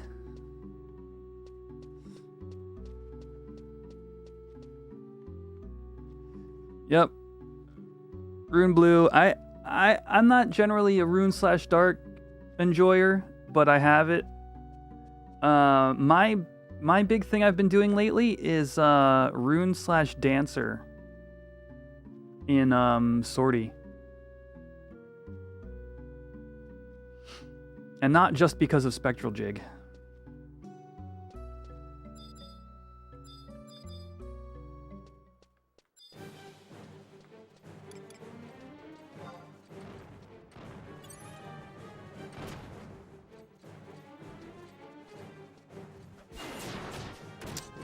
Yeah, so there are two things. There are 2 times when I get into trouble in sortie ever. I don't think I can weapon skill from this far. I can. Oh, Oni likes to hang out way back from mobs. There are 2 times when I get into trouble in sortie. And that is when I have a status effect on me that I need to clear quickly.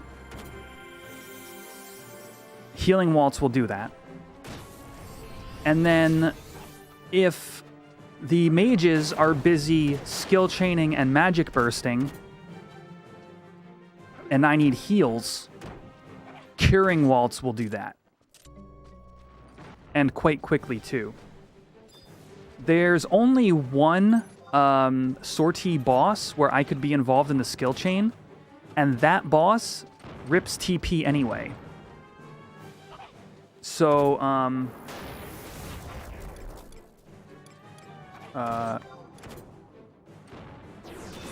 frickin' heck, man. Why didn't none of my abilities fire?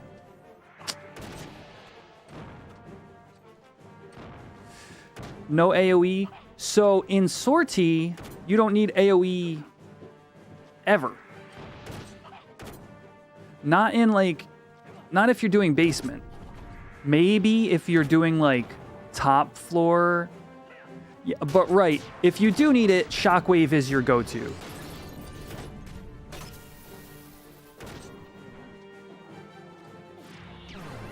Sortie is lame, too much running around. Dude, our Corsair literally is rolling Bolter's roll one third of the run. Like, that's all they do.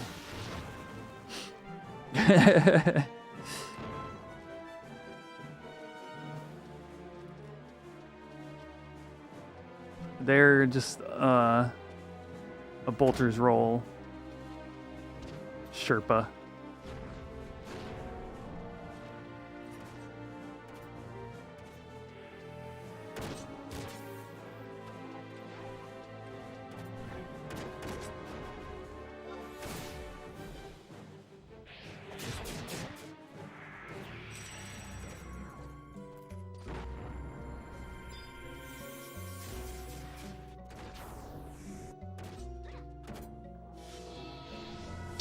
Yeah, I need to see an alliance content with the next the next phase of content. I like my party, I like my 6, man. Like we do work in sortie and segment farms, but like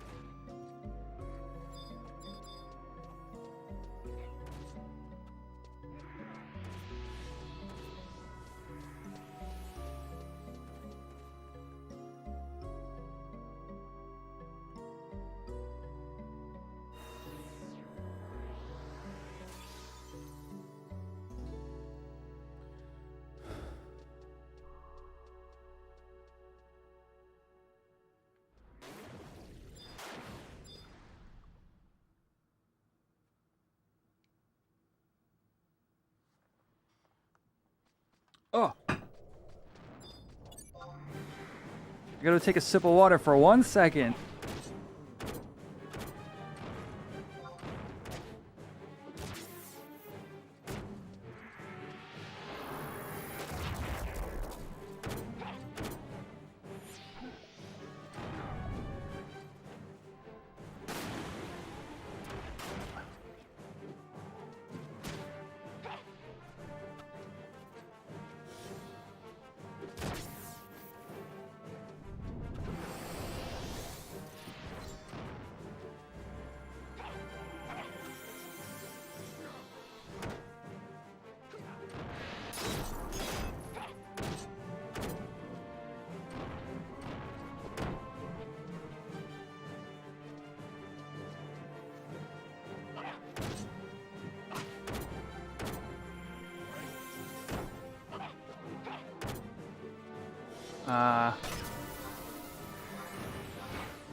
How did I land that light? That had to be the last second of that weapon skill or skill chain window.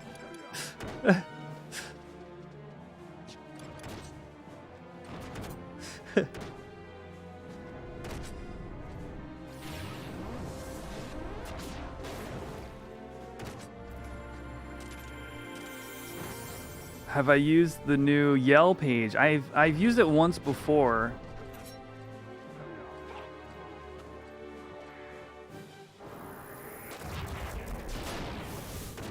I just needed to monitor yells for a minute, so I threw it on.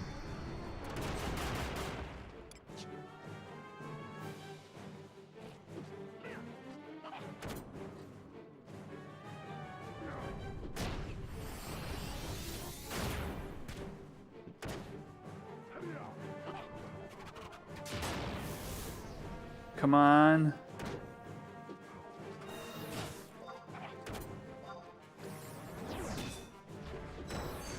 That was the world's latest light again. Monitor and email for certain yells. Write like a Python script to parse what it says.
Dude, it's 1% drop rate. What do you want from me?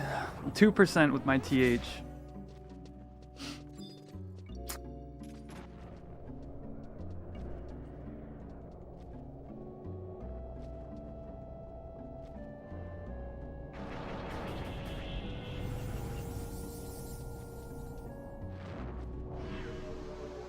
TNL? 12k EXP.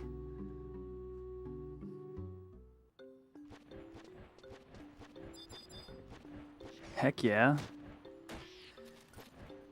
Alright, I think they said Suzaku.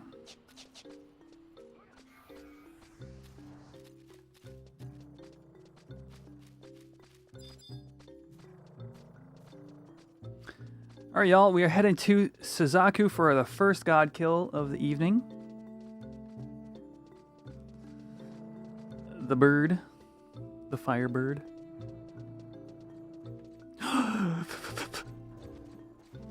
Chocobo Mazurka.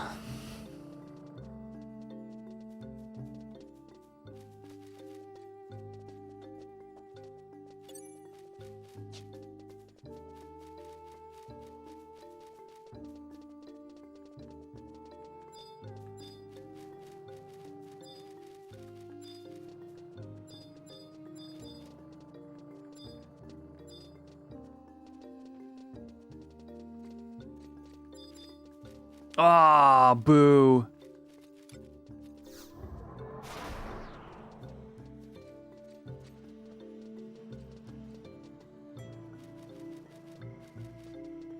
I got it, Oni. I don't know if you can hear me.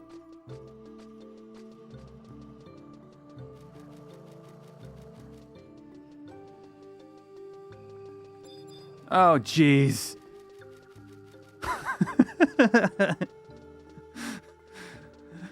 Oh, the games we play, chat.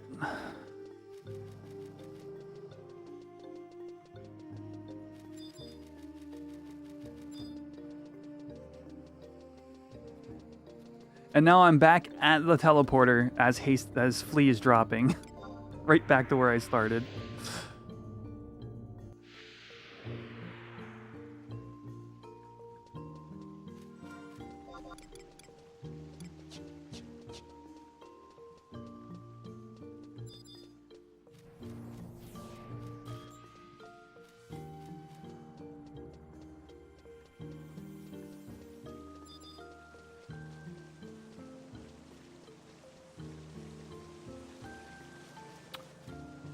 Right. And I think they said something like some months after 1.2, something like that.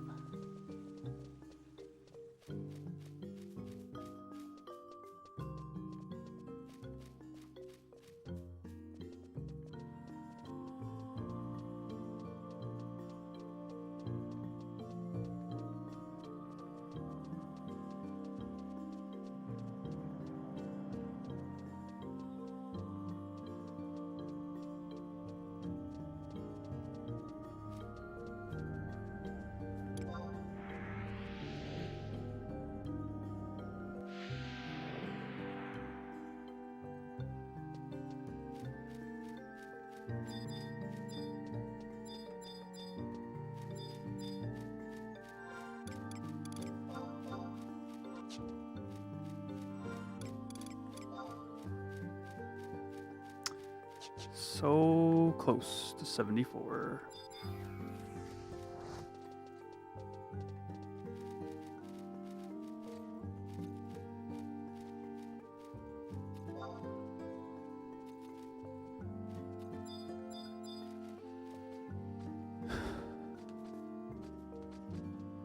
I think they said that 1.2 is the last patch of COP.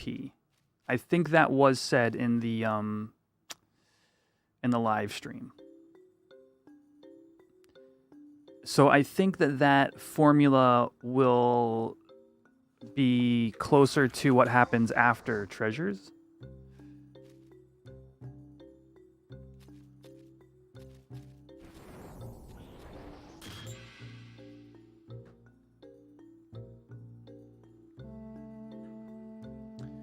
I mean, I'm happy to be doing COP content personally. at least a couple more months.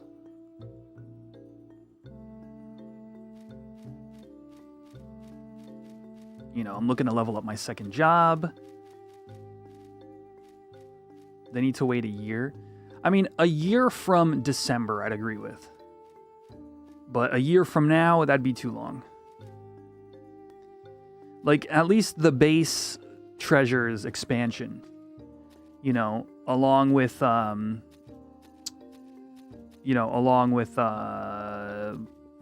jobs and the first set of assaults or whatever.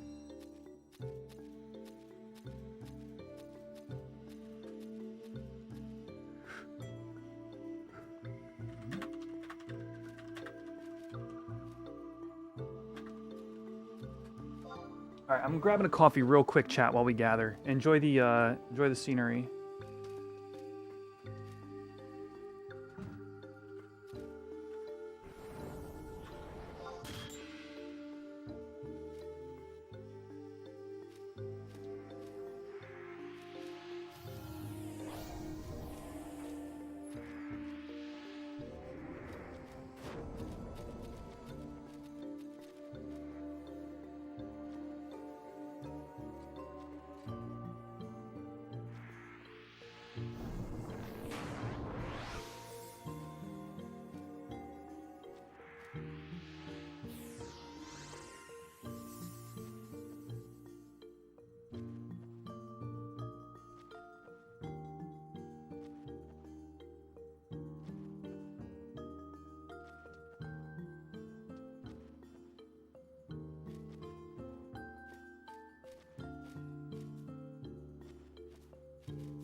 All right.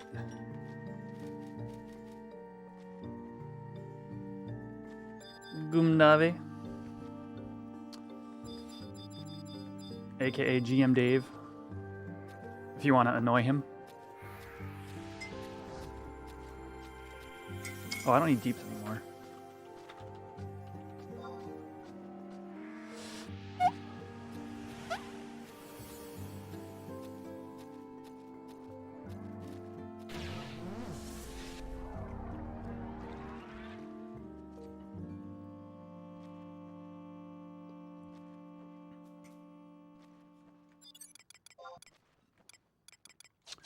Oh, shoot. I got attack food on, chat. Uh-oh.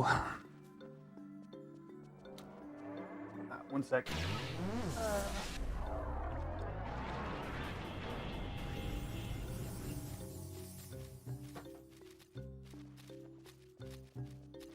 Okay.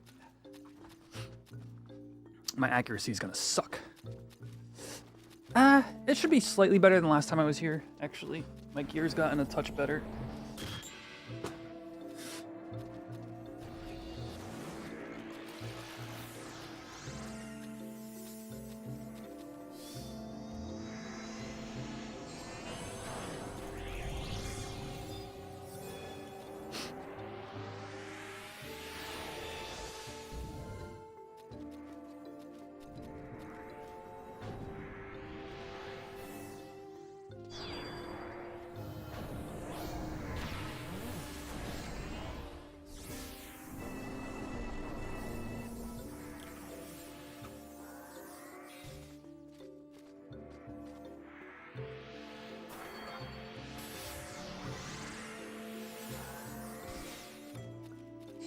I haven't fought Suzaku yet, I don't think.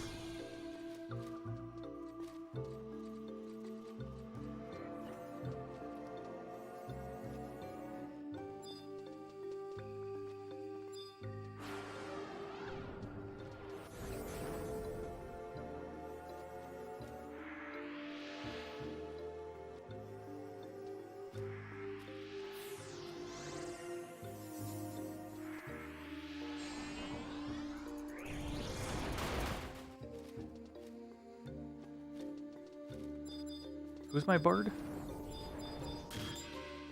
Is it feeder?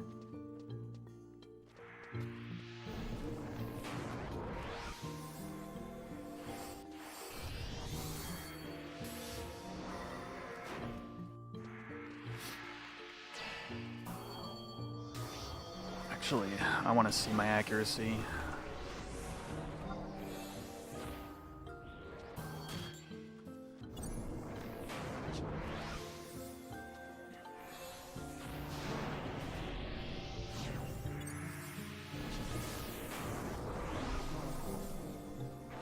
It's gonna be awful.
Jeez.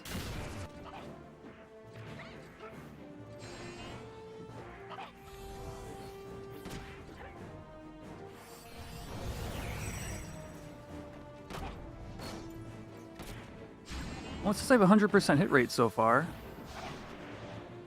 No, 72.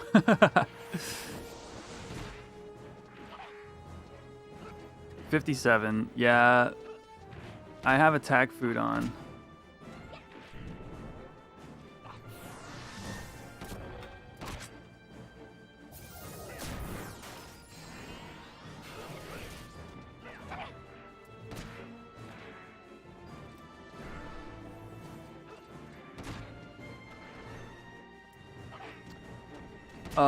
Yeah, there's really nothing I can do about this. 51%.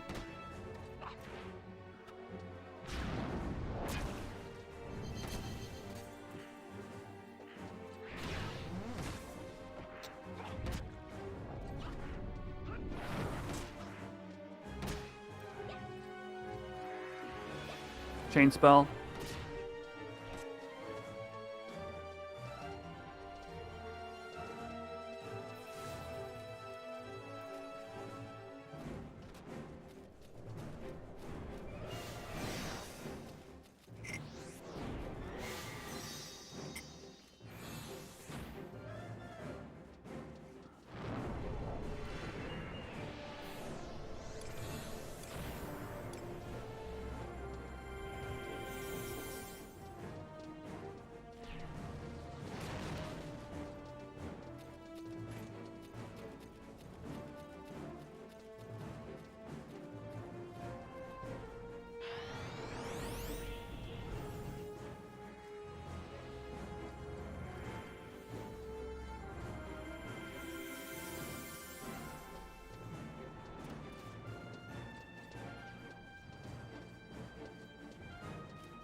Suzaku just bopping around.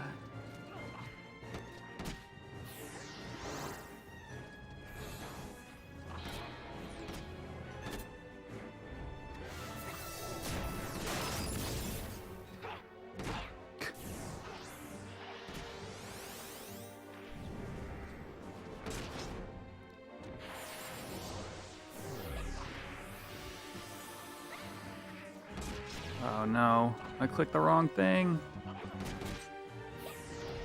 There we go.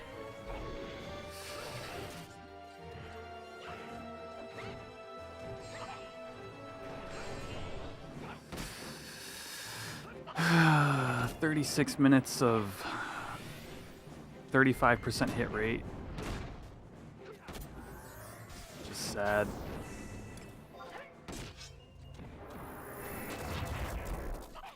At least it's consistent.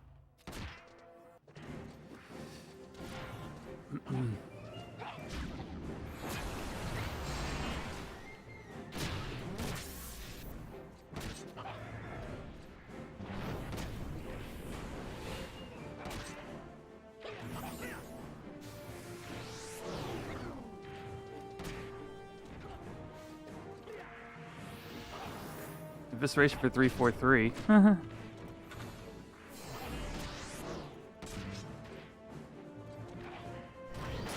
Alright, good luck, us. So the trouble with antacid in Era is, ooh, end feet, shining cloth.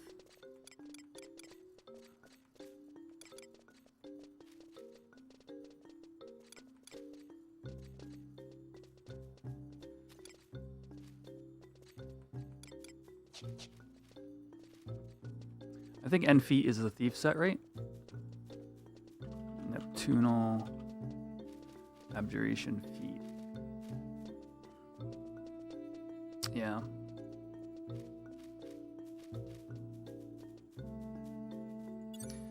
So the trouble with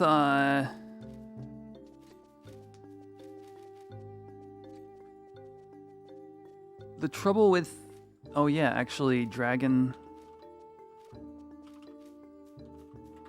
leggings. Yeah, they should be better than dragon leggings.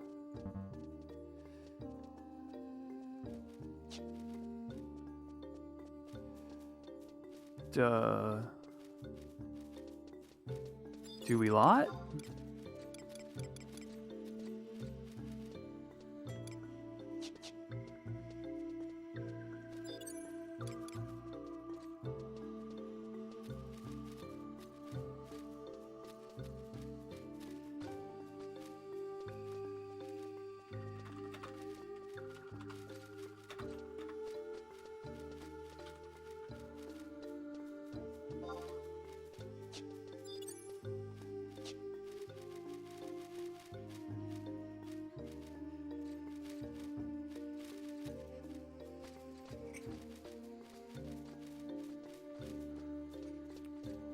Antacid's problem is it needs a rather rare ingredient.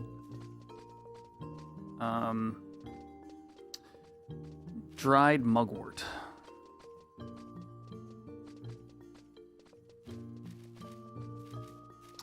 I think maple sugar is also expensive, something like that. And you get 1 antacid. So this is like a 10k plus synth. For 1.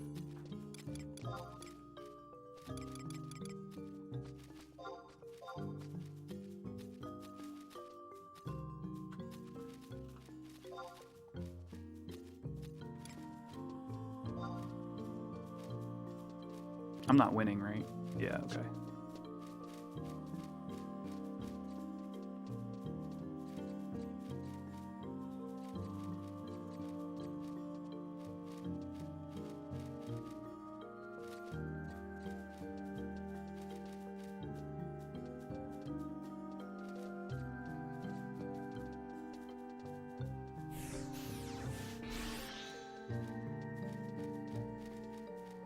Thanks, Lance. And Druin. Mug it? I should have mugged. Shoot, I forgot to mug.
I haven't seen Kieran yet. I've done a couple of sky farms with the LS, a few gods.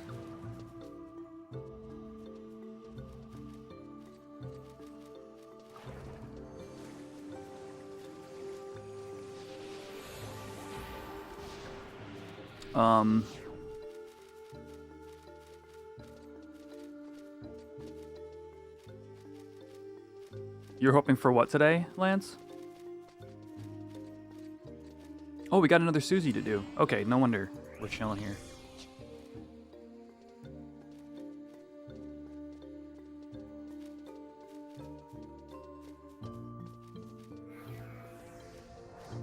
I know what I'll do. I've got a plan for this next Susie.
I think we're about to fight.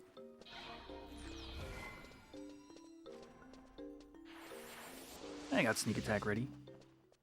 There it is.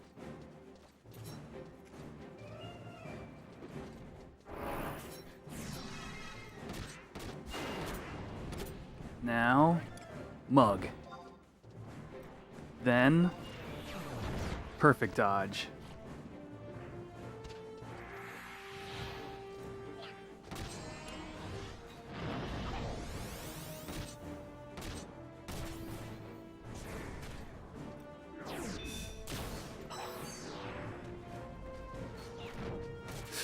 Woo!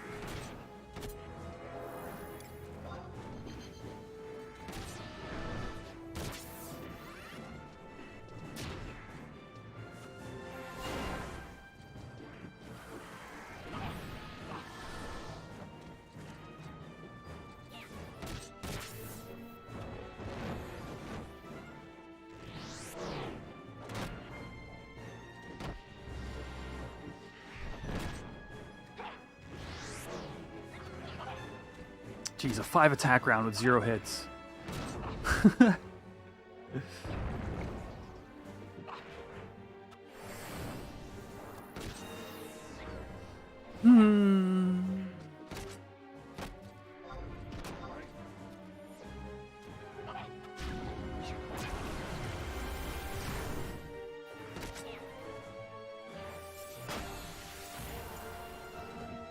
Did it chain spell?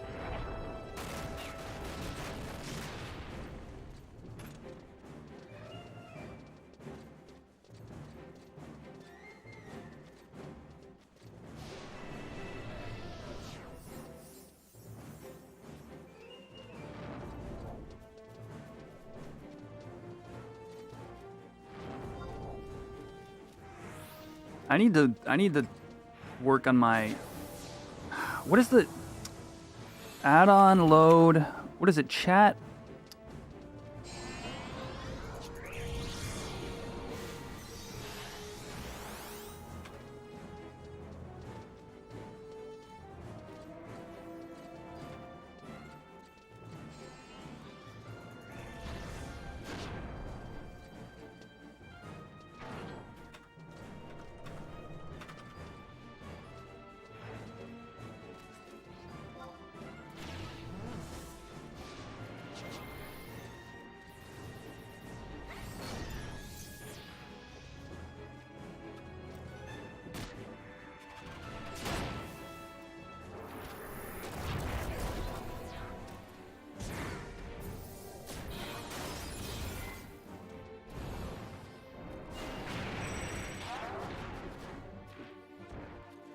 Oh, I didn't have TP anyway.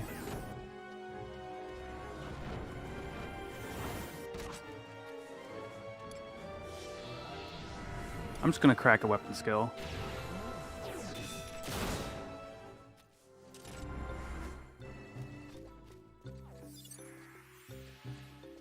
Abjuration. That is warrior set. And more Shining Claws are always nice.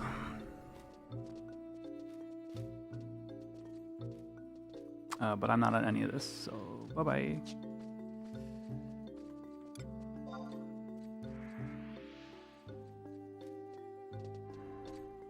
Yeah, not the greatest. I mean, whatever.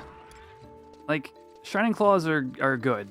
Like, having them is like,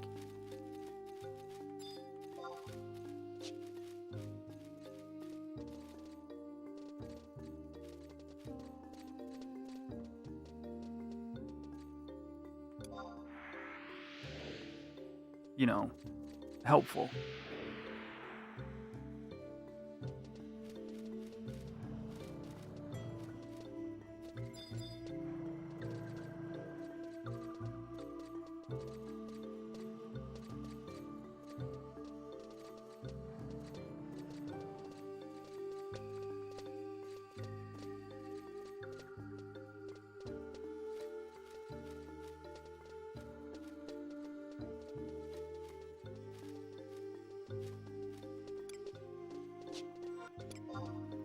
All right, off to Syria we go.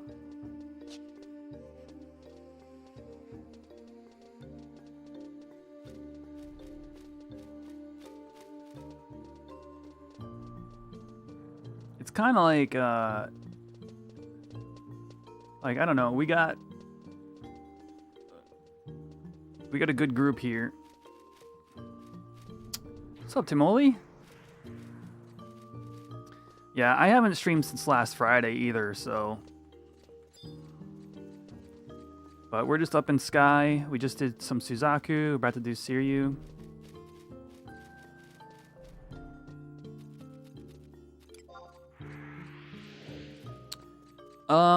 Paladin. I mean, I think Paladin wants all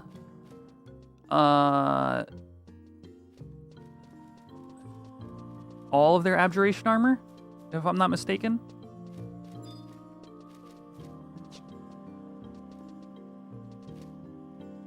Work has been crazy and lots of Destiny 2. Oh, you're still on D2. Okay. Yeah, you were saying when the new season or whatever came, you were saying you were eyeing it. So it sounds like you're still having a good time over there.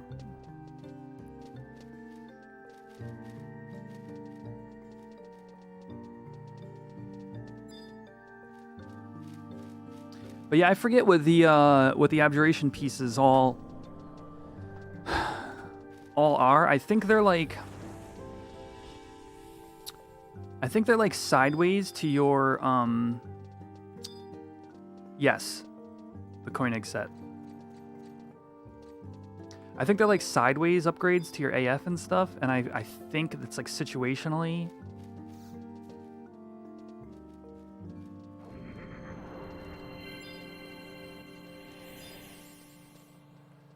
Why, thank you, Schism. But I haven't looked too closely at the sets in a long time, so I can't really say with any certainty.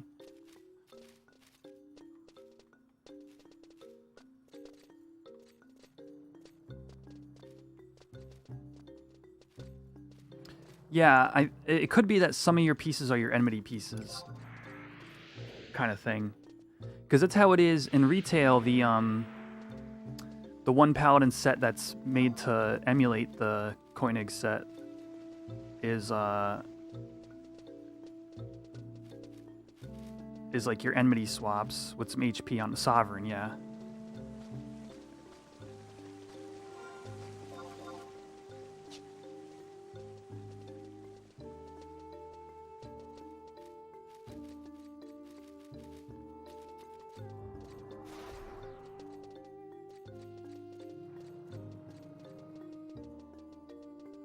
Heka gear, yes. The Hecatome is the piece that I just had a chance to lot on, and it's a weapon skill swap. 3 dex, 6 strength, compared to dragon leggings. 3 dex, 2 attack. It is marginally better.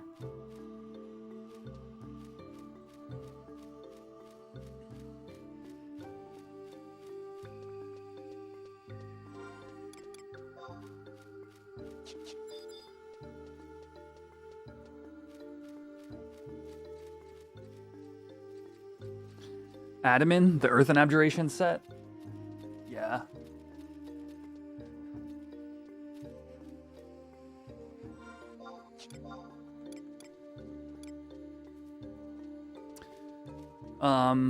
Except if you get the Hecatome +1 feat. Here, look.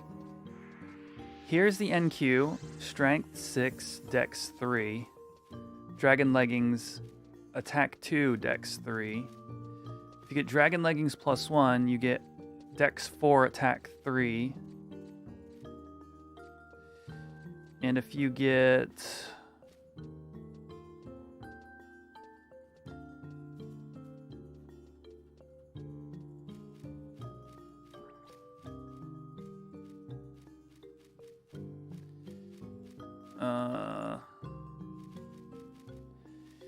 Dex 4, Strength 7. Honestly, the price of this, you probably just want to get Dragon Leggings +1.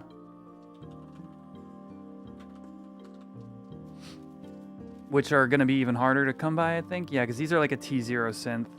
Like, either way, you're looking at a T0 synth, right? Are you? 94? Oh, actually, this is a tier 1. This is a tier 1 synth.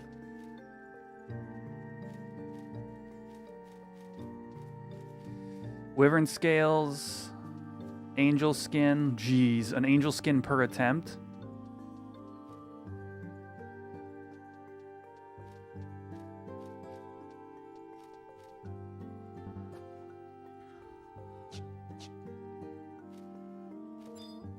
Whoops.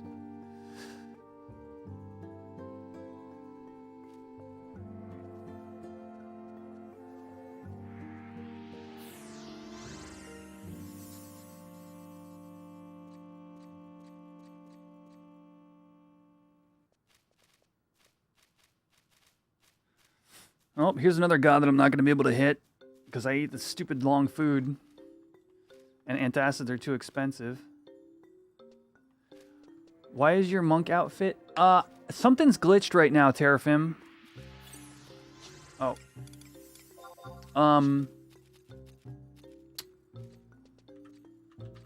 My outfit keeps changing too.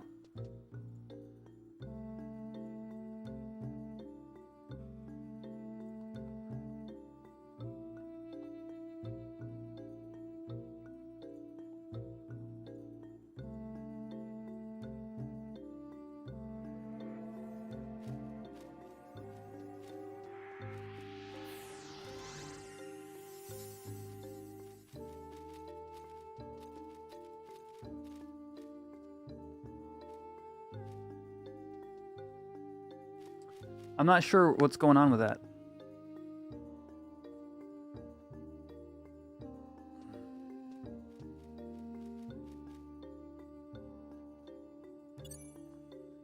I know the dev's been pushing like bug patches lately, so maybe something got messed up.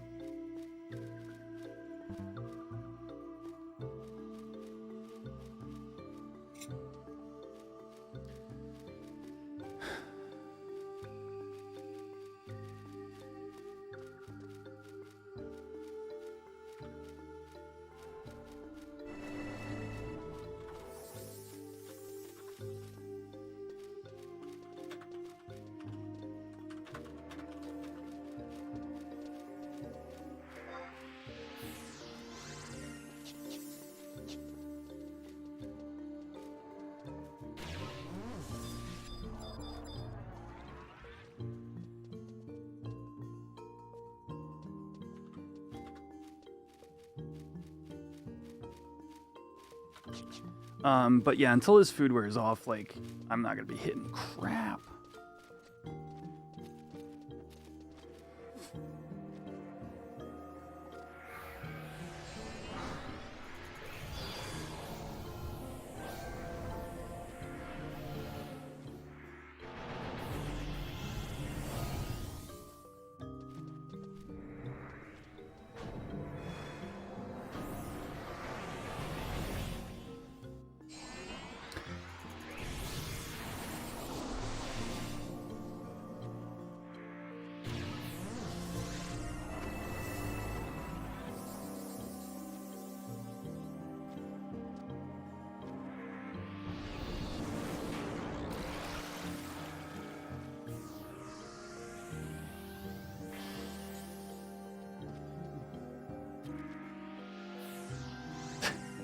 Boko looks so distressed when you pick him up.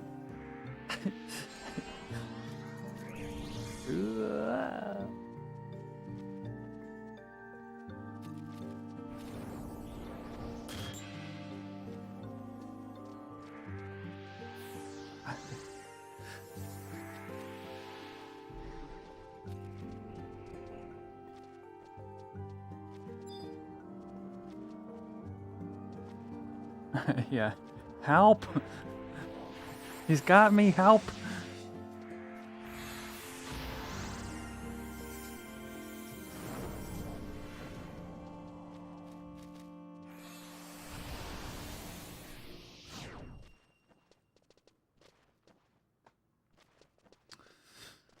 I'm looking forward to Kieran, man.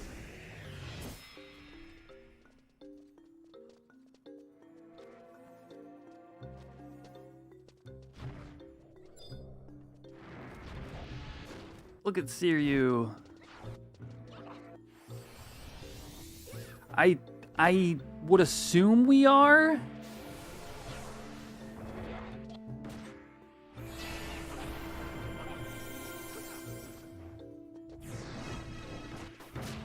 Thing is, I don't know. I mean, we're doing a rotation of gods right now, so I don't see why we wouldn't. An hour to take down Kieran? I genuinely don't even know how long it's going to take.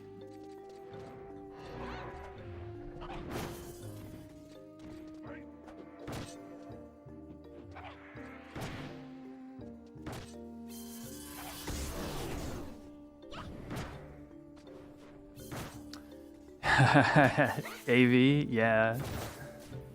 Same. I'm not sure if it's in the game yet.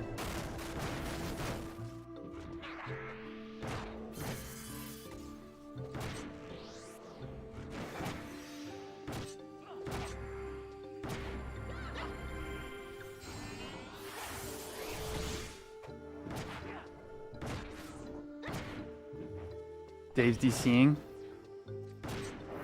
Gumdave.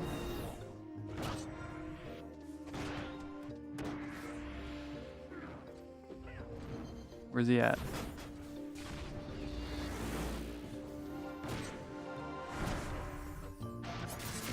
Oh boy. He's coming to murk a black mage.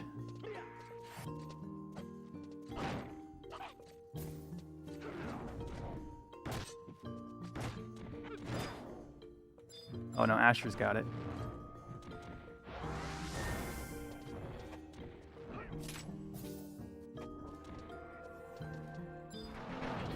Sorry, gonna be sorry. Oh, is dead.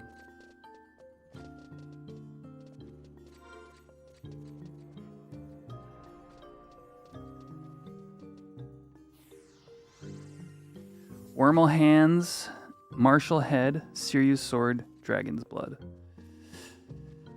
That's the Koenig head.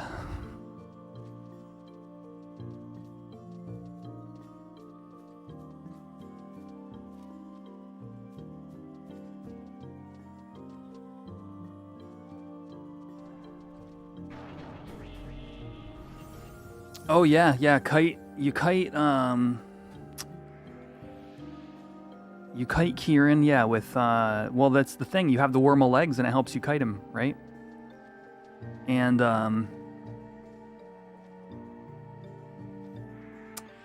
I had heard about Red Mage. It's so weird, like the way like information traveled back in Era was so weird. Like people mentioned to me that they had Red Mage tanking things like so often back in the day. It was not do I want sword?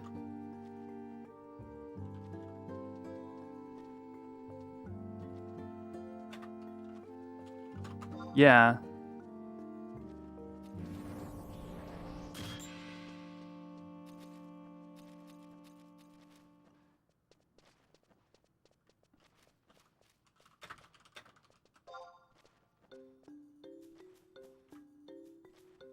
I didn't realize that was good for your evasion set.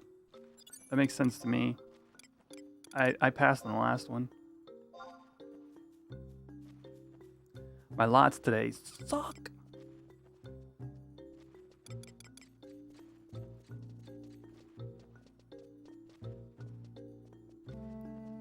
Additional effect water damage.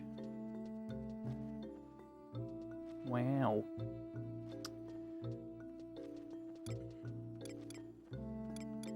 I was actually thinking this the other day. What my offhand would be for an evasion set. That's so funny. Because I've been working on the rest of my set. And thinking to myself, like, do I just use my good daggers? But I'm like, there must be something. And that explains it. I'm missing a couple items. The Unger Boomerang. The O-Hat. Which I want to get this week.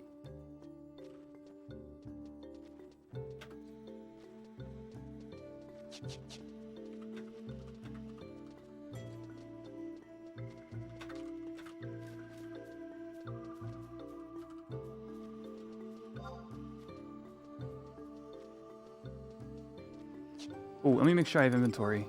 I do, okay. Scouter belt? What is that? Scouter's rope. Evasion plus 10. Ugh. It's an E&M drop. Hedgehog bomb drops from the same fight, though. Oh, ew.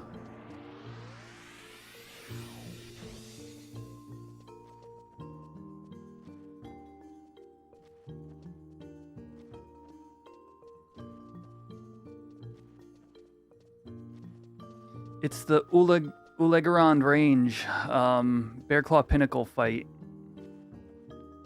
Chat, if you don't know about this E&M, it has to be clear weather in Ulegaron Range in order to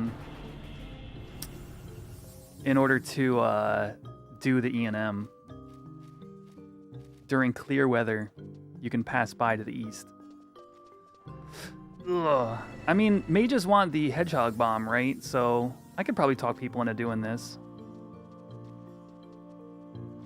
Scouter's rope and Boxer's mantle. Now, Boxer's mantle, that's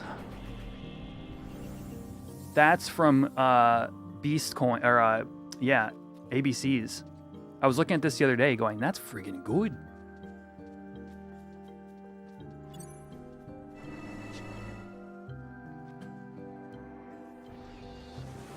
But I need brutal. I need stealth and Boxer's mantle. So I got time.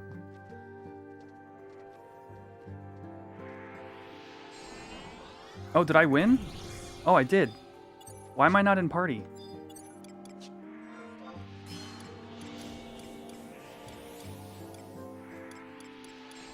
I got the sword, though.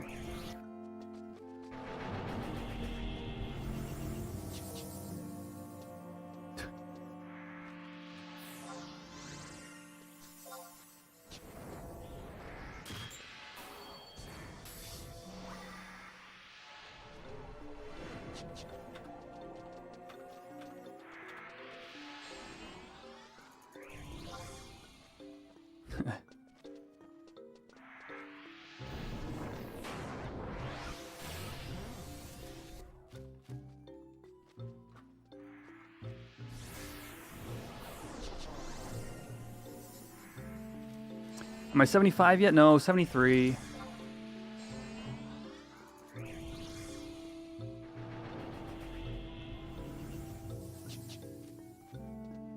Ungerang isn't too bad since it's a 100% drop. Just gotta pop him. I actually don't know how to... What is the... I actually don't know the conditions for Unger.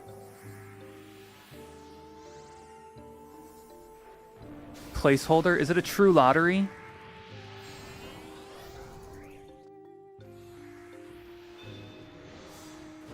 Yep. Ugh. Yeah, at least it's 100% drop rate.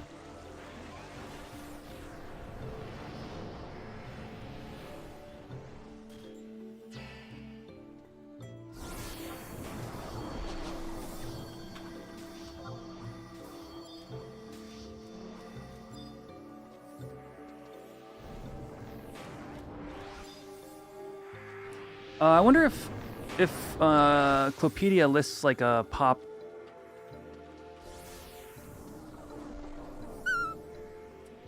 Like a spawn window or something.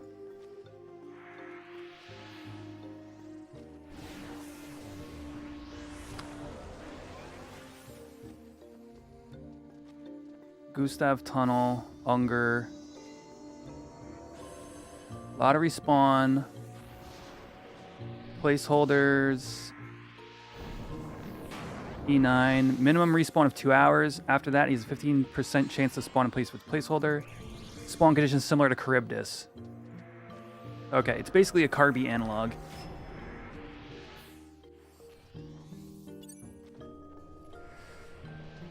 Whoops.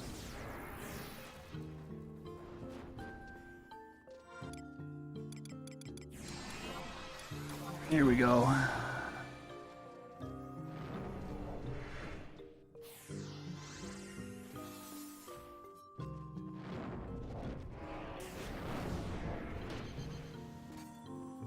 Just head on down there and start killing wyverns.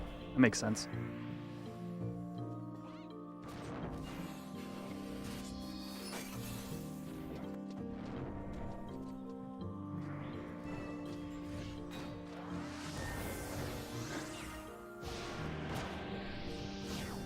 All right.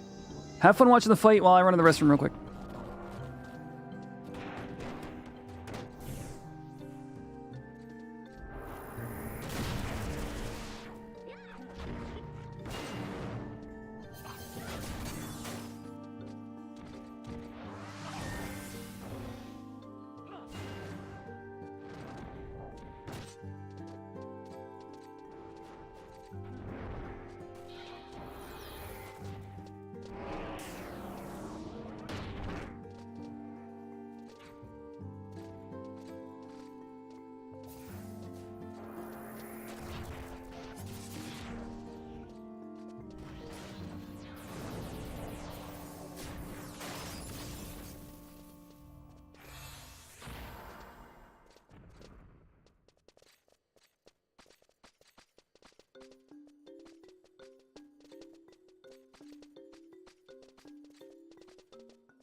That was fast.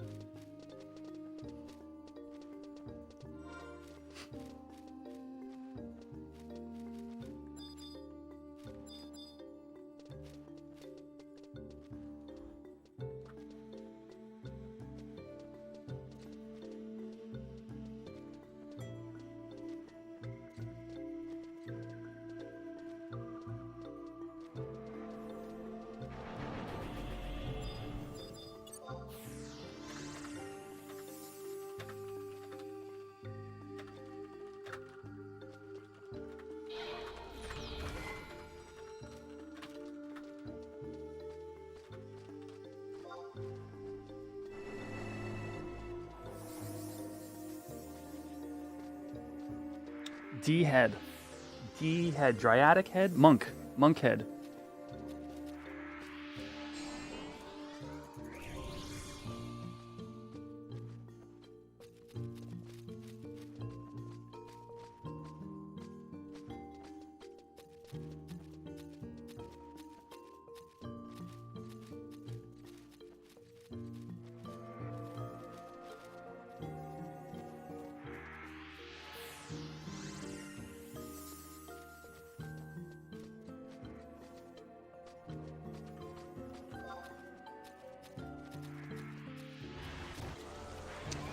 Genbu Shield. Genbu Shield, that's like for mages only, right? I remember having it on Red Mage back in the day. Oh yeah, I was saying earlier though, like Red Mage tanking, like, wasn't really a thing on our, maybe it just wasn't our server, but, or maybe it came after I quit, but,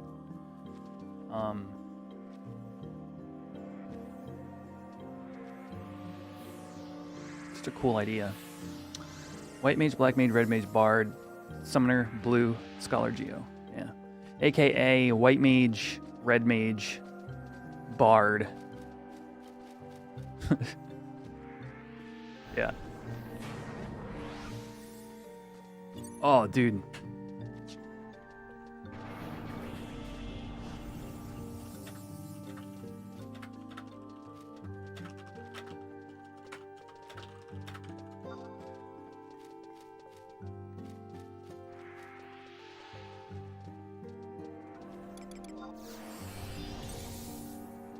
I think they're gonna get me in for this next serial kill. And I have sushi now.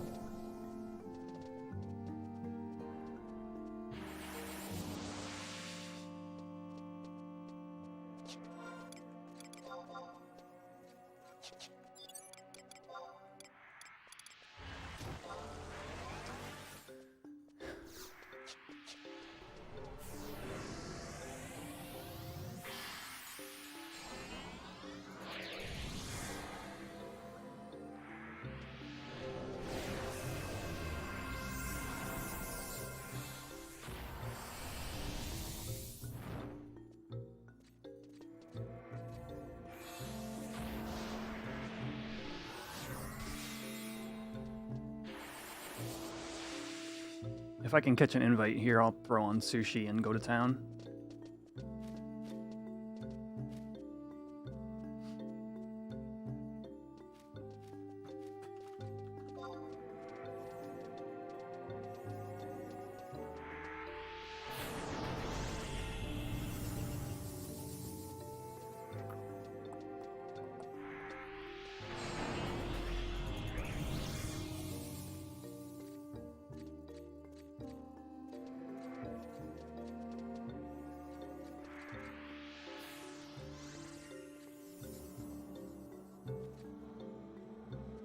It'll be nice when I've got, like, Summoner up, you know, and just catch party slots a little bit better. Like, I get it, like, Thief is Thief. I knew that Thief, for me, would be better spent, you know, farming, like, NMs, doing low-man content where you also want TH, and you want, like, trick attack onto the tanks.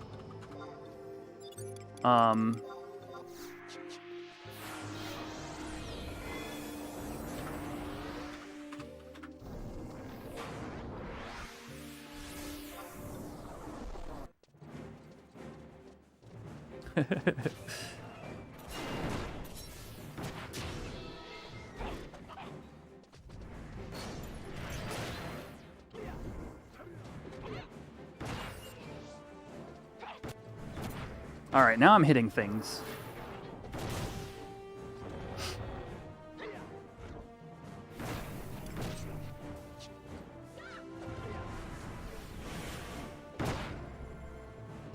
Like, I know if I want to be more competitive, like, it's going to take, like, Homom, you know? Accuracy plus haste in slots that don't really have that, or don't have accuracy, especially don't have haste. I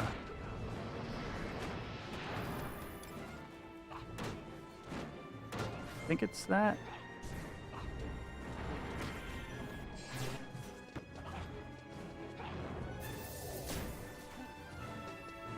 Right. So, but like we've got like a TH4 thief here. You know what I mean? So like I get it. Like I knew I was leveling thief for its utility like way early on. Uh-oh.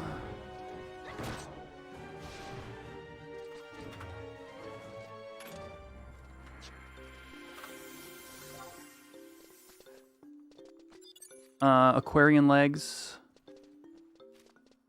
That's Zenith slacks.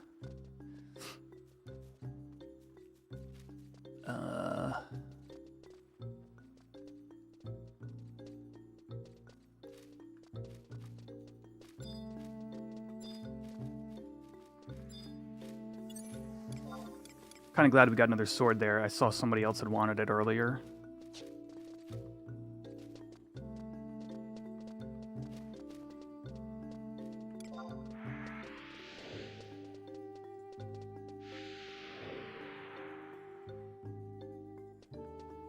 I mean, there will always be enough Sirius swords to go around, you know? Like...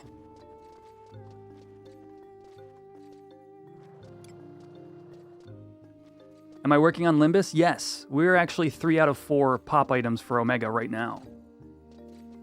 So, we're kind of in an exciting place with Limbus.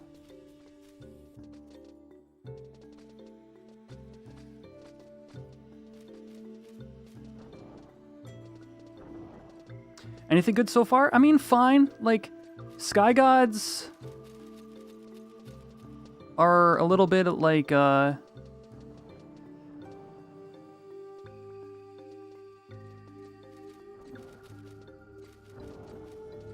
like, whatever. You get abjurations that are okay. You, we got two Shining Cloths in a row.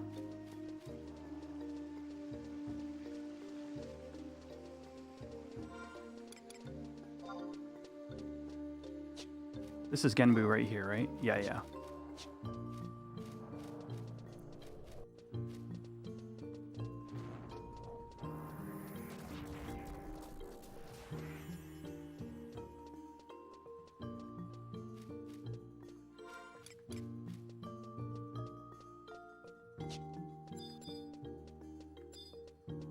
Oh, that was my AF feat. So your level 60 AF grants you 15 extra seconds on fleet. Homom Insight, exactly, yeah. Yeah.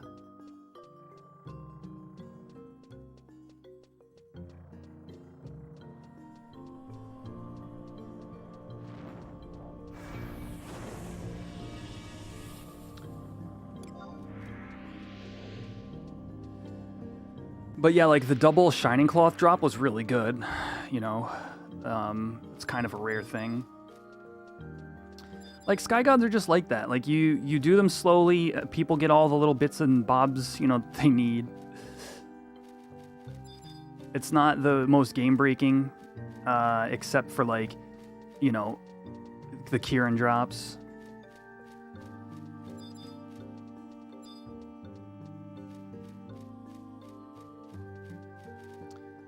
But like people work together, get pops, and then you work together, get drops. It's like the formula, remember, right?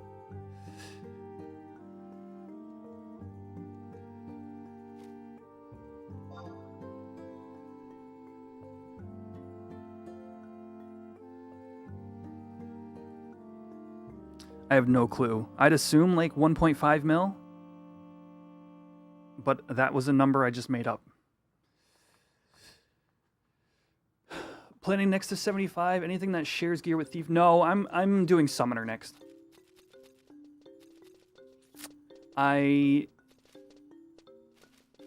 want the power that Summoner brings. Right? Cuz it's so like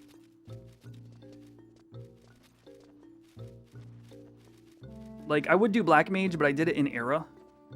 And don't get me wrong, I loved it. Look, I got Vivi right here. In Era, I played Red Mage. Red Mage, Chocobo, and Black Mage. So Summoner has a similar place to Black Mage in most content. So plus it's cool. You like summon the summons, you know? It's fun. So I decided to do that instead.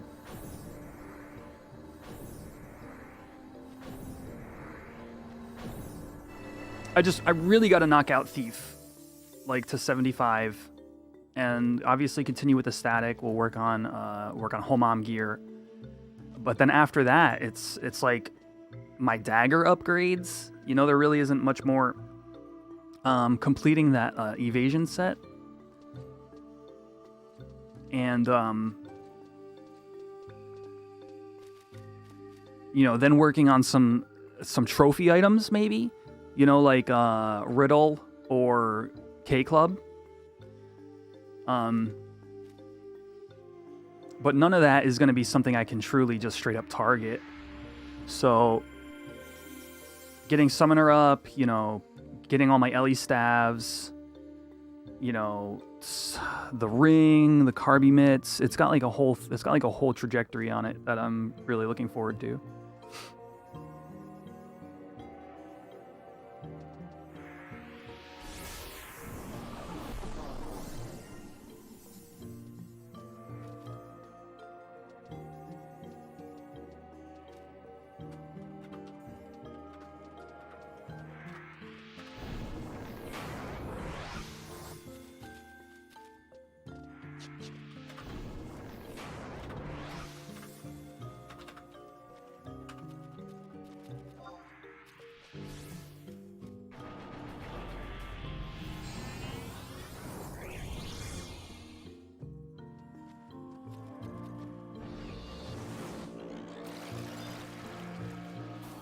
The Summoner share gear with Pup.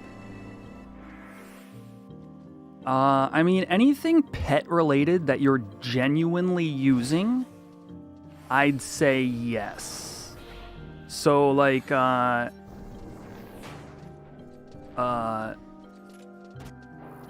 can I just plug my Linkshell real quick? I didn't even think this is demo, by the way. My endgame shell that I joined like 2-3 weeks ago now. We've been killing it. We've gotten we got 2 Fafnir claims in a row. We've had like 2 behemoths since I've been with the shell. At least 1 turtle. I think it was 1 turtle. You know, some late nights farming sky pops. This is my 2nd round of gods that I've been to.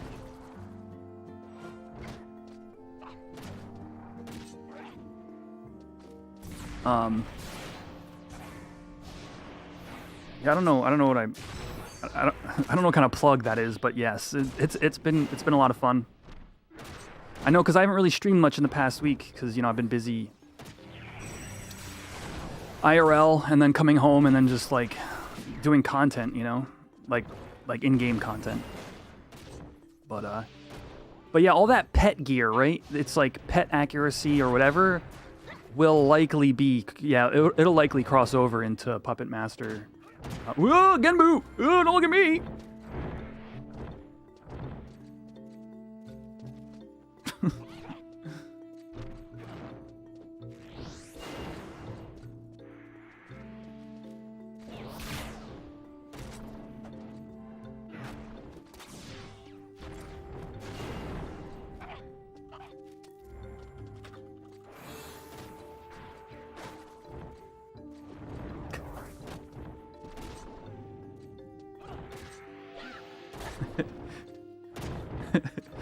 Genbu's got the zoomies.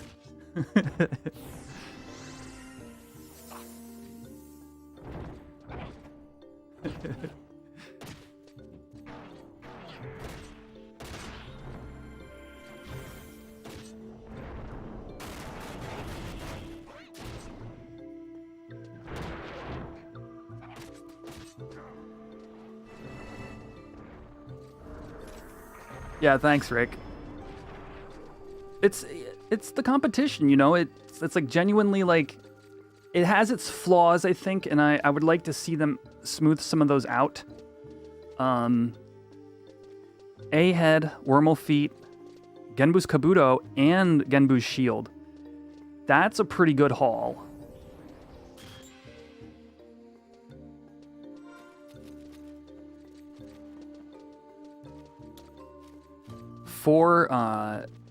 Four useful drops. I mean, W Feet and A head are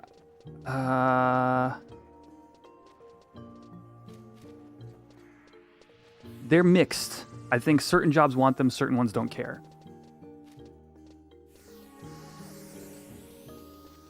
But they're still passable. And then the Kabuto and the Shield are both like people need.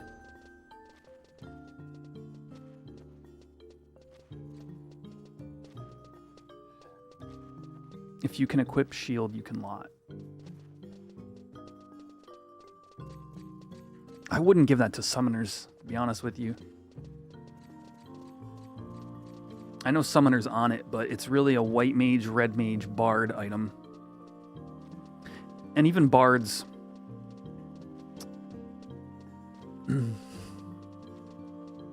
Yeah, I guess, I mean, whatever. There will always be shields, but I think even bards, they idle in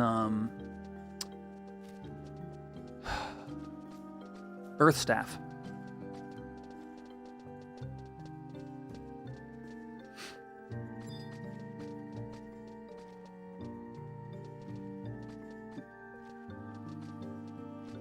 While Summoner is just always in a staff.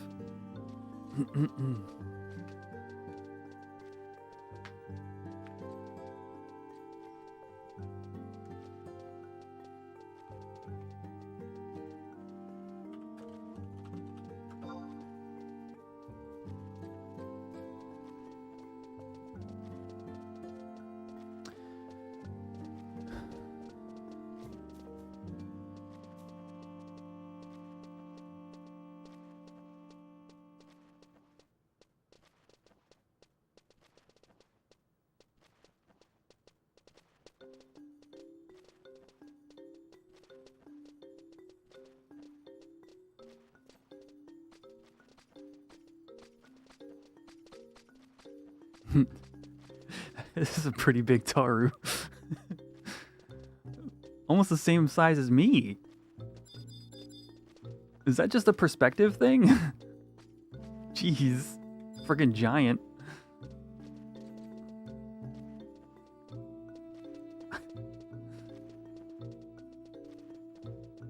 I'm also the small Mithra this time around. I think I picked the medium Mithra in retail. TH4 is a thing? Yes. The hands from Dynamis Zarkabard and the quested necklace, Nana's Charm, which used to be the Thief's Knife. But Horizon made a change so that it was more TH +1 from that item is more accessible to thieves. So they didn't feel like they had to do this 1% drop rate fest for months in order to, make sure that they could have their higher TH.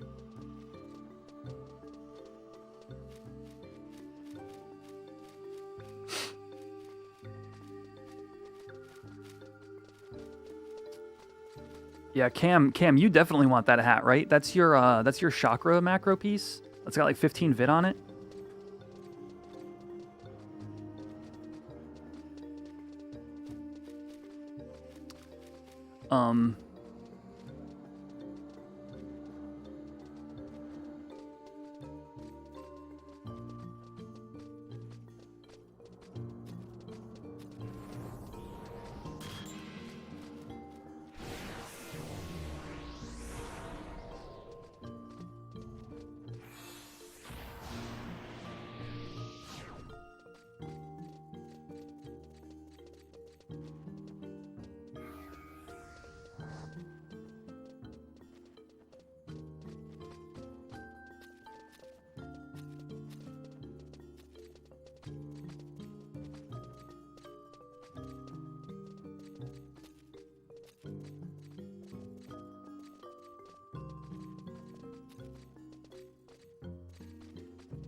That's a good Genbu though. I'm happy with that.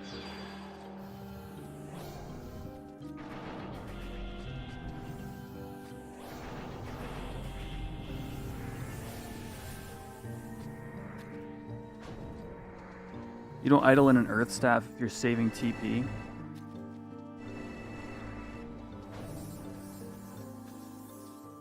Yeah, that's true.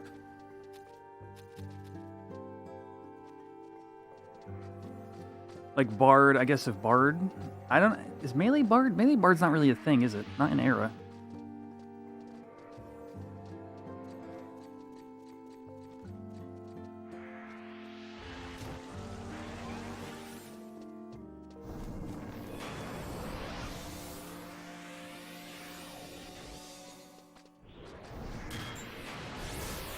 You have a Melee Bard set, it does well for what it is. Nice. I think it's like a lack of like weapon and skill at this era, right? What is I don't even... I'm gonna look at the retail numbers.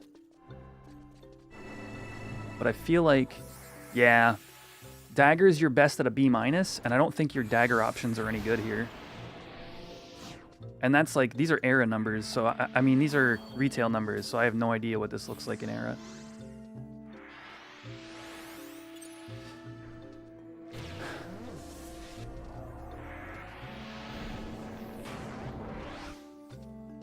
But your Dagger selection is like... But... Are you guys on Martial?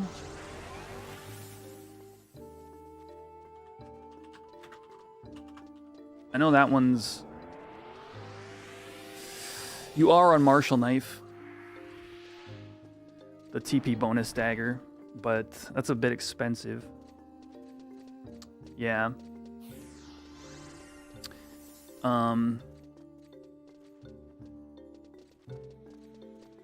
Do you guys get Evisceration or no? I don't even know what your best weapon skill is.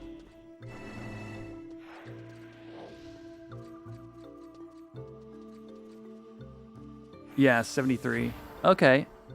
So, Evisceration Martial Knife? I mean, in terms of like high DD, or, you know, in terms of like how to be the best DD. I mean, of course you're on Mandao, right? But that's like... Okay, in terms of like max DD outside of Relic Dagger, maybe that? Yeah? Nin sub?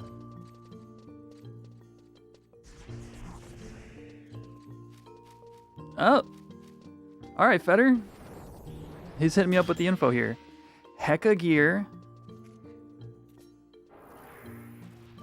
Bard is on Haidate. Okay, you can definitely make that work.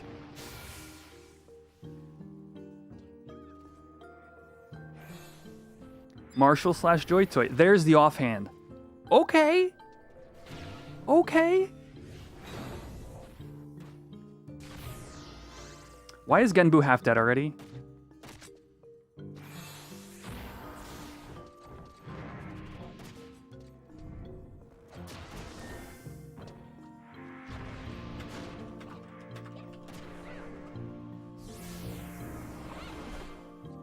Imagine a Mandao Bard without G-Horn. The circumstance for that would be like if you're a Thief main and you have a Mandao, and then you do Bard later on.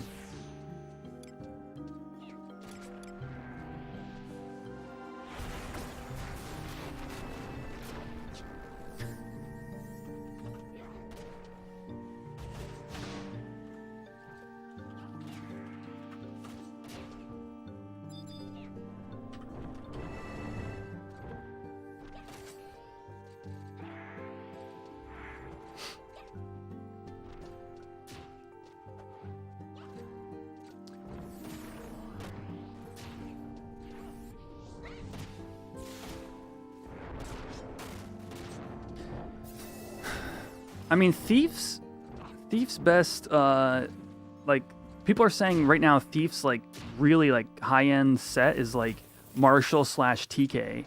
Because the OAT on TK can proc in your weapon skill. in a different it's like a different multi-attack proc separate from triple attack, and I think also separate from your offhand hit in general. So and then the martial knife adding the higher TP mod to evisceration, giving you a large crit rate. So if Thief is looking at that kind of setup for their optimal DPS build, I can see why. I mean, that just makes a ton of sense for Bard as well, along with evisceration. But yeah, so, you know, Hecatomb for weapon skill, Dusk for TP. Bard is on friggin' Haidate? Is that real? Hold on. Oh yeah, I've seen Bards like Lockstyle to Haidate. Look, Bards on Haidate. Are you kidding me? Are you kidding? Are you kidding me?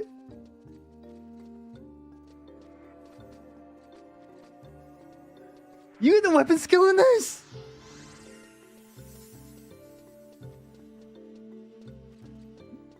You get the weapon skill in this? You get the TP in that.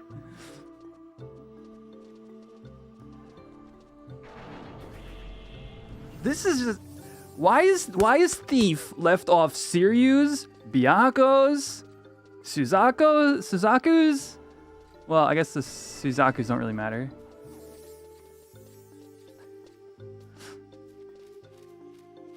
That is unfair. What does Thief get up here? Siryu's sword? Okay. Like, y'all convinced me earlier that the +5 evasion is relevant.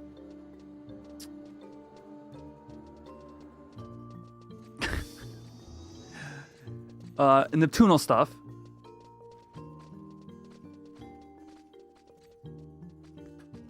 Friggin' that's it.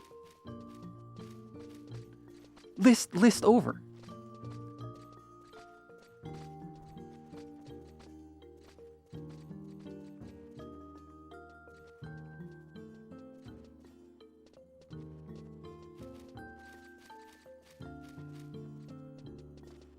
It would be a cheat code. It would 100% be. I tell you, the subliger from Oddcan would not be as valuable as it is.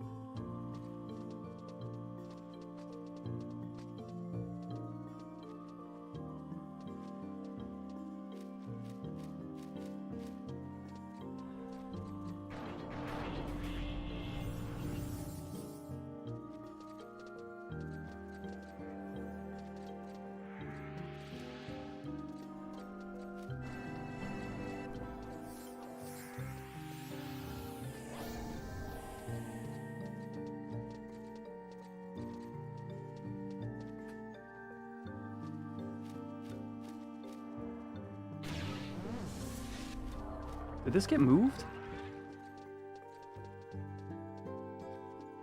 Oh, we have another pop? Sweet. I hope we get everybody's shields that want it, man.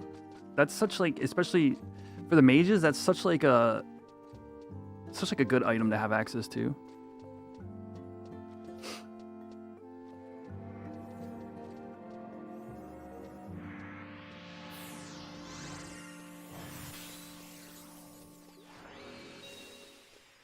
Yeah, I agree. It's actually kind of a cheat. Like, I mean, well, you know what? Like, I hate to say it, but how is it not just like overpowered for like warrior?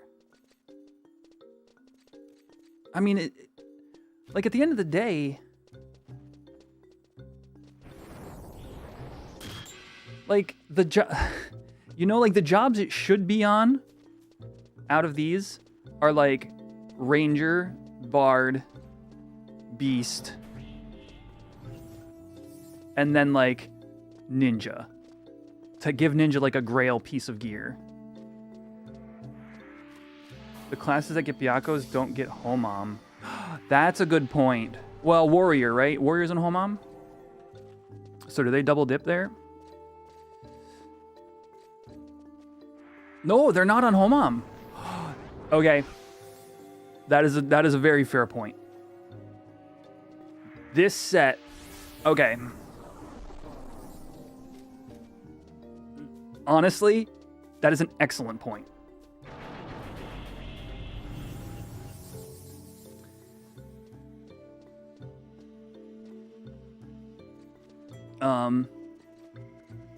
I still think it's like, I don't know, man. It's just like, yes, that war does seem, it just seems out of place to me. War of all things. I mean, I love Warrior in retail. I'm not necessarily complaining about it. Just, it's a Haidate, you know. But the fact that Bard's on that, I hadn't even thought until somebody mentioned like Bard, and I'm like, let me look at what skill level Bard has. I'm like, I hadn't even thought about DDing in this era on it. Yeah, Osode, Haidate. True. Oh, I think we're out of Genbu Pops.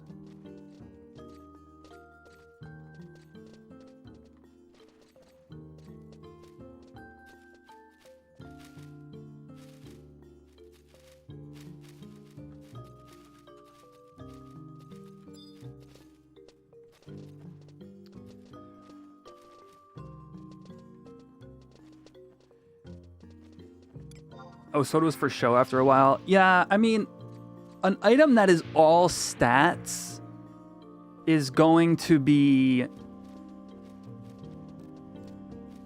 it's going to have a weird place no matter what. You know, no accuracy, no attack, no haste. So it's going to have its place and, you know...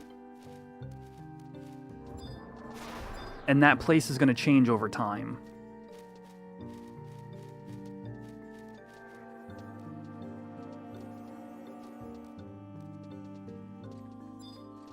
Matt's cap.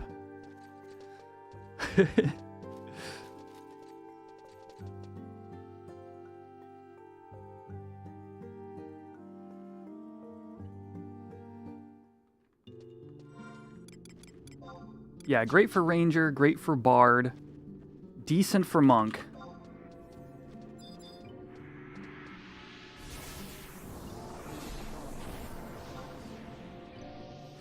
Oh, wait. Yeah, because you don't weapon skill in that, right? Chi Blast set. Yeah, Chi Blast isn't what it was in Era, though.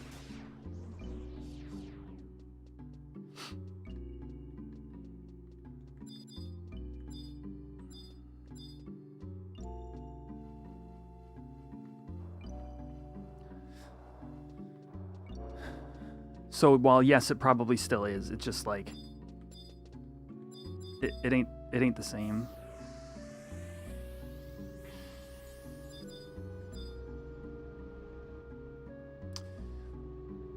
Okay, so you do weapon skill in the Osode. I just wonder, like, isn't so you're using like Asuran Fists, right?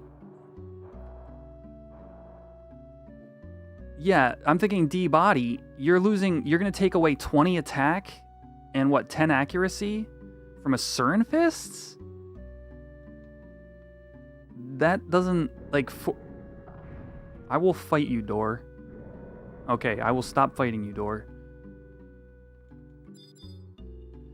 For other weapon skills, Dragon Kick.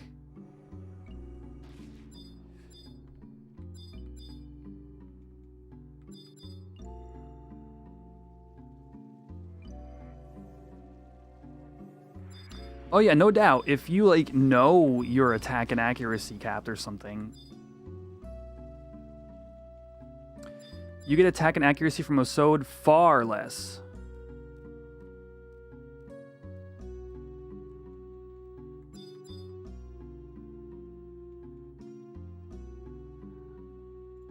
What's it called? It's called the Dryadic Shuratogi, right?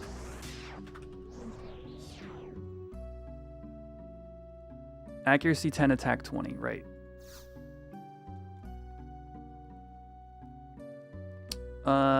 Yeah, I mean Dex is agility, right? Or Dex is accuracy, right?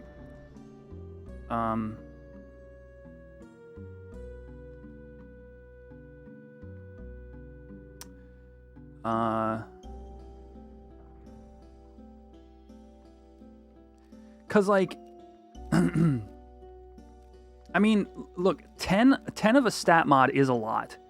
I think a Surin Fist even too. A Surin Fist only has a 20% modifier. I don't think you could convince me to use that on a Surin Fist in any situation. I mean, except if you absolutely know your attack and accuracy capped. A Surin... 15%. Okay, so, but it is 2 stats. It is 15% strength and 15% fit.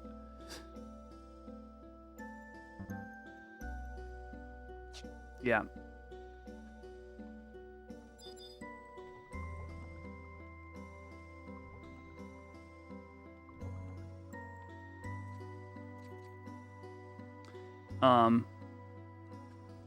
A 30% is a little closer. A Surin Fist's gonna whiff like 3 hits either way. Yeah, I mean, but you remove, so 10 dex, I have no idea what the dex to accuracy ratio is on this server, and I'm sure I could just check it, right? /check param. /check param. And of course it's based on your weapon type. Primary accuracy 364.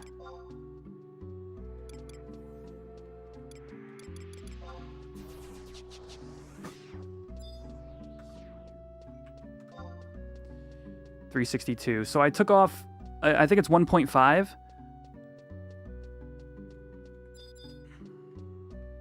Or I only took off 3. I'd have to take off 4 to double check, I guess. Anyway. So it's more than 1-to-1. It's probably 2-to-1. Let's see, I'll take off... Alright, there we go. I'll take off 4 decks instead of 3.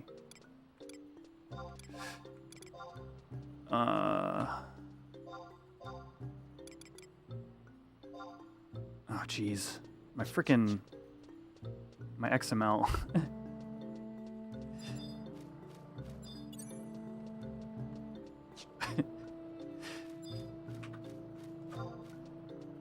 All right. What were my values? I lost 7. Yeah, it should be 2-to-1. 2 dex equals 1 accuracy. You add 10 dex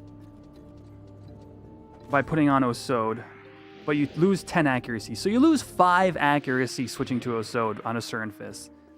Okay. It's only 5.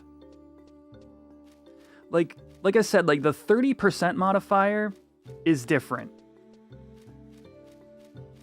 Like I feel like just like mental math, a 20% modifier would have been too low, I think. But a 30% total, I'd be more inclined to lean towards the Osode.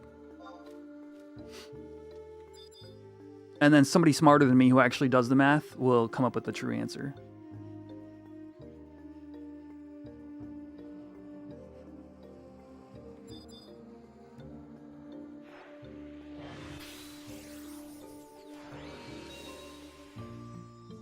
Either way, it knocks it up a touch in my book.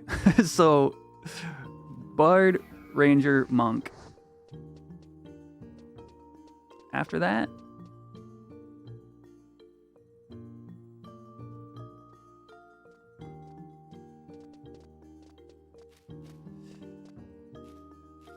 Warrior? I think Warrior has better weapon skill pieces. Like, Warrior should be weapon skilling in, like, depending upon the weapon skill, I guess, like their hobby.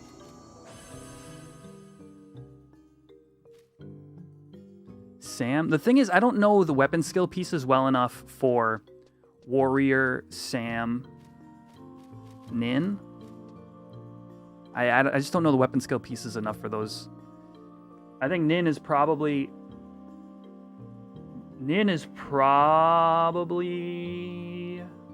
Shura. because you're just wanting more attack on Nin at all times.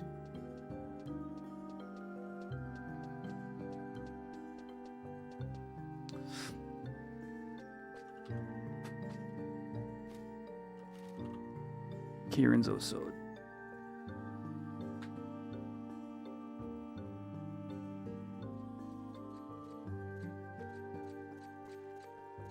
Yeah, I feel like it's a much harder, for like warrior, it's a much harder sell when you can do like Hauberk, right? If you have a strength-based weapon skill, strength 5, and accuracy and attack, it should be a clear winner.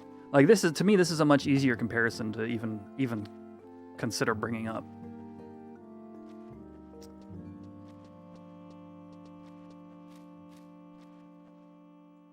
Or wait, which one's the bigger one? Is it Haubergen? Is the one used to make Hauberk? Yeah. Yeah. The Hauberk is the higher one. Okay, yeah. So like on Warrior and Ninja. Oh, Ninja's on Hauberk is... Ninja's on Haubergen. So... Also, it depends upon the mods of the weapon skill. Because I know Warrior has some Vit mods in their, in some of their weapon skills.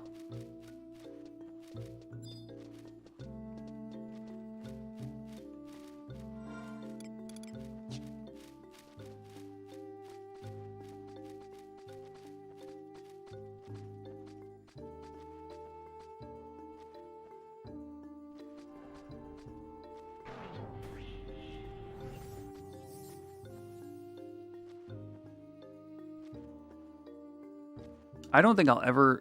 Oh, actually, I might do Warrior one day. I was going to say, I don't think I'll ever do a job that wants Osod in Era. But, like, way down the line, I might consider doing Warrior. I should probably do a job that overlaps Homam, actually. If I'm gonna hopefully get a handful of pieces.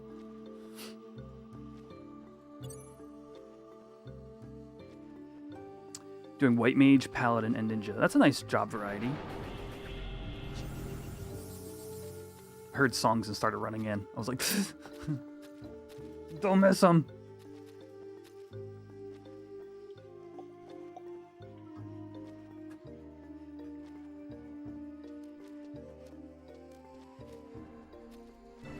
Hide in the bushes, Quetch. I'm camouflaged.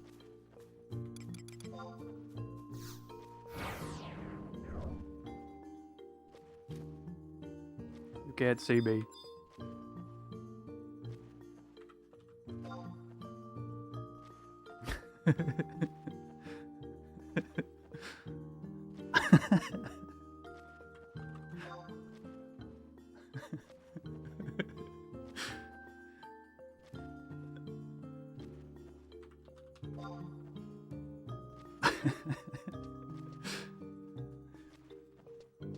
I'm invisible.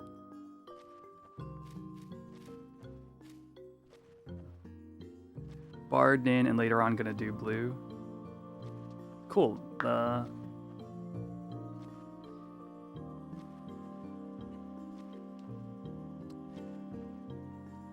J Money.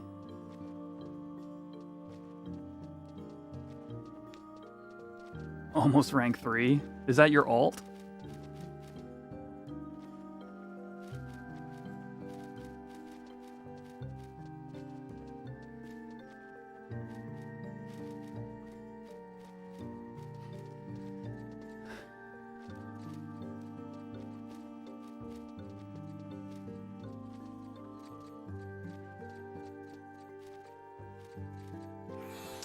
An emergency maintenance in 1 hour.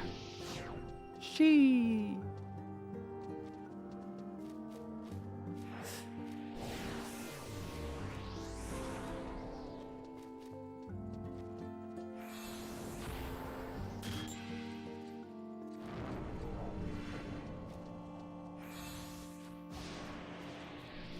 Get wrecked.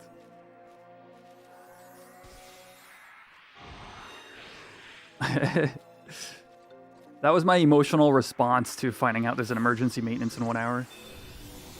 Just to blow you all up. Get out of there, Gimdave.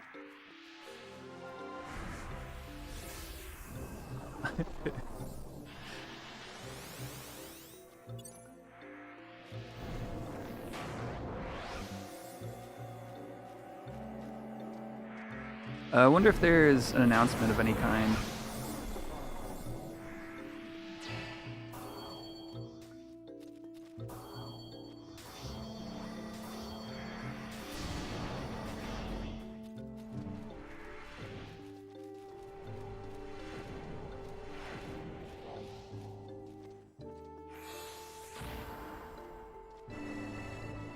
That's a fair point, actually. The you would have thought we would have had an emergency maintenance like the moment the server went up. Like, oh, we screwed something up. Like any game on Big Patch Day is like, oh.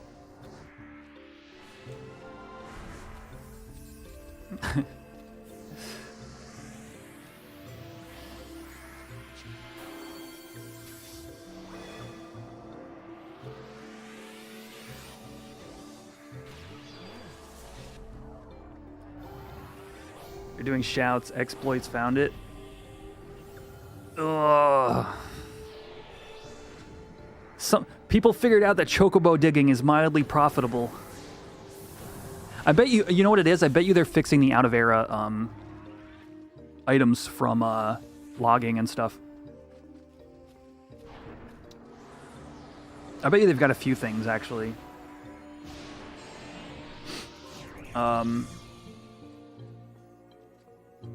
What else did they say?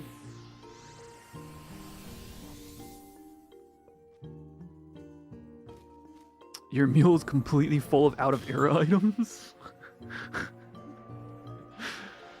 Friggin' yikes.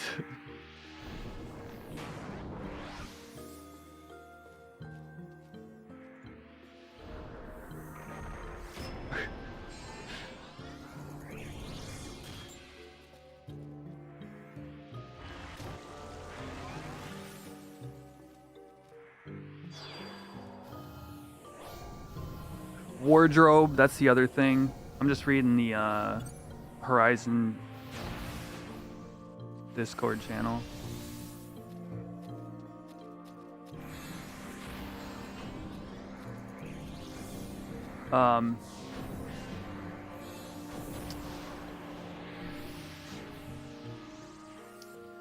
Although I feel like if they wanted to fix the wardrobes, that would have happened in the patch. I'm not exactly sure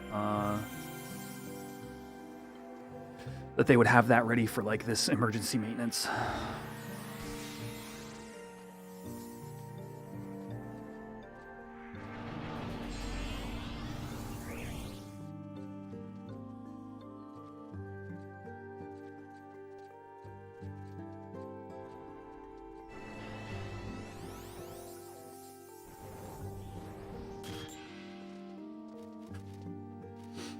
I'm ready to be the cameraman.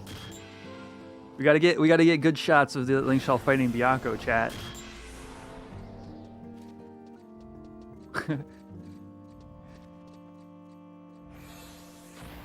We need like, here we go. Hold on. Oh, you're in front of me, Cam. Those piercing blue eyes. We're gonna make an AMV right now, chat. Too much crap on the screen. Meow. Look at the epic ninja subjobbed paladin. Ah, he should have been interrupted, but was not. The paladin crew on one side of Byakko, the mighty samurai thief dragoon combo on the other. Skadoosh!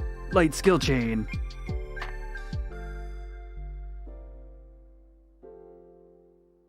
Get him, Taru. The music stopped.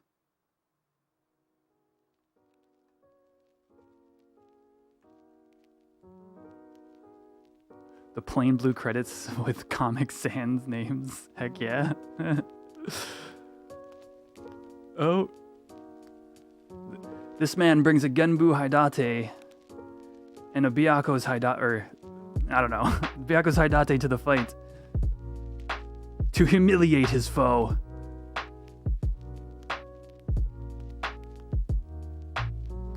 We have your pants. What now, tiger?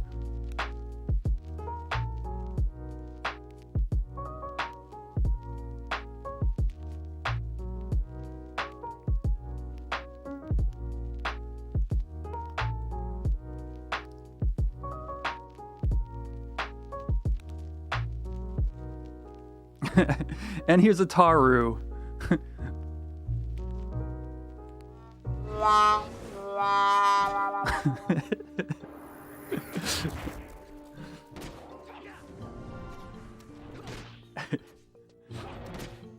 This music's too gentle, man. Actually, I've got better music. Hold on, that I can actually play on stream.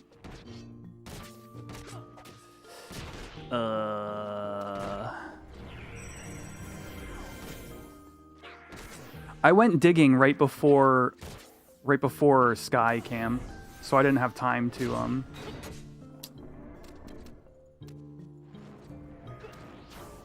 right, here we go.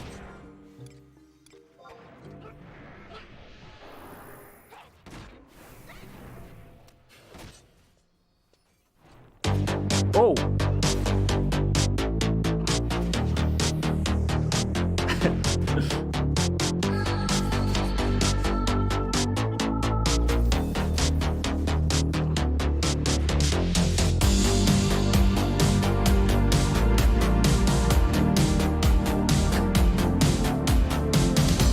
This is royalty free, everybody.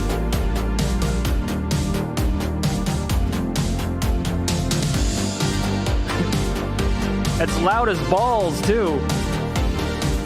There we go.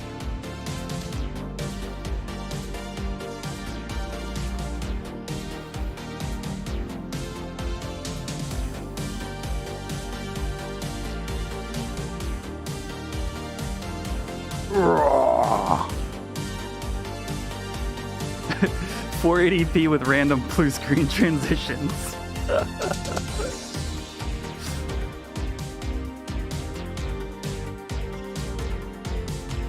I just need like Peepo Jam, is it? Friggin' YouTube and its like lack of emote game.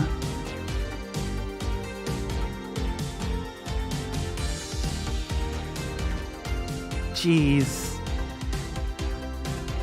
E-Feet, Haidate, and Hide? Does this drop Behemoth Hide?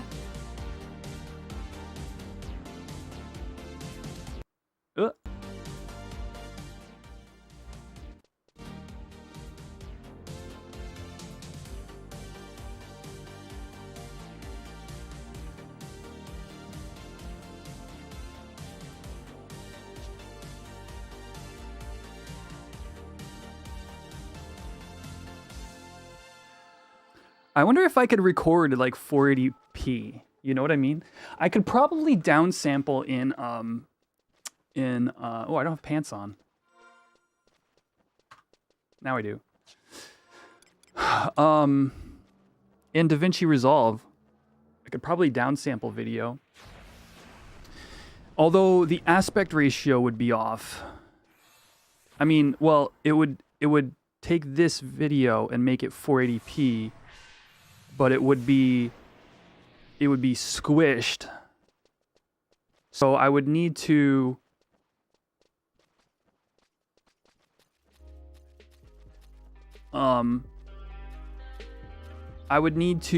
change my aspect ratio on Horizon to 4:3.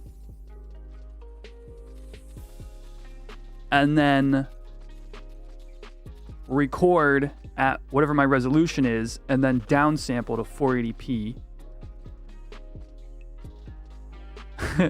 A 5-second long looping Linkin Park song.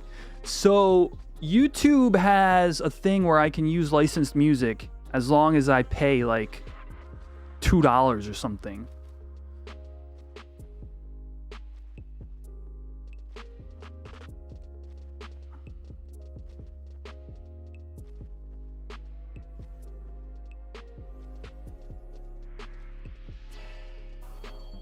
but like the song has to be in their licensable menu. So like I don't know if Linkin Park would be there.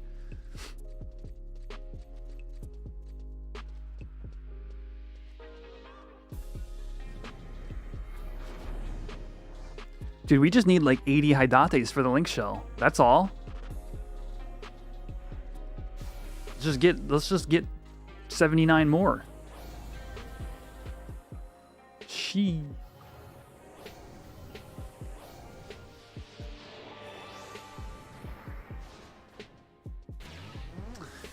Supposed to flash it, but died before he fully spawned by a triple attack. Dude, the TAs on Byakuya are nasty.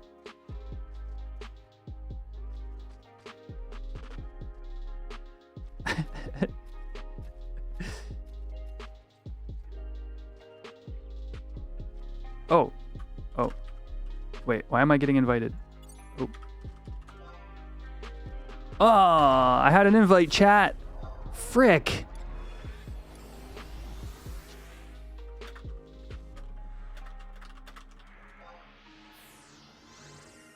Freaking missed it. They're gonna be like, oh, sorry, full. Oh, dang it.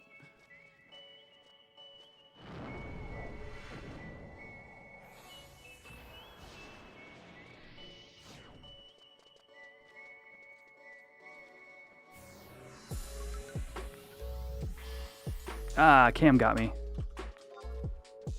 Heck yeah.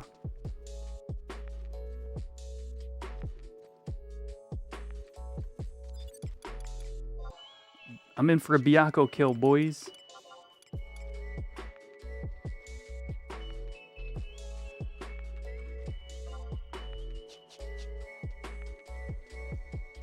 All right, we're gonna play that epic music again. Same song, same song. Keep it simple. Oh, it was a behemoth hide. Okay.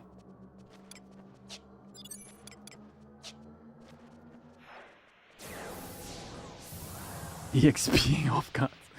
Shh.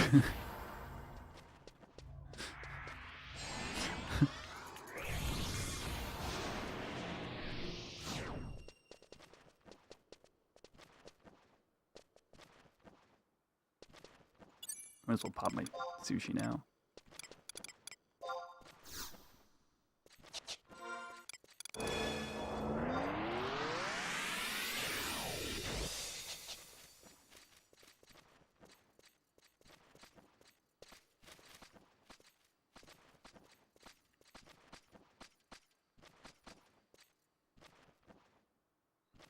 The tension is palpable.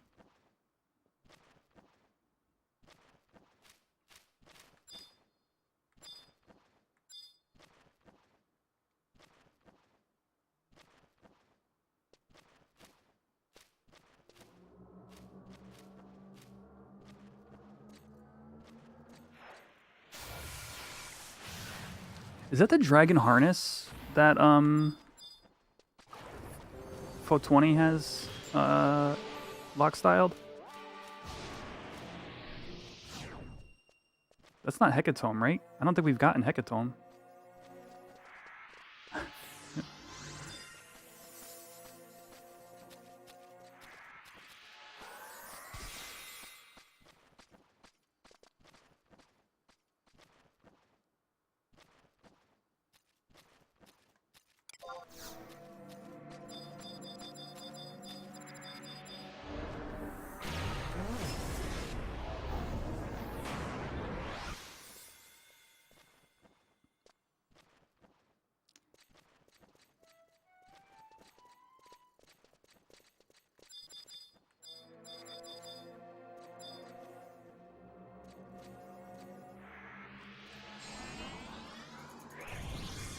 I mean, it looks like Hecatome,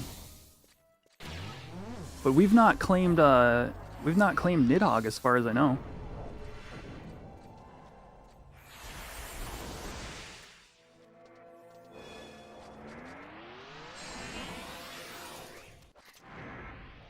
There it is! There it is!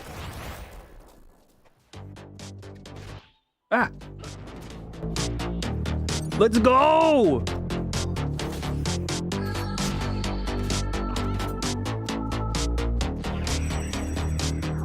Yeah, 2 hour. So I can actually hit the thing.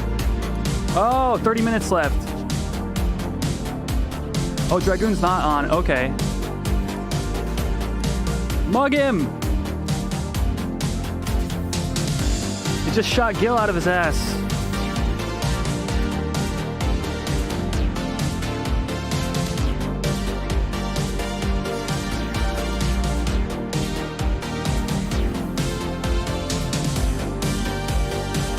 Almost halfway to a weapon skill.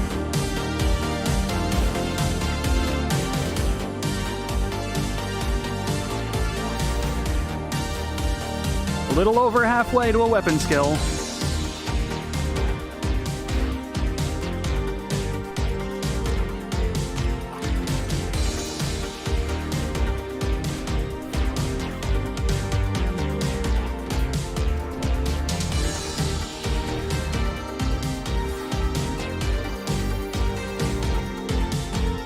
I have a weapon skill.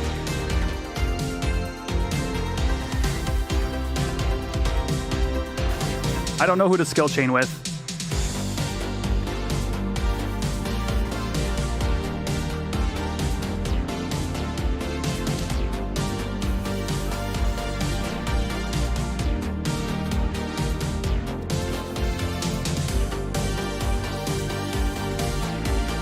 Here it comes, skill chain! Woo! 14 damage.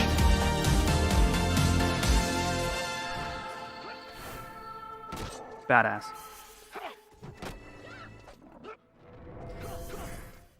Let's run it back.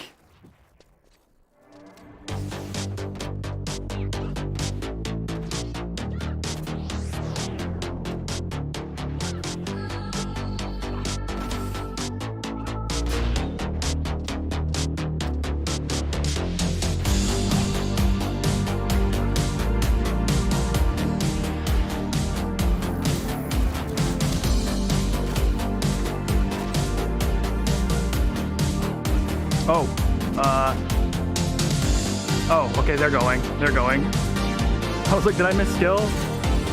Chain? Skill chain? Did I miss the skill chain?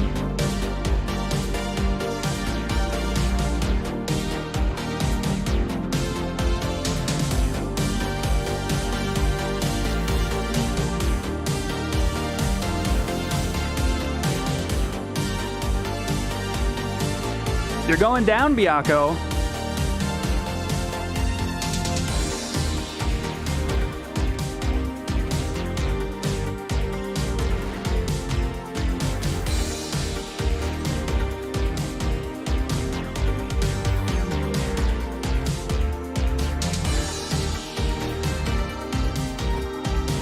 All right, friends, we're this close.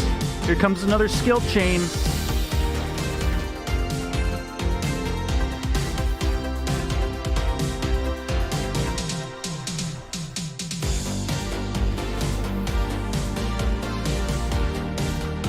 No!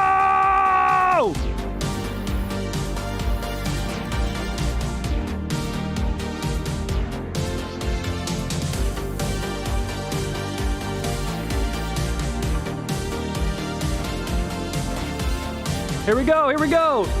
Don't get paralyzed. All right.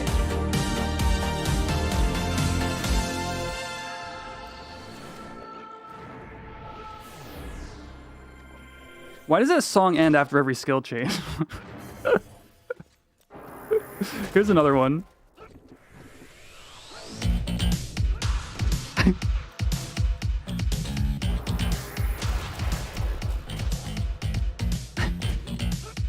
What is this crap? Beep dip. Beep dip beep dip.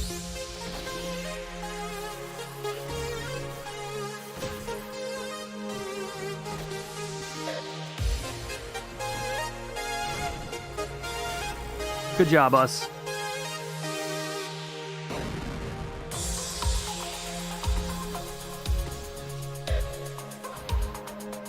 God, that's bad. Oh. Oh.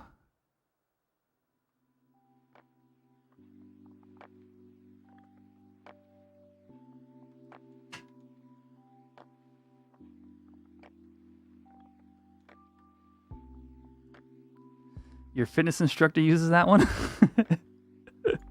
It's DMCA free.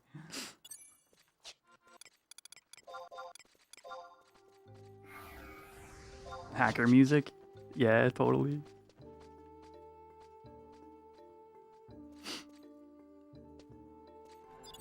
Man, that's some crappy drops.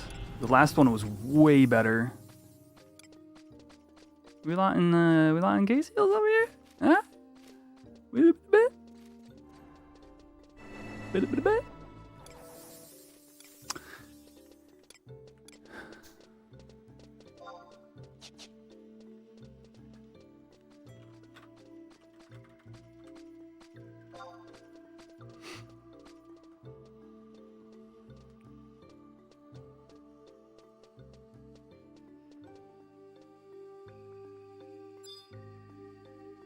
It's free because no one wants to pay for it.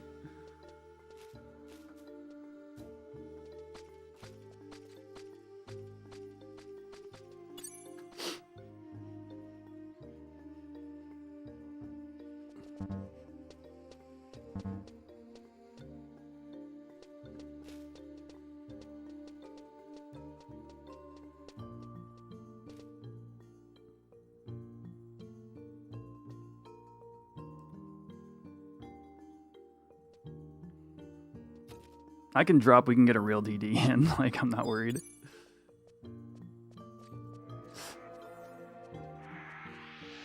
It's not Horizon only, Jesus, but it is Ashita only.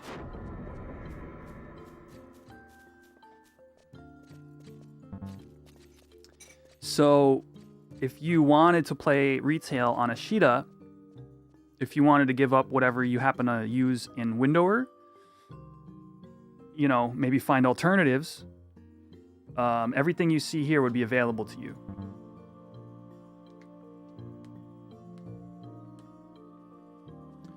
Including unpictured, but I have like Equipmon over here.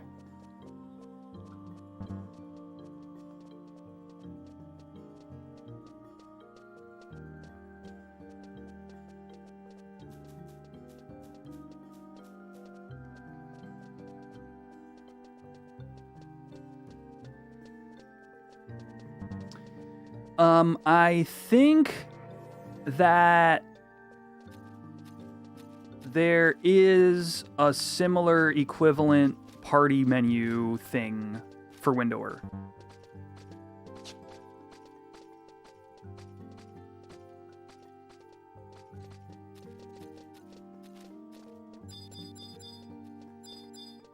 If anybody in chat knows, just chime in. But not clean looking like that one. That's fair. Yeah, so even this one, like this one is way more customizable than you'd think.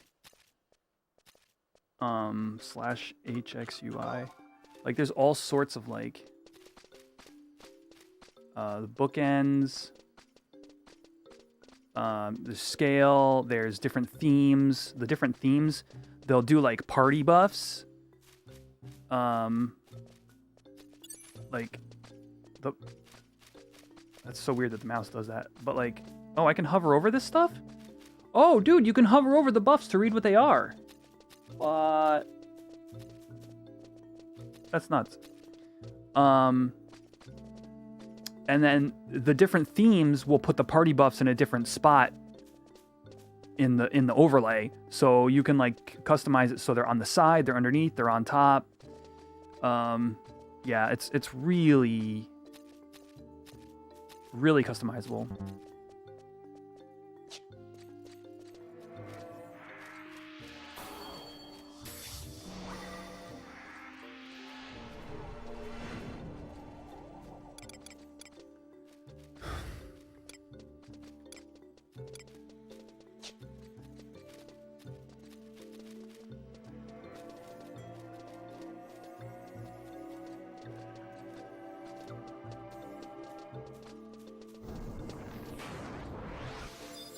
Dang, look at that pimp Taru.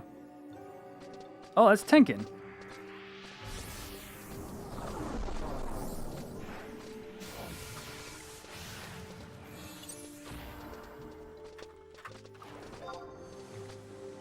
I didn't realize his red mage had the AF too.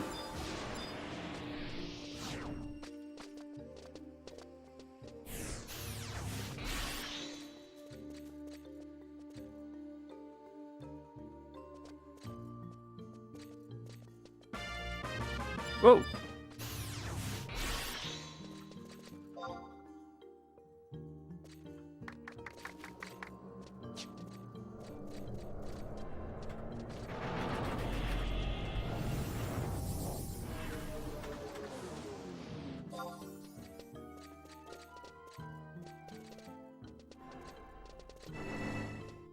We're done.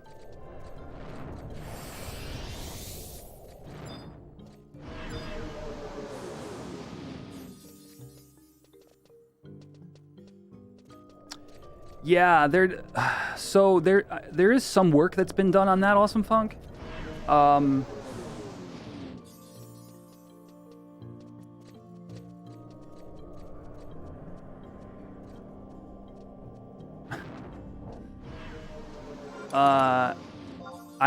There's an add-on that eliminates the party menu, but the issue with it is you see how whenever you target something with the pointer, you see how there's the name above the party menu? So those two elements are actually tied together. So what happens is you lose not only the target menu, the target like name that's there, but you lose the target arrow because that arrow is tied to that box as well. So that is a thing that exists that people are doing work on in order to completely customize the entire UI. But, am I seeking? Oh. But I believe that, who had said it? It was, I'm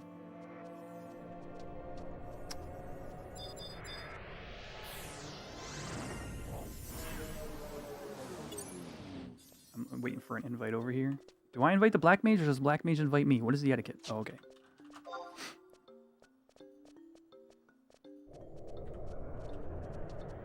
You're whooping yourself? Okay.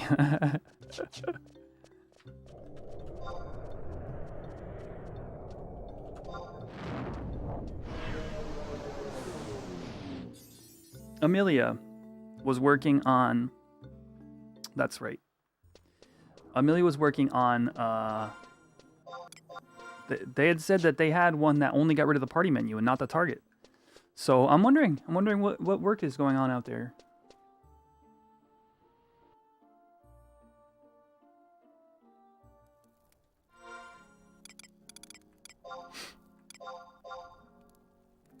Yay, my coral fragments sold.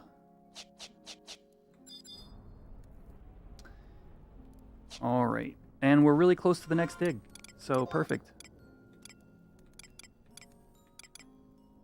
I don't need you. I don't need you. You're cool.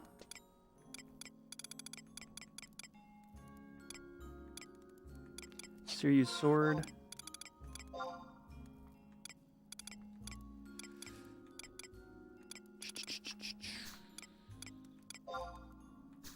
Now I have slashing damage. I have blunt damage. I got a pair of destroyers the other day, chat, because they were going to just drop to the floor. They are frogs, Talaska. Elshimo frogs. The one true currency of Horizon 11.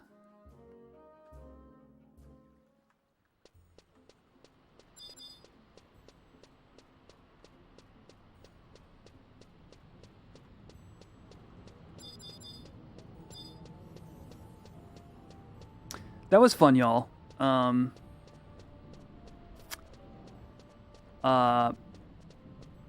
It's good to actually get to fight some sky stuff. I'm gonna have to figure out when we're doing Kieran and try to schedule a stream that day. I think it'll be fun. If I can't due to like just scheduling conflict stuff, what I'll do is I'll record it. I don't think I'll make a full-fledged YouTube video, but we can check it out during a stream sometime. Like, the next stream after that, we'll just spend, like, 10 minutes or whatever, like, checking out the Kieran fight. Do I know why they nerfed the Yoator Bridge? I don't know anything about fishing, but I know this. I like frogs.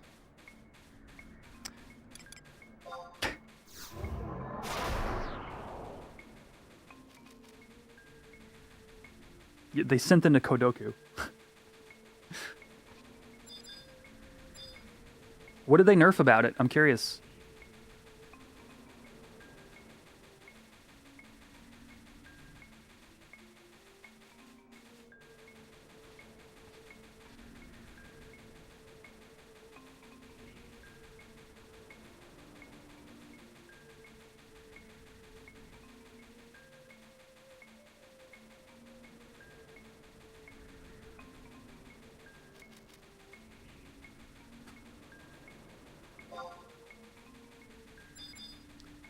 I gotta tell that says there was something done to prevent botting.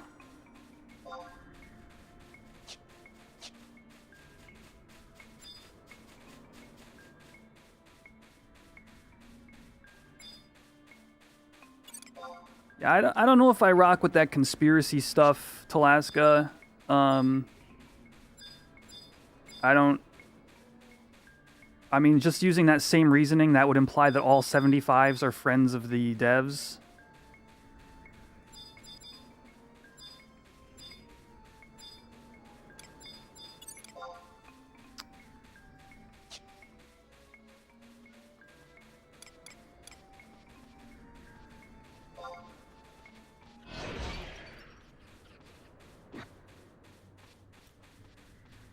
But, you know, it's worth asking.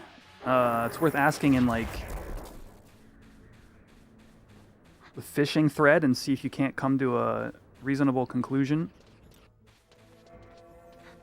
While all these ants cackle at me as I run by.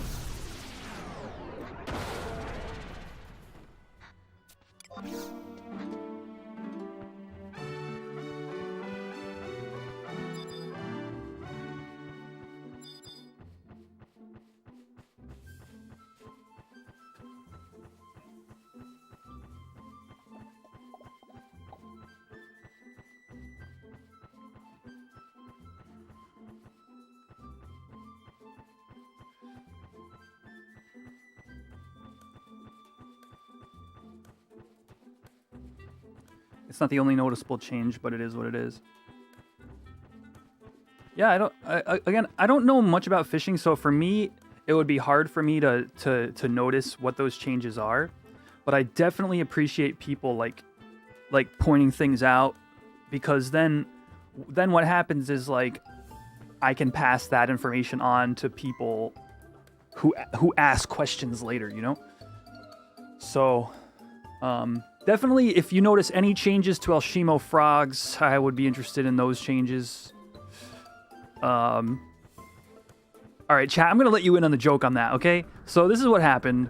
I had something a friend of mine wanted, and they had the ability to fish Elshimo frogs very quickly. And I said, why don't you just pay me in Elshimo frogs? And so that led to a string of calculations as to what the most expensive items in the game would cost in Elshimo frog if it were a currency. If Druin's around, Druin, can you just remind me what the price in Elshimo frogs is for a relic weapon? Just pop that in the chat if you if you have that written down somewhere.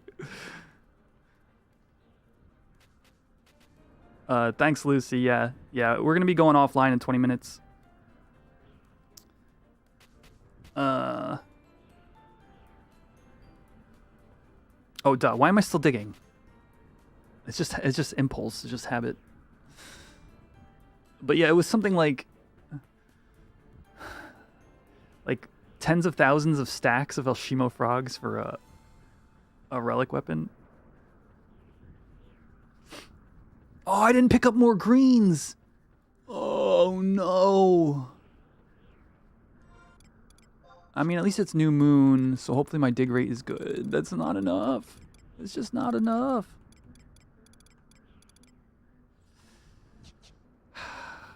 Oh well. I guess I can go dig by the zone line then. Maybe try to get a double dig in.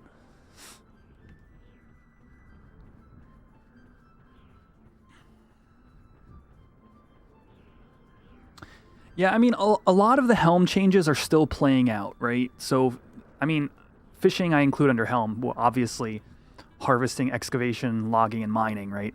But it's like helms plus fishing plus chocobo digging are like the outdoor money garnering skills in the game. Not really skills. Fishing and digging are skills. Anyway. Hobbies. I click dig again. Dang it, I'm wasting greens. It still needs to bear out what the changes actually do to those various activities. I'm really hopeful about digging. So part of the issue I had with digging prior to this patch was how to direct low level digging people to like good zones. So like really honestly I didn't quite I didn't say out loud that you should go to Sarmog. I didn't like straight up blanket tell that to everybody, but there was up until yesterday's patch really really should have been what everyone was doing from 0 to 20, possibly 0 to 30 in terms of monetary gain. But now I just don't think that that's true, which is good. So it'll be a little while before we figure out which exactly of those zones are the ones to tell people to go to. But basically, I know I saw that Roland Berry should be better.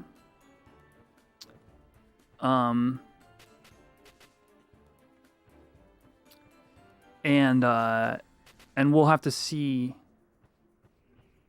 We'll have to see which other zones bear out. So, like again, I mentioned earlier that I'm working on a guide, and it's just hard to say like if you want to make money for your day and pay for the greens that you've purchased, you either have to be in a competitive zone or Sarmog / break even at Roland Berry. And Marifatod also, if you're lucky. And then I think someone else had mentioned you could do well in, was it Lathane? But I believe that would still be roughly break even, especially at 0 to 20, where like the amount of time you put into it is not worth breaking even. You got Adam and Ore from Sarmog today. That's interesting. Making that zone better is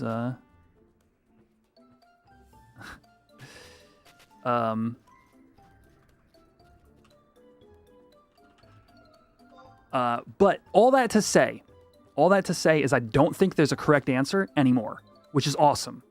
So there's going to be a number of zones that you could just find your niche in, rather than, these particular zones before 30 to make gil, these particular zones at 30 up in order to be competitive, which is great. Yeah, for sure. Yeah, I have that written down as well. I think because red jars you can send to your mules, like definitely like a very positive reason to be digging in either Sarmog or Roland Berry for your first X amount of levels. I've been outgrowing my red jars a little bit lately because at the end of the day, they still are 7 storage, and like, so you'd need 2 to take up the amount of space that would like a dresser would take up, and that would give you 15.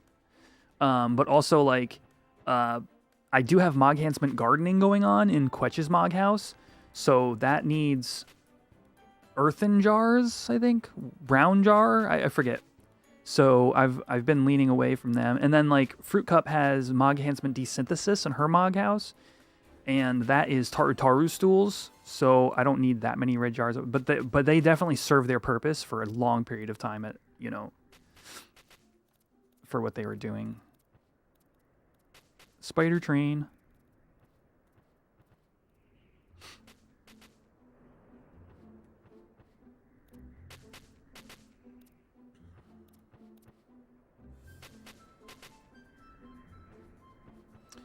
Maintenance in 15.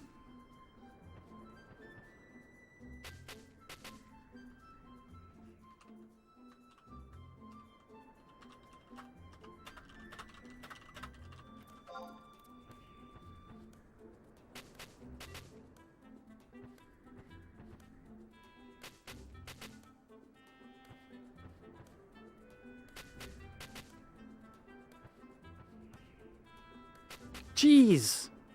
Gold ores. But yeah, anyway, so the helm changes, like, that's my rant about chocobo digging, but also, like, harvesting and logging and mining, all getting slight improvements. I think will feel good overall to the people who do those activities.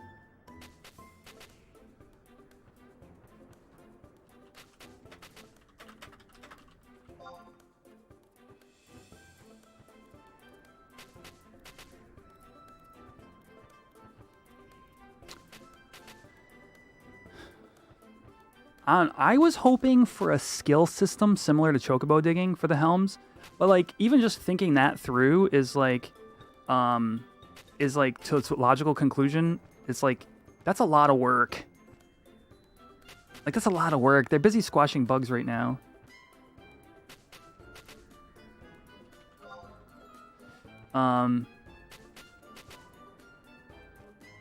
But I'm happy they made a pass of like, okay, we increased some logging locations, mining, we added a new zone, da-da-da-da.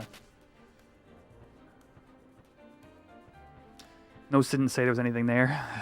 Sucky. Well, probably you already know that it's a good zone to mine in then, right? If that's the case. So hopefully what that'll do is that'll spread the competition off of the zone you enjoy.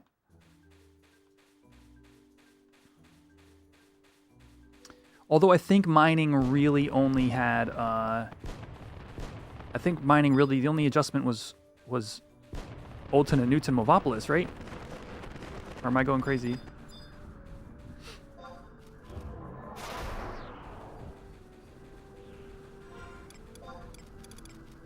Like, I remember reading the patch notes and going, oh, mining didn't get much.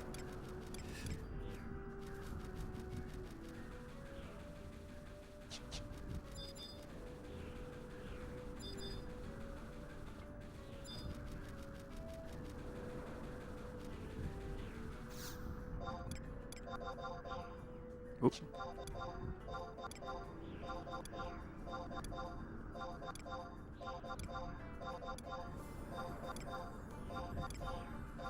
I'm gonna risk filling up inventory here because I already have all the items in this loot pool. So unless I reach like full stacks of things, I'll tell you what, I could dump some stuff in the Mog house real quick.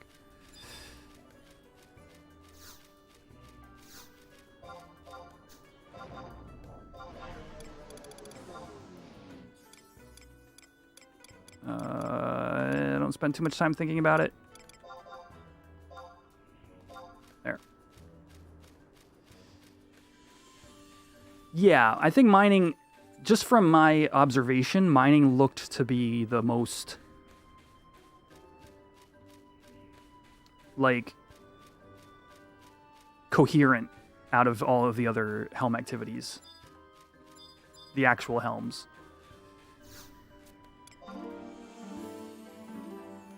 Clamming is an interesting one.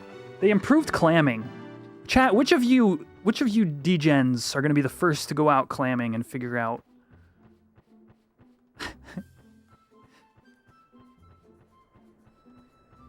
figure out what makes it profitable. 10 elemental horse. Jeez!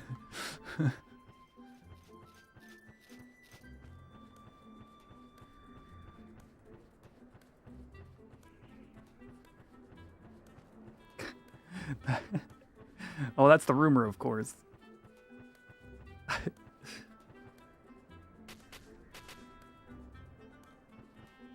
Oh, I maxed? Oh! That's awkward. Oh. I had 2 digs remaining.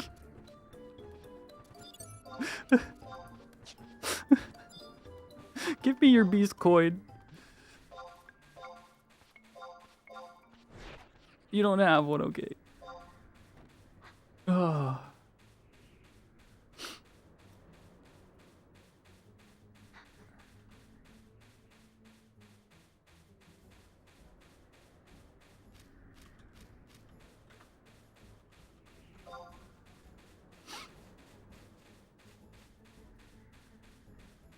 Yeah, I'm out of flea.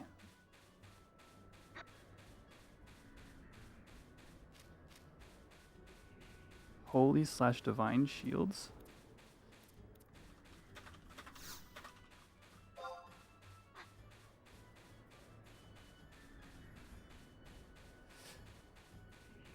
The worst party leader you've ever met, L? Oh my gosh.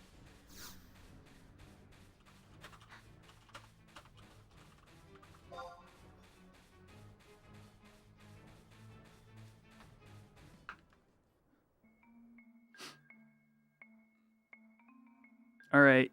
What did they do? How bad were they, L?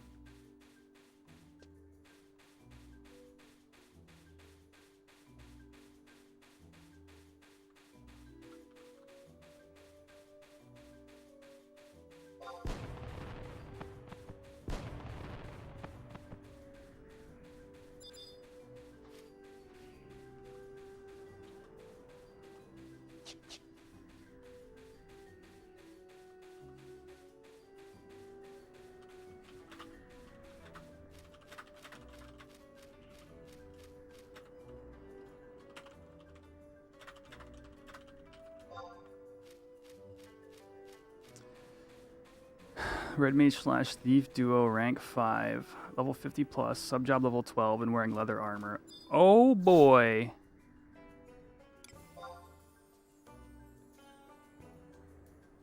That is a recipe for something special. Oh, Dex, are you still here? Dex is lending me his astral rings while he's away. To help level my summoner. Thanks, dude. I'll have to ping him in the Discord.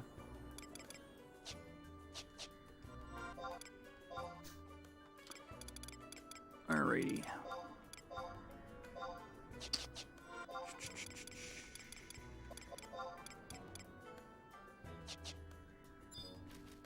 Alright, let's log out. I still got a few minutes, yeah.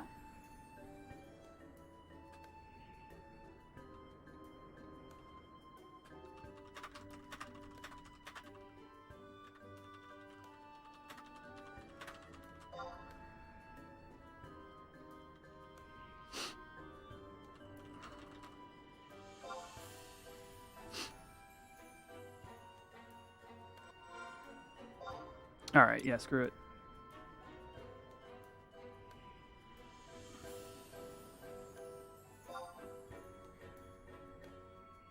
Actually, I can mule some stuff in the interim. Alright, I'm just gonna run to the restroom real quick, chat. And then when we get back, we'll kill some time in between update. Anyway, be right back.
I know what I wanted to do. In my head, I'm like, there's something I wanted to do before we finish up here. Get my freaking ring recharged before tomorrow. Where is it? Jeez, organize your friggin' inventory quick. Jeez. Just letting it sit like that.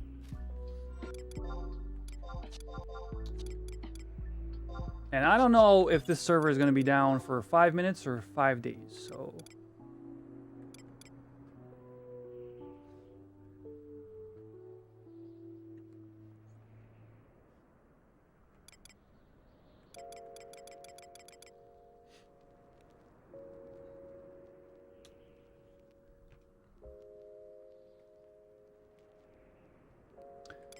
All right, chat, it's about time to touch grass.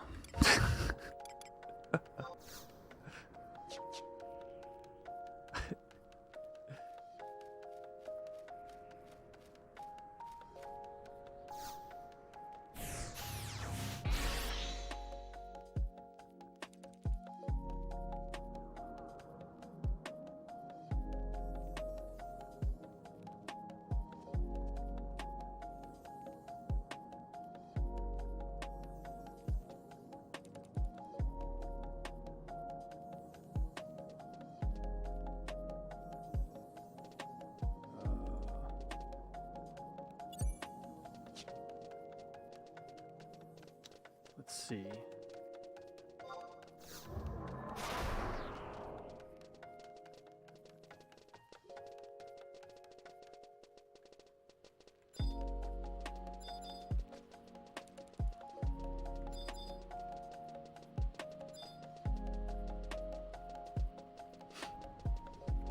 Yeah, because the ring recharge for this week I haven't done yet.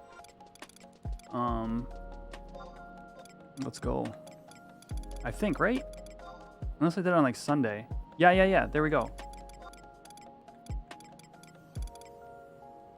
Oh, that's so cool. It resets the cooldown. I was worried I might have to wait 16 hours on that too. Sweet.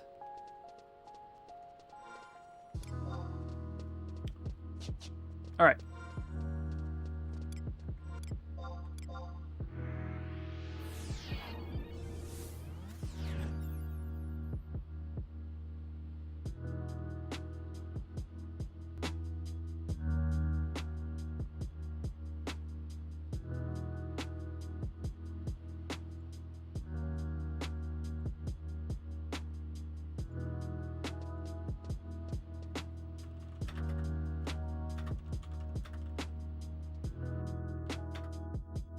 All right. Dex sent me a message about those astral rings. I'm just going to reply real quick. Yeah, I'm really looking forward to Summoner, y'all.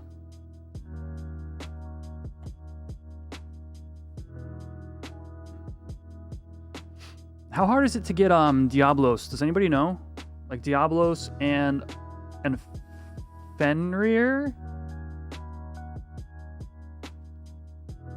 I know, isn't Fenrir just killing all the avatars? Or do you have to kill them? Do you have to defeat all the avatars to get them?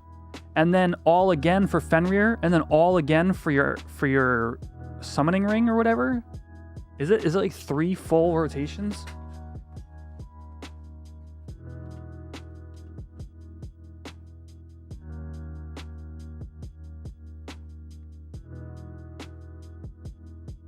Diabolos, just go get KI. And then do his prime avatar. Okay, easy. Okay, and Fenrir is all whispers. And so is the ring, right? The ring is all whispers as well. Yeah, Awesome Funk says yes.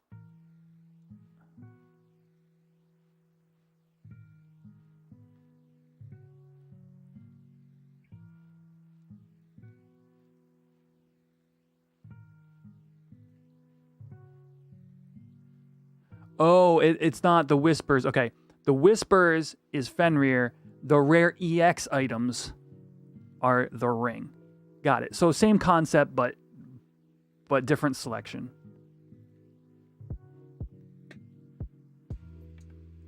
Got it.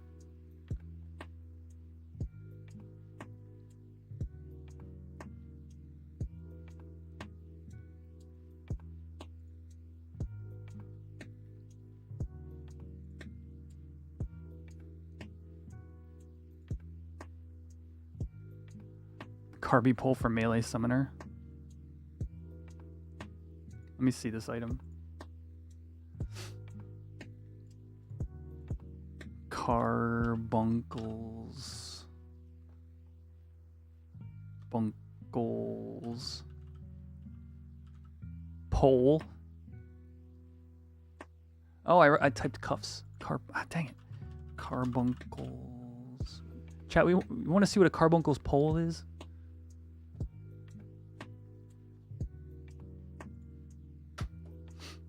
What is this? Charisma +4. TP bonus. Okay. Okay. Latent effect, light damage. Triggered by having Carbuncle summoned as an active pet. Damage of 60 to 80.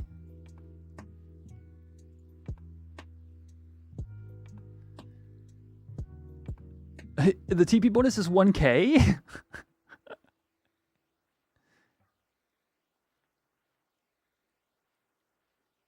Okay.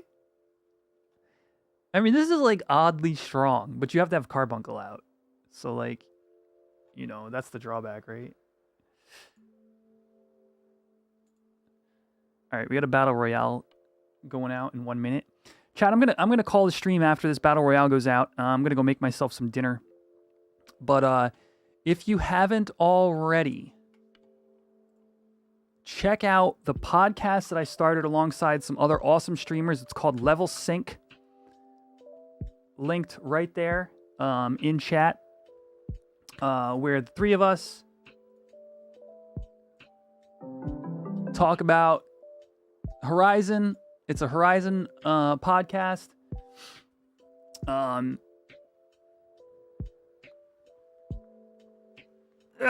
We made some predictions in the last episode for 1.1, some of which came true.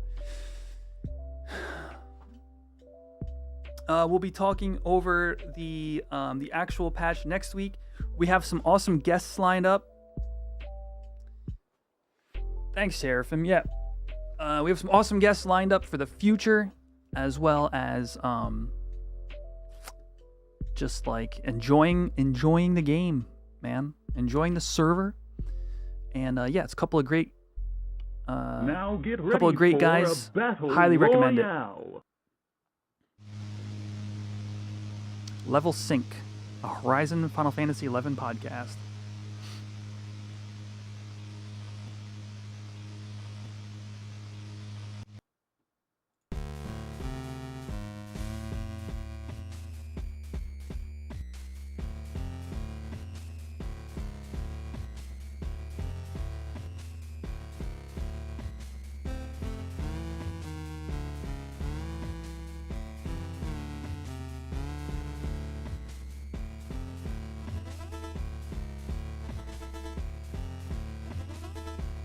Get him, Boko. I think me and Boko swept this whole day. Oh, Dave is coming at me.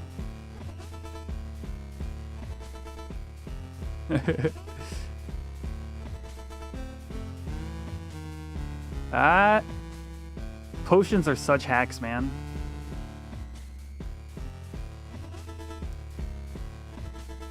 Oh. Oh! It's not over yet.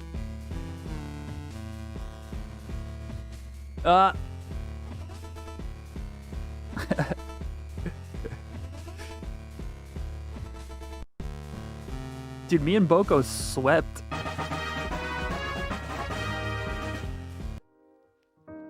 All right, friends. That's gonna do it for today's stream. Had a good time in Sky. What are we doing next? I'm not sure. So Tuesday, I want to. Hopefully, this week is not as bad as last week. I want to stream again on Tuesday. I don't know.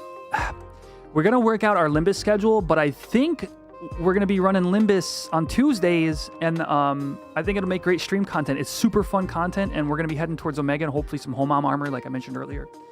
So yeah, keep in touch in the Discord outside of stream hours. Linked in the description down below. LS peeps, I'll see you online. Yeah, like I said, hopefully stream on Tuesday, and yeah, have a great rest of your weekend, everybody. Peace out, and I'll catch you soon.